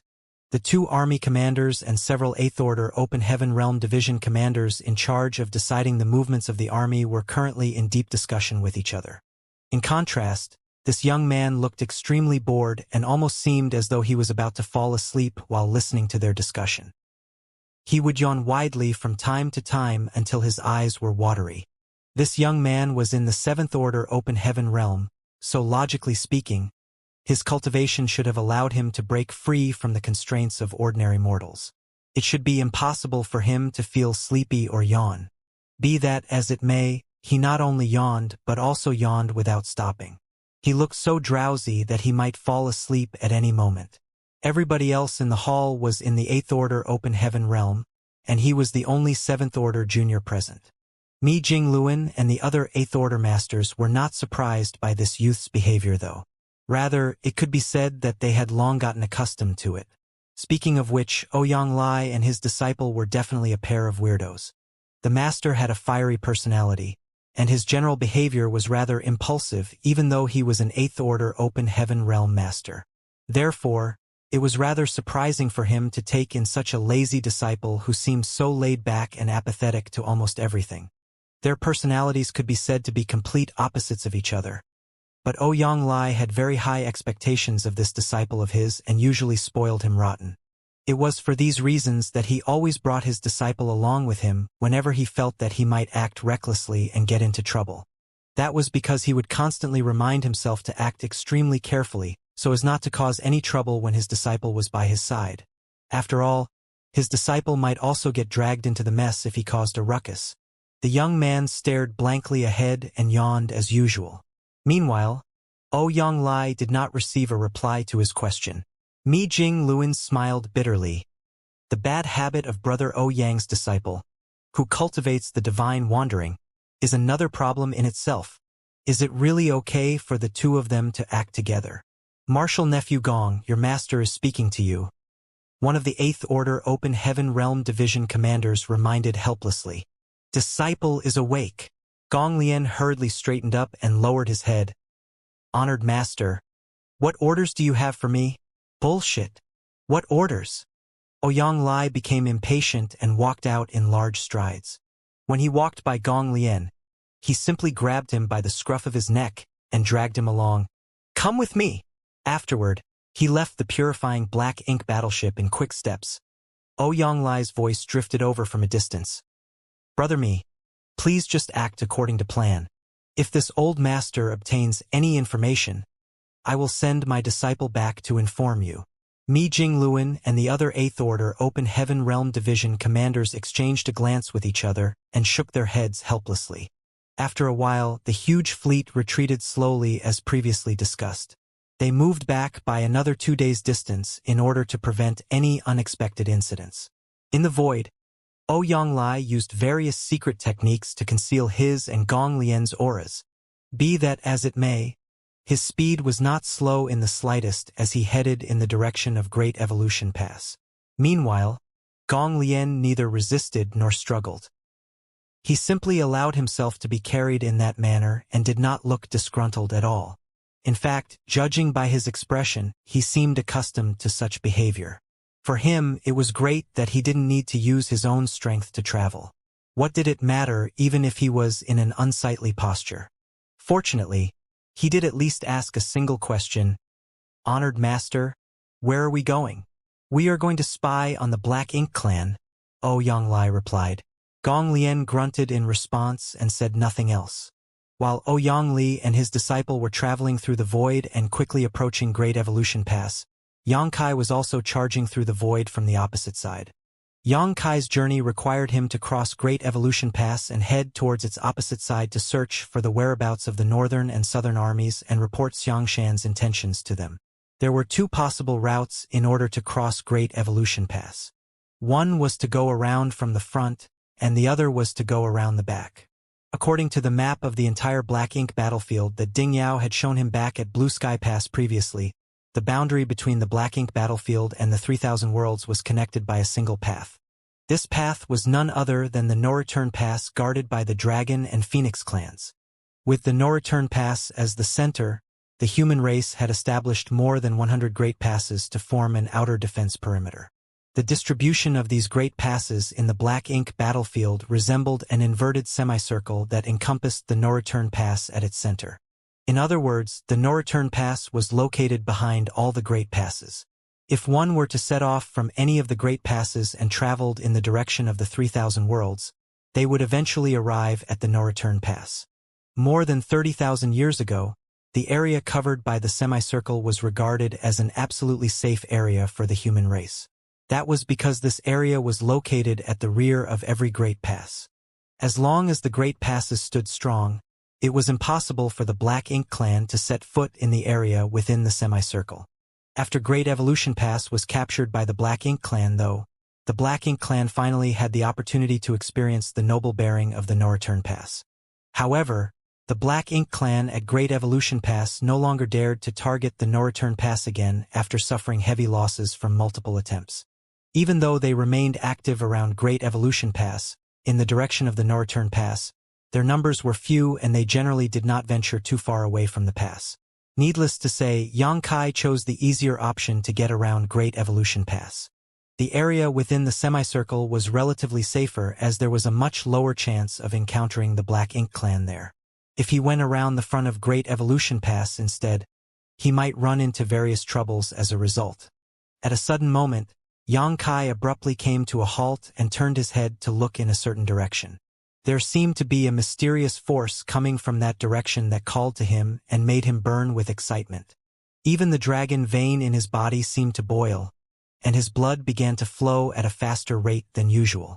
Xianxia immersed his mind into the feeling and perceived the situation. It didn't take long for him to understand what was happening. The source of that mysterious force was the place where the dragon altar was located. Thanks to the dragon vein in his body, Xianxia naturally formed a connection with the dragon altar. More importantly, the no-return pass was also located in that direction. The no-return pass was guarded by the dragon and phoenix clans. Could it be that the dragon altar was at the no-return pass? Ever since he came to the Black Ink battlefield, Xianxia had always wanted to visit the dragon clan. After all, he had a dragon vein in him, and there were also many other dragon clan members in Voidland. If he could locate the dragon clan on this side, he would be able to cultivate his dragon vein better in the future. Unfortunately, his wish had yet to come true. All the public knew was that the dragon altar was part of the 36 cave heavens, but they did not know where it was located. According to the rumors, the dragon altar was an ethereal place that was impossible for anybody to enter unless they were part of the dragon clan. The elders of the cave heavens and paradises most likely knew the secret of the dragon altar and the no-return pass. Be that as it may, they would never publicize this knowledge. Xianxia once visited the divine spirit ancestral land in the shattered heaven, where he was able to experience the past and witnessed an ancient battle. In that ancient battle, the Dragon Emperor and Phoenix Empress of the time had joined forces to seal and suppress the Black Ink giant spirit god. He also obtained the Dragon Clan's sacred treasure, known as the Crystal Palace in the Black Ink sealing land. However, there were no Dragon Clan members or pure-blooded Phoenix Clan members in the Divine Spirit ancestral land. The Divine Spirits in the ancestral land didn't even know anything about the ancient battle that took place all those eons ago. It was possible that the Dragon and Phoenix clans had left the ancestral land after that great battle to guard the no-return pass. Xianxia had failed to sense the existence of the dragon altar back at Blue Sky Pass because the distance between them had been too great. Now that he had deliberately taken a large detour around the rear of Great Evolution Pass though, he finally had the opportunity to perceive the dragon altar. It was just that his current position was very far from the no-return pass, so the resulting connection he felt was not that strong. Glancing in the direction of the no-return pass, Xianxia suppressed the excitement boiling in his dragon vein and continued on his journey. The dragon altar was a place he was bound to visit one day, but now was not the time. He had more important things to do right now. His journey went smoothly without encountering any Black Ink clansmen. Hence, he boldly traveled by manipulating space principles without fear of being discovered. On the other side of Great Evolution Pass, Ouyang carried his disciple, Gong Lian, and snuck towards Great Evolution Pass. Along the way, he found a large number of Black Ink clan squads searching in all directions. Of course, it was not difficult for him to avoid these Black Ink clansmen with his powerful cultivation and skills. Gong Lian continued to yawn throughout the journey with a drowsy look in his eyes. Anybody who saw him would think that he was about to fall asleep at any moment. In reality, he had always maintained such behavior without changing. Even though he was being carried by his honored master, he did not bother to resist at all. A few days later, Ouyang finally arrived at the periphery of Great Evolution Pass. From where he stood in the void, he could clearly see the majestic Great Pass towering upward in the void. He couldn't help sighing when he saw the Great Pass that was completely shrouded in Black Ink strength. This place used to be part of the territory that belonged to the human race, but it was now dominated by the Black Ink clan, which made him feel indignant. As a result, he was tempted to rush over and attack the Black Ink clan in order to reclaim the pass and wash away the shame of losing it. Nevertheless, it was just a thought. No matter how rash his personality, Xianxia knew that nothing good would happen if he attacked the Great Pass alone. They would only stand a chance to reclaim Great Evolution Pass if the entire army took action. While this position was considered quite close, he had yet to reach the limits of his ability. Xianxia was about to head closer when Gong Lian, who had been carried all this time, abruptly reacted. Gong Lian widened his eyes in surprise, the usual lethargic expression on his face vanishing in an instant. More importantly, he involuntarily shuddered in fear. Xianxia had been carrying Gong Lian all this while, so he immediately noticed the sudden change in his disciple. Just as he was about to inquire about the situation, he heard Gong Lian sending a divine sense transmission to him. "Honored Master, I suddenly feel a little scared." He frowned. "Are you certain?" Gong Lian nodded solemnly. Xianxia's expression immediately turned serious. There was no denying that his disciple had extremely outstanding aptitude, as Gong Lian had advanced directly to the Seventh Order Open Heaven realm. Even among the cave heavens and paradises, he was a rare talent with the hope of reaching the Ninth Order Open Heaven realm one day. Why else would Xianxia value him so much? What's more, Gong Lian's cultivation speed was astoundingly fast. It had been less than 1,000 years since he advanced to the Open Heaven realm, but he had already reached the peak of the Seventh Order and was only one step away from the Eighth Order. Although his cultivation was one step lower than Xianxia's, he had a unique ability, and that was that his perception of danger was much more acute than ordinary people. His perception was not so much a skill as an innate talent. Therefore, it was impossible for others to imitate. Gong Lian might not know what triggered it, but he could always predict approaching danger in advance. The greater the crisis he faced, the stronger the perception he experienced. Similar incidents had occurred in the past, and Gong Lian had relied on his innate talent to avoid many dangers along his cultivation path. However, there had never been an incident where his perception of danger had caused him to panic. Being aware of his disciple's innate talent, Xianxia immediately knew that something was very wrong when Gong Lian trembled in fear and claimed that he was scared. Between the both of them, one of them was in the peak of the Seventh Order and the other was in the Eighth Order. Even if they encountered the Black Ink clan army, they would be able to escape alive as long as they were not completely surrounded by the enemy. For that reason, the source of danger that Gong Lian sensed was most likely the Royal Lord. Only the Royal Lord, who was comparable to a Ninth Order Open Heaven realm old ancestor in terms of strength, could frighten him so badly. Xianxia did not sense the aura of the Royal Lord, but he did not hold any doubts towards his disciple's ability. Hence, he immediately sought a hiding spot. It just so happened that there were some asteroids of varying sizes nearby, so he quickly sped towards one and hastily set up a spirit array to conceal their auras. Similarly, Gong Lian stopped being lazy and lent a hand in the preparations. Thanks to the joint efforts of both master and disciple, they completed a spirit array in less than half cup of tea's time. Xianxia swiftly activated the spirit array after they slipped inside without delay. Almost at the same time, a majestic will swept past their hiding place and spread out into the distance at a rapid rate. It was immediately followed by a gigantic cloud of darkness that came from the depths of the void and rushed past them, no more than 10,000 kilometers away from their hiding spot. Xianxia lowered his eyes and did not look in that direction. Then, he stealthily sent a transmission. "What do you see?" In stark contrast to Xianxia's cautious actions, Gong Lian's current behavior could only be said to be extremely bold and reckless. Gong Lian squinted his eyes slightly, his gaze slowly becoming slack again as he watched the gigantic figure rushing into Great Evolution Pass. From beginning to end, the gigantic figure did not show any reaction whatsoever despite being watched so fixedly. This could be said to be another of Gong Lian's unique abilities. If anybody else were watching that figure, it would have been difficult for them to escape notice even if they were in the Eighth Order Open Heaven realm. However, Gong Lian was different as he could practically reduce his presence to the point where he seemingly didn't exist. "It's the Royal Lord," Gong Lian replied via transmission. Both master and disciple would not have avoided the royal lord's perception if Gong Lian had not warned Ouyang Lai in time. In fact, they would likely have been exposed immediately.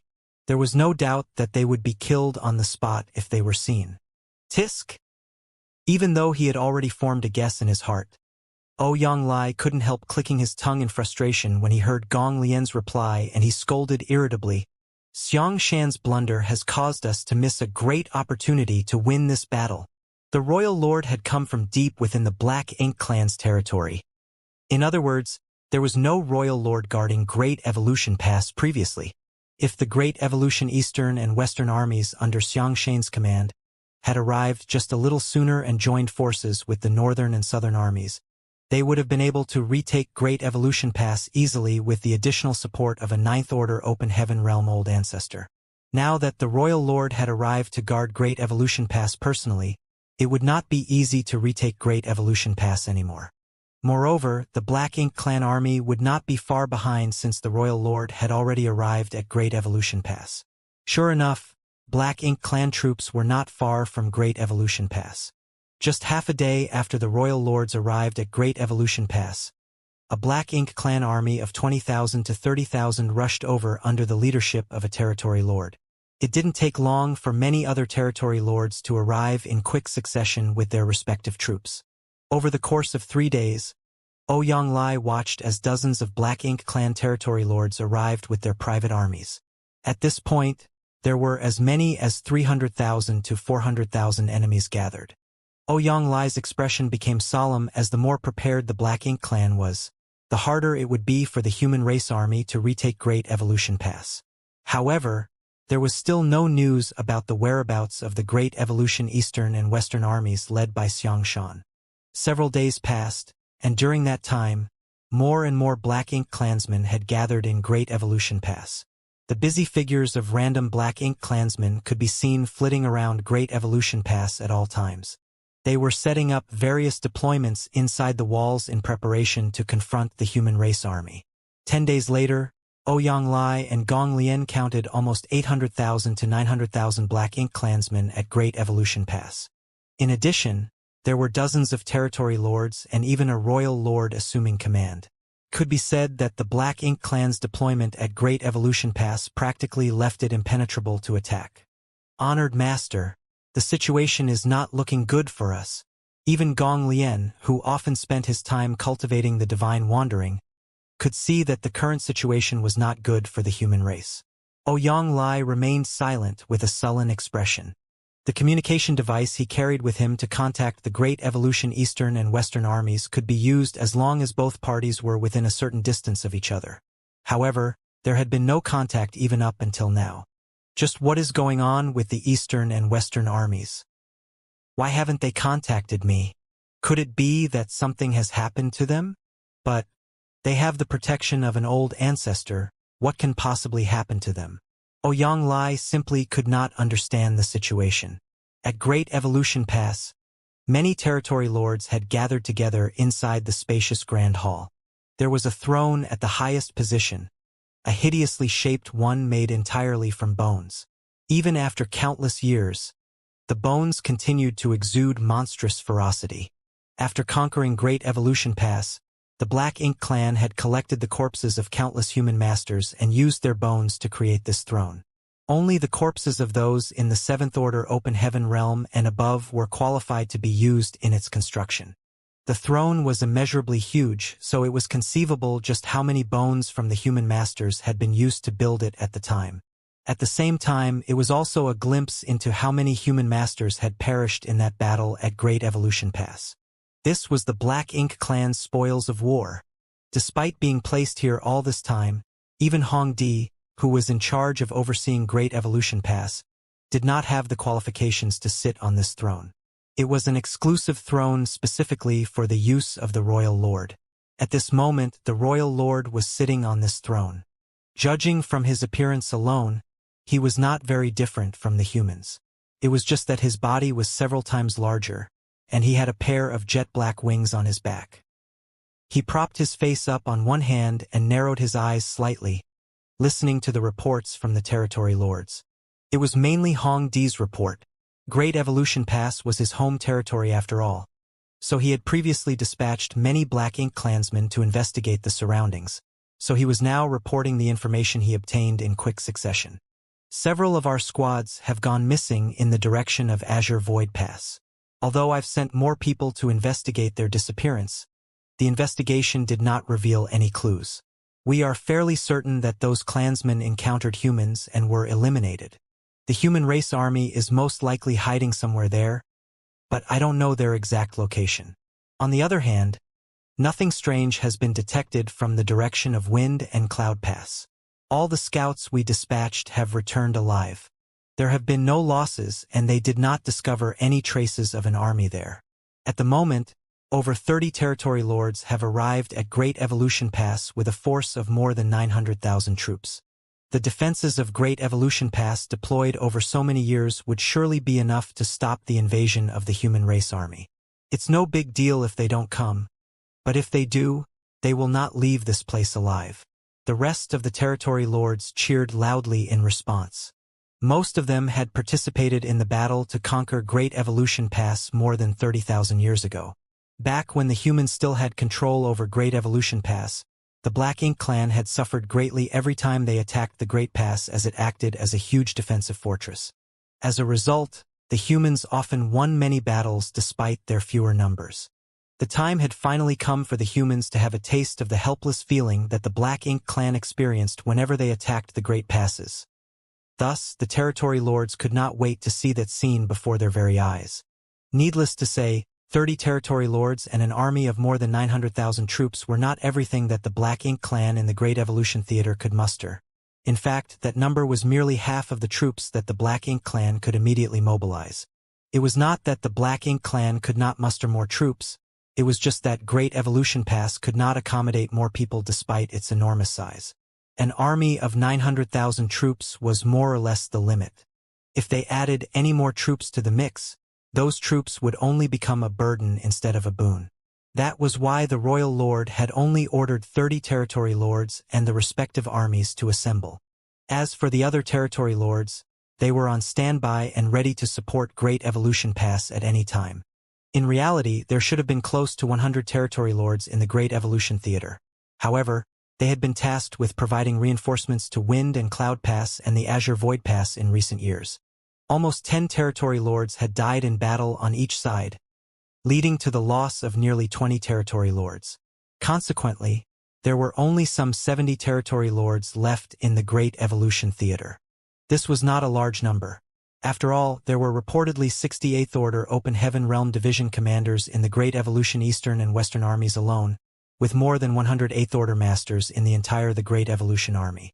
Comparing the number of 8th Order Open Heaven Realm Masters and Territory Lords, the human race had an absolute advantage. This decision had taken into account the dangers and risks of assaulting the Great Pass. It was impossible to reclaim Great Evolution Pass without an absolute advantage over their enemies. After Hong Di finished his report, the Royal Lord did not respond for a long time and the Territory Lords did not dare to pester him for a response. A long while passed before the Royal Lord commanded, "Continue investigating. Try to find a way to learn the exact location of the human race army." What he could ascertain at this moment was that the 9th Order Open Heaven Realm Master came from the direction of Wind and Cloud Pass. In other words, the human race army coming from Azure Void Pass did not have the protection of a 9th Order Master. If he could learn the location of the human race army from Azure Void Pass, then he could take the initiative to attack them. In that way, it would be much easier for him to deal with the human race army from Wind and Cloud Pass. The human race's decision to split the army during their march towards Great Evolution Pass would result in their complete defeat. The Black Ink clan Royal Lord was full of confidence towards this upcoming battle. After all, the situation today was not the same as 30,000 years ago. Yes, Hong Di responded and relayed the orders to his subordinates. It didn't take long before even more Black Ink clan squads came out from Great Evolution Pass and split into two directions to investigate and obtain information on the movements of the human race army. In the void, Yang Kai's figure flickered constantly as he moved forward rapidly. The huge void was vast and silent with no suitable objects to be used as a reference for the universe chart. Therefore, He did not know his exact location. It was truly fortunate that he could still use the universe array. Under normal circumstances, those who left behind their imprint at the universe array could use the universe transference law to create a connection to it as long as both were located in the same world. In that way, they could directly teleport themselves back to the universe array. It was just that the difference in the teleporting distance would lead to a difference in the pressure that one faced when teleporting themselves. If the pressure was too great, they might end up in an awkward situation where their body is torn apart. A few days ago, Xianxia started to use the universe transference law to determine the position of the universe array and correct his direction accordingly. Unfortunately, the distance between them was still too large. Even for him, it would be difficult to withstand the burden of teleporting over such a large distance. Hence, he had been working on getting closer towards the universe array. All of a sudden, he stopped in his tracks and formed hand seals to activate the universe transference law. A huge array bloomed beneath his feet a moment later, forming a vague connection with something a long way away. It was the place where the universe array was located. More importantly, the location of the universe array corresponded to none other than the location of the purifying black ink battleship belonging to the Great Evolution Northern and Southern armies. Xianxia quietly perceived the situation. His current location was still quite far from the location of the universe array. An ordinary 7th Order Open Heaven Realm Master would not be able to teleport themselves over such a distance safely. Only an 8th Order Master could pull off such a feat. Be that as it may, this was no longer an issue for Xianxia as he was a master of the Tao of space. He thus relaxed his mind and allowed the intangible pulling force to wrap around him. Following a burst of bright light, his figure vanished out of sight. The Great Evolution Northern and Southern armies were currently hiding in an area filled with universe fragments. This place was located a full 10-day journey away from Great Evolution Pass. Ever since their location was first discovered by the Black Ink clan, the large fleet had changed its hiding spot several times. Unfortunately, it would not take long before their new location was discovered again. In order to learn the whereabouts of the human race army, the Black Ink clan had dispatched many search teams as though casting a wide net in the direction of Azure Void Pass. As a result, the Great Evolution Northern and Southern armies were forced to retreat again and again until they reached their current position. If they were discovered again, then they would be forced to withdraw even further. After all, they did not have the protection of an old ancestor and would be defenseless if the Royal Lord suddenly attacked them. Therefore, it was better for them to stay as far away from Great Evolution Pass as possible for safety's sake. On the deck of the purifying black ink battleship, Mi Jingluan stood quietly at the bow of the ship with his feather fan in hand as he stared outward in the direction of Great Evolution Pass. Nearly 10 days had passed since Ouyang Lai and his disciple headed towards Great Evolution Pass to spy on the situation.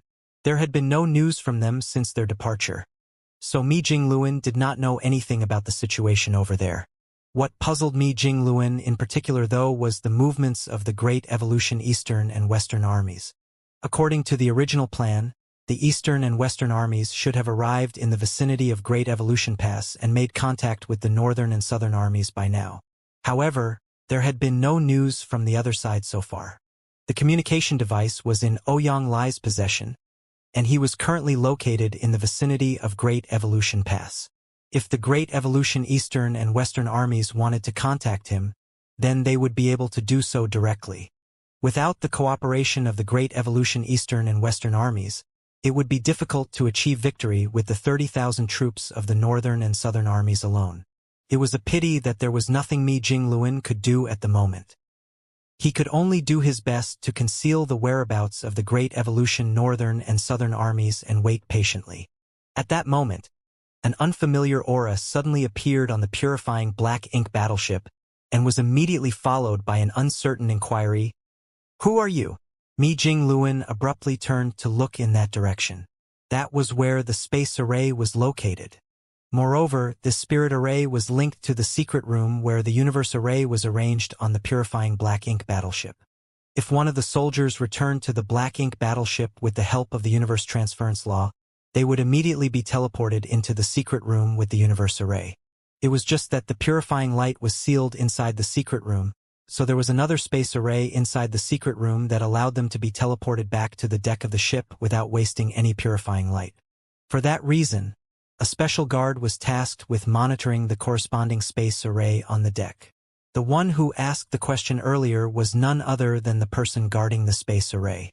Somebody arrived on the purifying black ink battleship via the universe array. Mi Jingluan immediately snapped back to his senses and sent a transmission to the guard. Quickly bring that person over. The guard responded affirmatively and brought a young man to Mi Jingluan a short while later. Needless to say, the person who arrived was Yang Kai.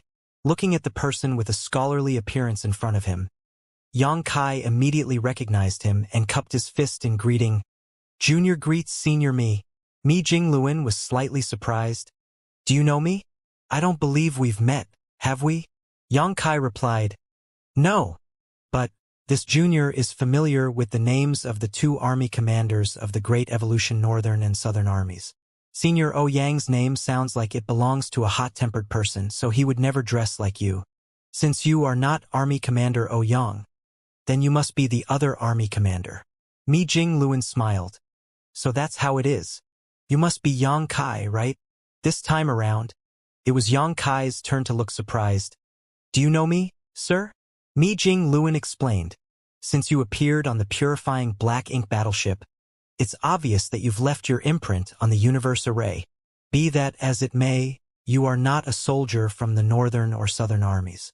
Throughout the various great passes, there is only one person who has left their imprint on all the purifying black ink battleships. After all, you were the one who arranged them on the purifying black ink battleships. Yang Kai nodded lightly. Mi Jingluan's expression turned solemn, and he directed the conversation to the main topic. Did you come because you have a report for me? Yang Kai cupped his fist. I came here under orders from Army Commander Xianxia to inform the Great Evolution Northern and Southern armies that there has been a change to the original plan. Mi Jingluan raised his hand to interrupt.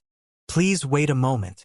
His divine sense surged for a moment before he beckoned towards Yang Kai. Come with me. A short while later, Yang Kai followed Mi Jingluan into the purifying black ink battleship and soon arrived at a conference hall. It didn't take long for the 8th Order Division commanders who received the news to arrive in quick succession. Many of them were surprised to see an unfamiliar face and wondered why this 7th Order junior was here.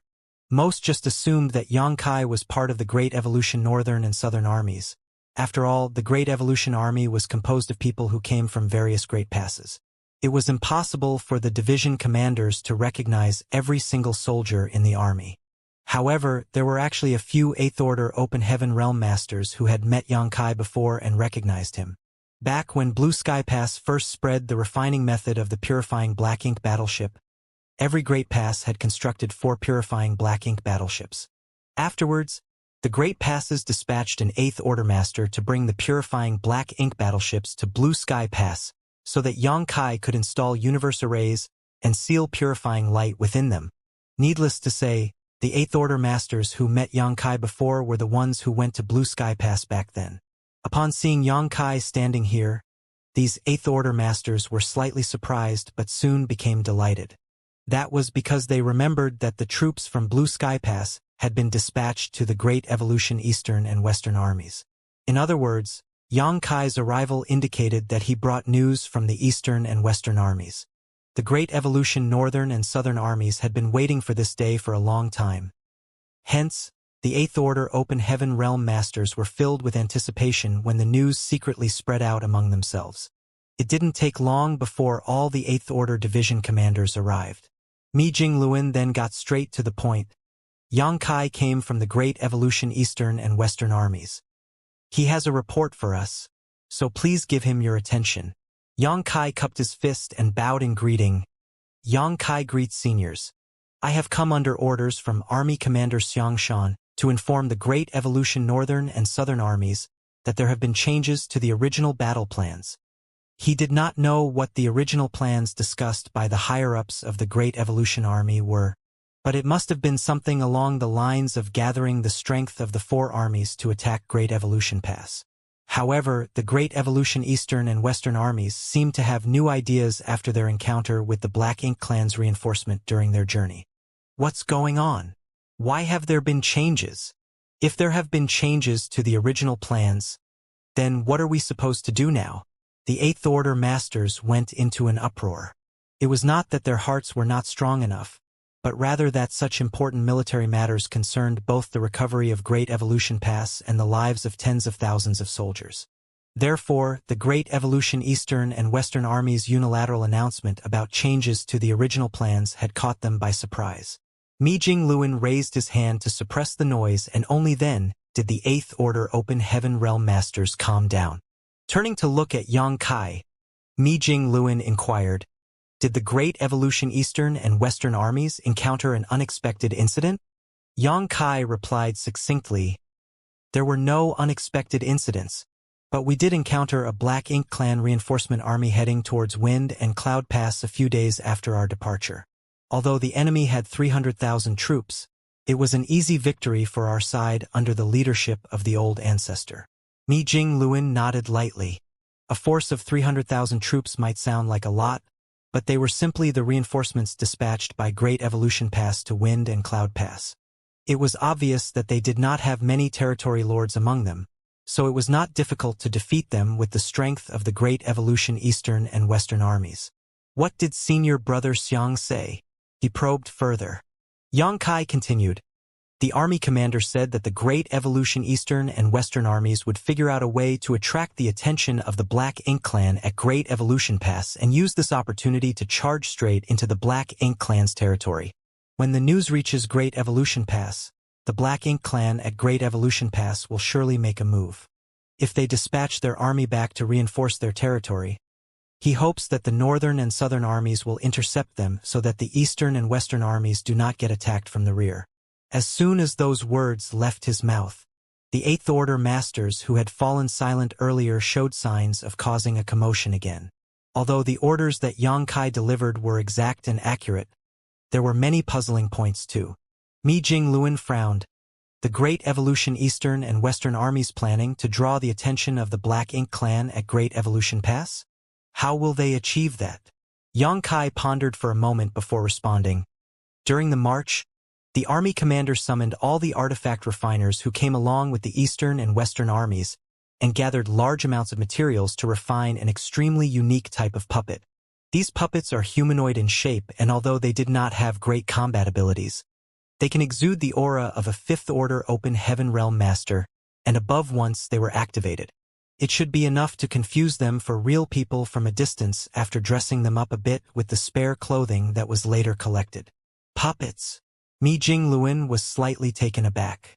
Collecting materials for refining and spare clothing while on the march indicated that the Great Evolution Eastern and Western armies came up with the plan on the fly. It was not something that was premeditated. Otherwise, they would not have left the Northern and Southern armies in the dark. Besides, Xianxia should have known that the army was supposed to proceed forward with great caution. Rashly changing the original plans could only mean that he had a better plan in place. Although Yang Kai was only explaining what the Great Evolution Eastern and Western armies had done during their march and did not provide any speculations of his own, just hearing the words puppets and clothes was enough to make most people come to the same conclusion. The Great Evolution Eastern and Western armies clearly wanted to use these refined puppets to draw the eyes of the Black Ink Clan at Great Evolution Pass. How many of these puppets did you refine? Mi Jingluan's question hit the nail on the head again. A small number of puppets would not achieve any effect. They would only attract the attention of the Black Ink Clan if they refined an astounding number of them. I refined more than 140 puppets myself, and there were 1,000 or so artifact refiners who came along with the Eastern and Western armies. Considering that each person's attainments in the Tao of artifact refining is different and the number of puppets that they could refine is also different, this junior conservatively estimates that around 50,000 puppets were refined.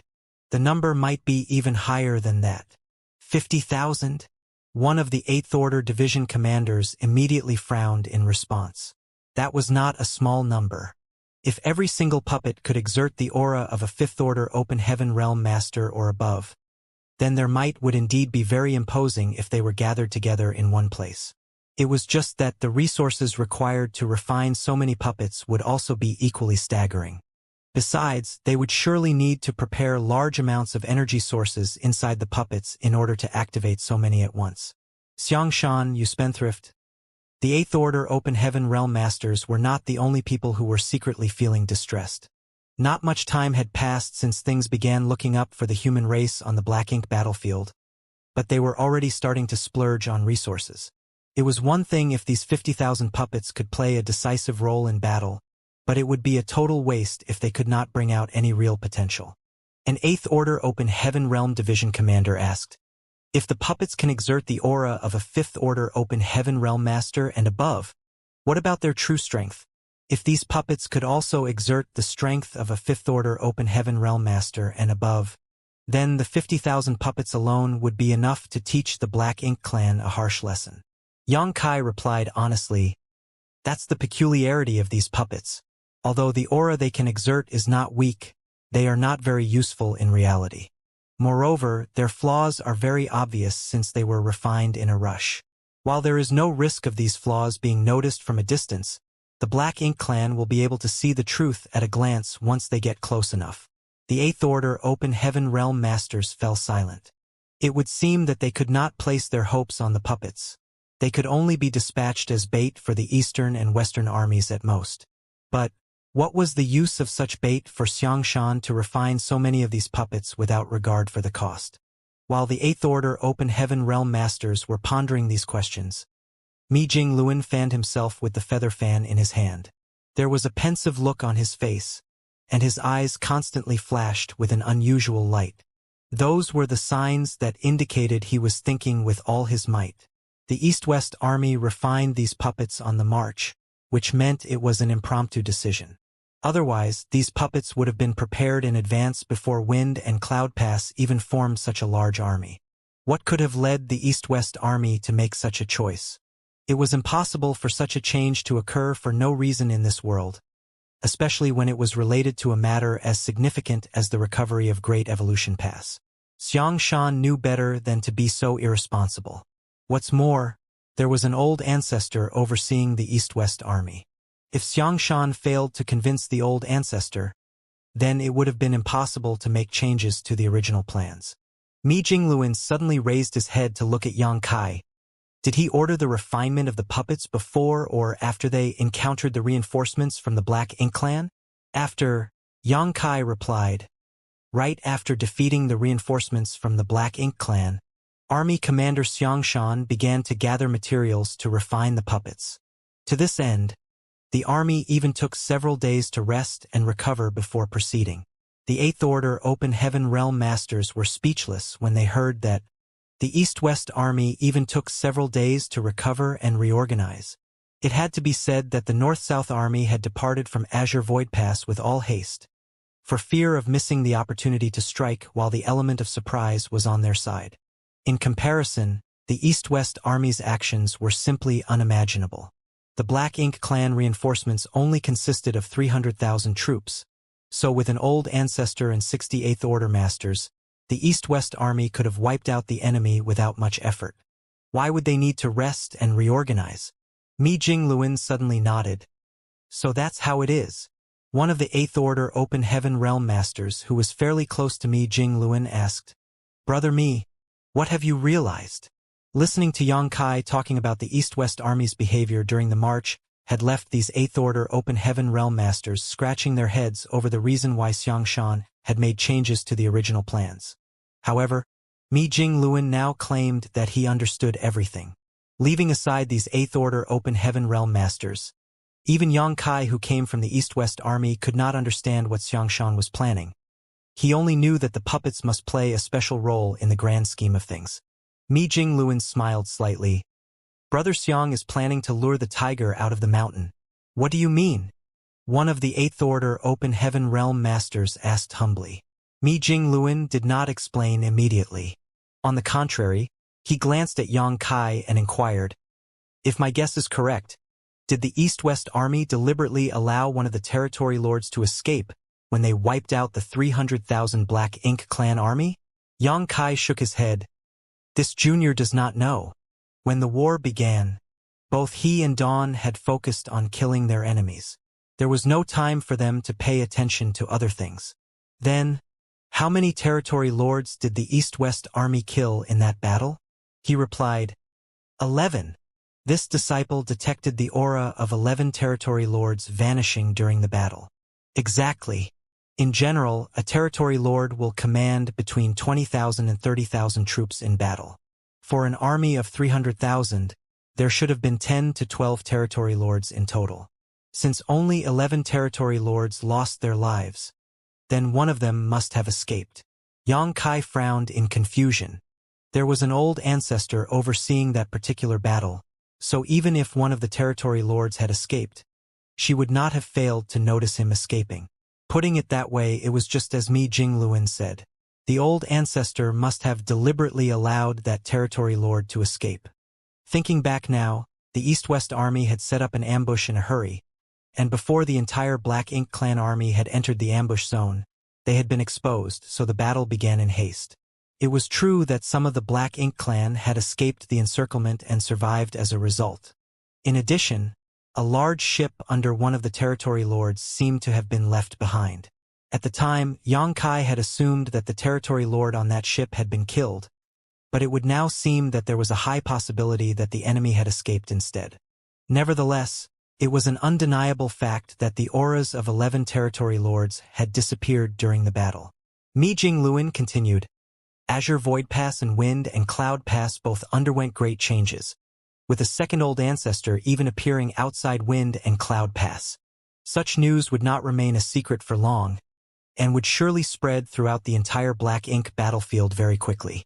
If the Royal Lord at Great Evolution Pass learned about this incident, he would undoubtedly become vigilant and wonder whether the human race was trying to recover Great Evolution Pass.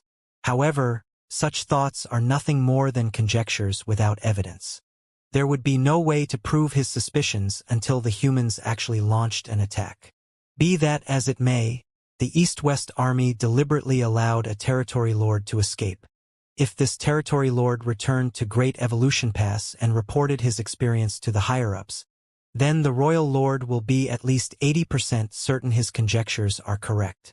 Our North-South army has repeatedly been discovered by the Black Ink clan because they are already aware of our presence. Therefore, it is not a secret to the Black Ink clan that the human race is trying to recover Great Evolution Pass anymore.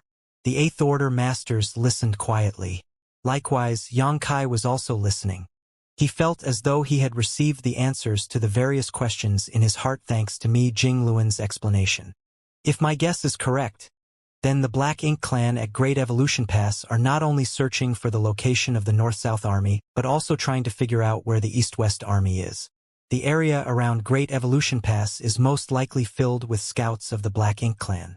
Under these circumstances, the Black Ink clan will surely deploy their troops ahead of time to garrison Great Evolution Pass in order to prevent any unexpected occurrences. Having said this, Mi Jingluan's eyes flashed brightly. At this moment, the defenses deployed around Great Evolution Pass will be practically impregnable. Not to mention, the Royal Lord will definitely come to Great Evolution Pass in person to confront our Ninth Order old ancestor. If that's the case, doesn't that mean we have lost the opportunity to fight back? How can Great Evolution Pass be retaken? An Eighth Order Open Heaven Realm Master frowned. Mi Jingluan shook his head slowly. The East-West army is intentionally trying to alert the enemy to their presence. In that case, it stands to reason that they have no intention to storm Great Evolution Pass. That's also the reason why they made changes to their original plans. These puppets are enough to attract the attention of the Black Ink clan for a long time. Using this opportunity, the East-West army will be able to head straight into the Black Ink clan's territory. Now that the troops of the Black Ink clan have gathered at Great Evolution Pass, the defenses of the Black Ink clan's territory should be relatively thin, and without the presence of a royal lord acting as a restraint, the old ancestor will be able to act without restraint. If a battle breaks out and news reaches Great Evolution Pass, the Black Ink clan will not be able to remain calm once they realize that they have been tricked and will surely deploy their troops stationed at Great Evolution Pass to reinforce their lines. At that time, the North-South army will be able to deal a heavy blow to the Black Ink clan if they can find the right opportunity. Fighting in the void will reduce many of the risks that come with attacking the Great Pass. Seeming to realize something all of a sudden, Mi Jingluan's eyes brightened. He struck his fan closed against his palm and exclaimed, "Amazing! Brother Xiang is a genius. How absolutely admirable. I can't believe he saw that far into the future. Brother Mi, your explanation is so obscure that we look like fools in comparison." One of the Eighth Order Open Heaven Realm Masters couldn't resist complaining. Many people chuckled in response. Even Mi Jingluan smiled slightly. To put it in another way, if we followed the original plans, the North-South Army and the East-West Army were supposed to launch a quick, decisive strike. We should have joined forces nearly a month and a half ago, then subsequently launched an attack on Great Evolution Pass. Our current Great Evolution Army is mighty, and the Royal Lord was not in Great Evolution Pass back then. The only troops stationed there would have been a few territory lords and their respective armies, so it would not have been difficult to recover Great Evolution Pass. Everybody nodded in understanding. Recovering the Great Evolution Pass with a swift and sudden strike was the original plan formulated by the higher-ups. There was no nuance to the plan, only an emphasis on speed. In other words, they had planned to conquer Great Evolution Pass before the Black Ink clan had time to react. After recovering Great Evolution Pass, we would surely need to rely on its strength to defend against the Black Ink clan army's inevitable counterattack. Although the Great Evolution Army is mighty and consists of more troops than any other Great Pass, we would not have much time to prepare ourselves once we took Great Evolution Pass. Hence, we would not be able to exert most of Great Evolution Pass power when the Black Ink clan army arrived and could only meet them head-on. The Black Ink clan army would have endless reinforcements coming to their aid, while we would be few in number and our reinforcements would come from afar, if they came at all. Without any foundation to rely on, we would surely suffer great casualties. In the worst-case scenario, Great Evolution Pass would be retaken by the Black Ink clan. However, there would be nothing we could do to stop them. But things will be different if we act according to Brother Xiang's plans. Mi Jingluan explained excitedly. The East-West Army will charge into the Black Ink clan territory and reduce the Black Ink clan's strength as much as possible. Simultaneously, the North-South Army will be able to restrain the Black Ink clan at Great Evolution Pass. It's not a big deal if they do not come out, but if they do, we will find a way to ambush them and weaken their strength. If things continue in this manner, then the Black Ink clan will eventually be overwhelmed and run out of troops. At that time, we will have enough time to build up our strength after conquering Great Evolution Pass. When we regain a firm foothold in Great Evolution Pass, why would we need to fear the trivial Black Ink clan? The realization dawned upon them after listening to his explanation. They had originally felt unhappy with the East-West Army for making unauthorized changes to the original plan. Nevertheless, looking at the current situation, the new plan was indeed much better than the original one. To put it simply, Xianxia's plan was to ignore Great Evolution Pass for now. Be that as it may, their end goal was still to recover Great Evolution Pass. In the long term, this plan had a higher chance of success, which was why Mi Jingluan fully endorsed it. Since they had a better plan than before, it stood to reason that the North-South Army would cooperate. After some consideration, Mi Jingluan suddenly asked, "Yang Kai, how long did it take for you to travel here from the East-West Army?" "About 20 days or so," Yang Kai replied.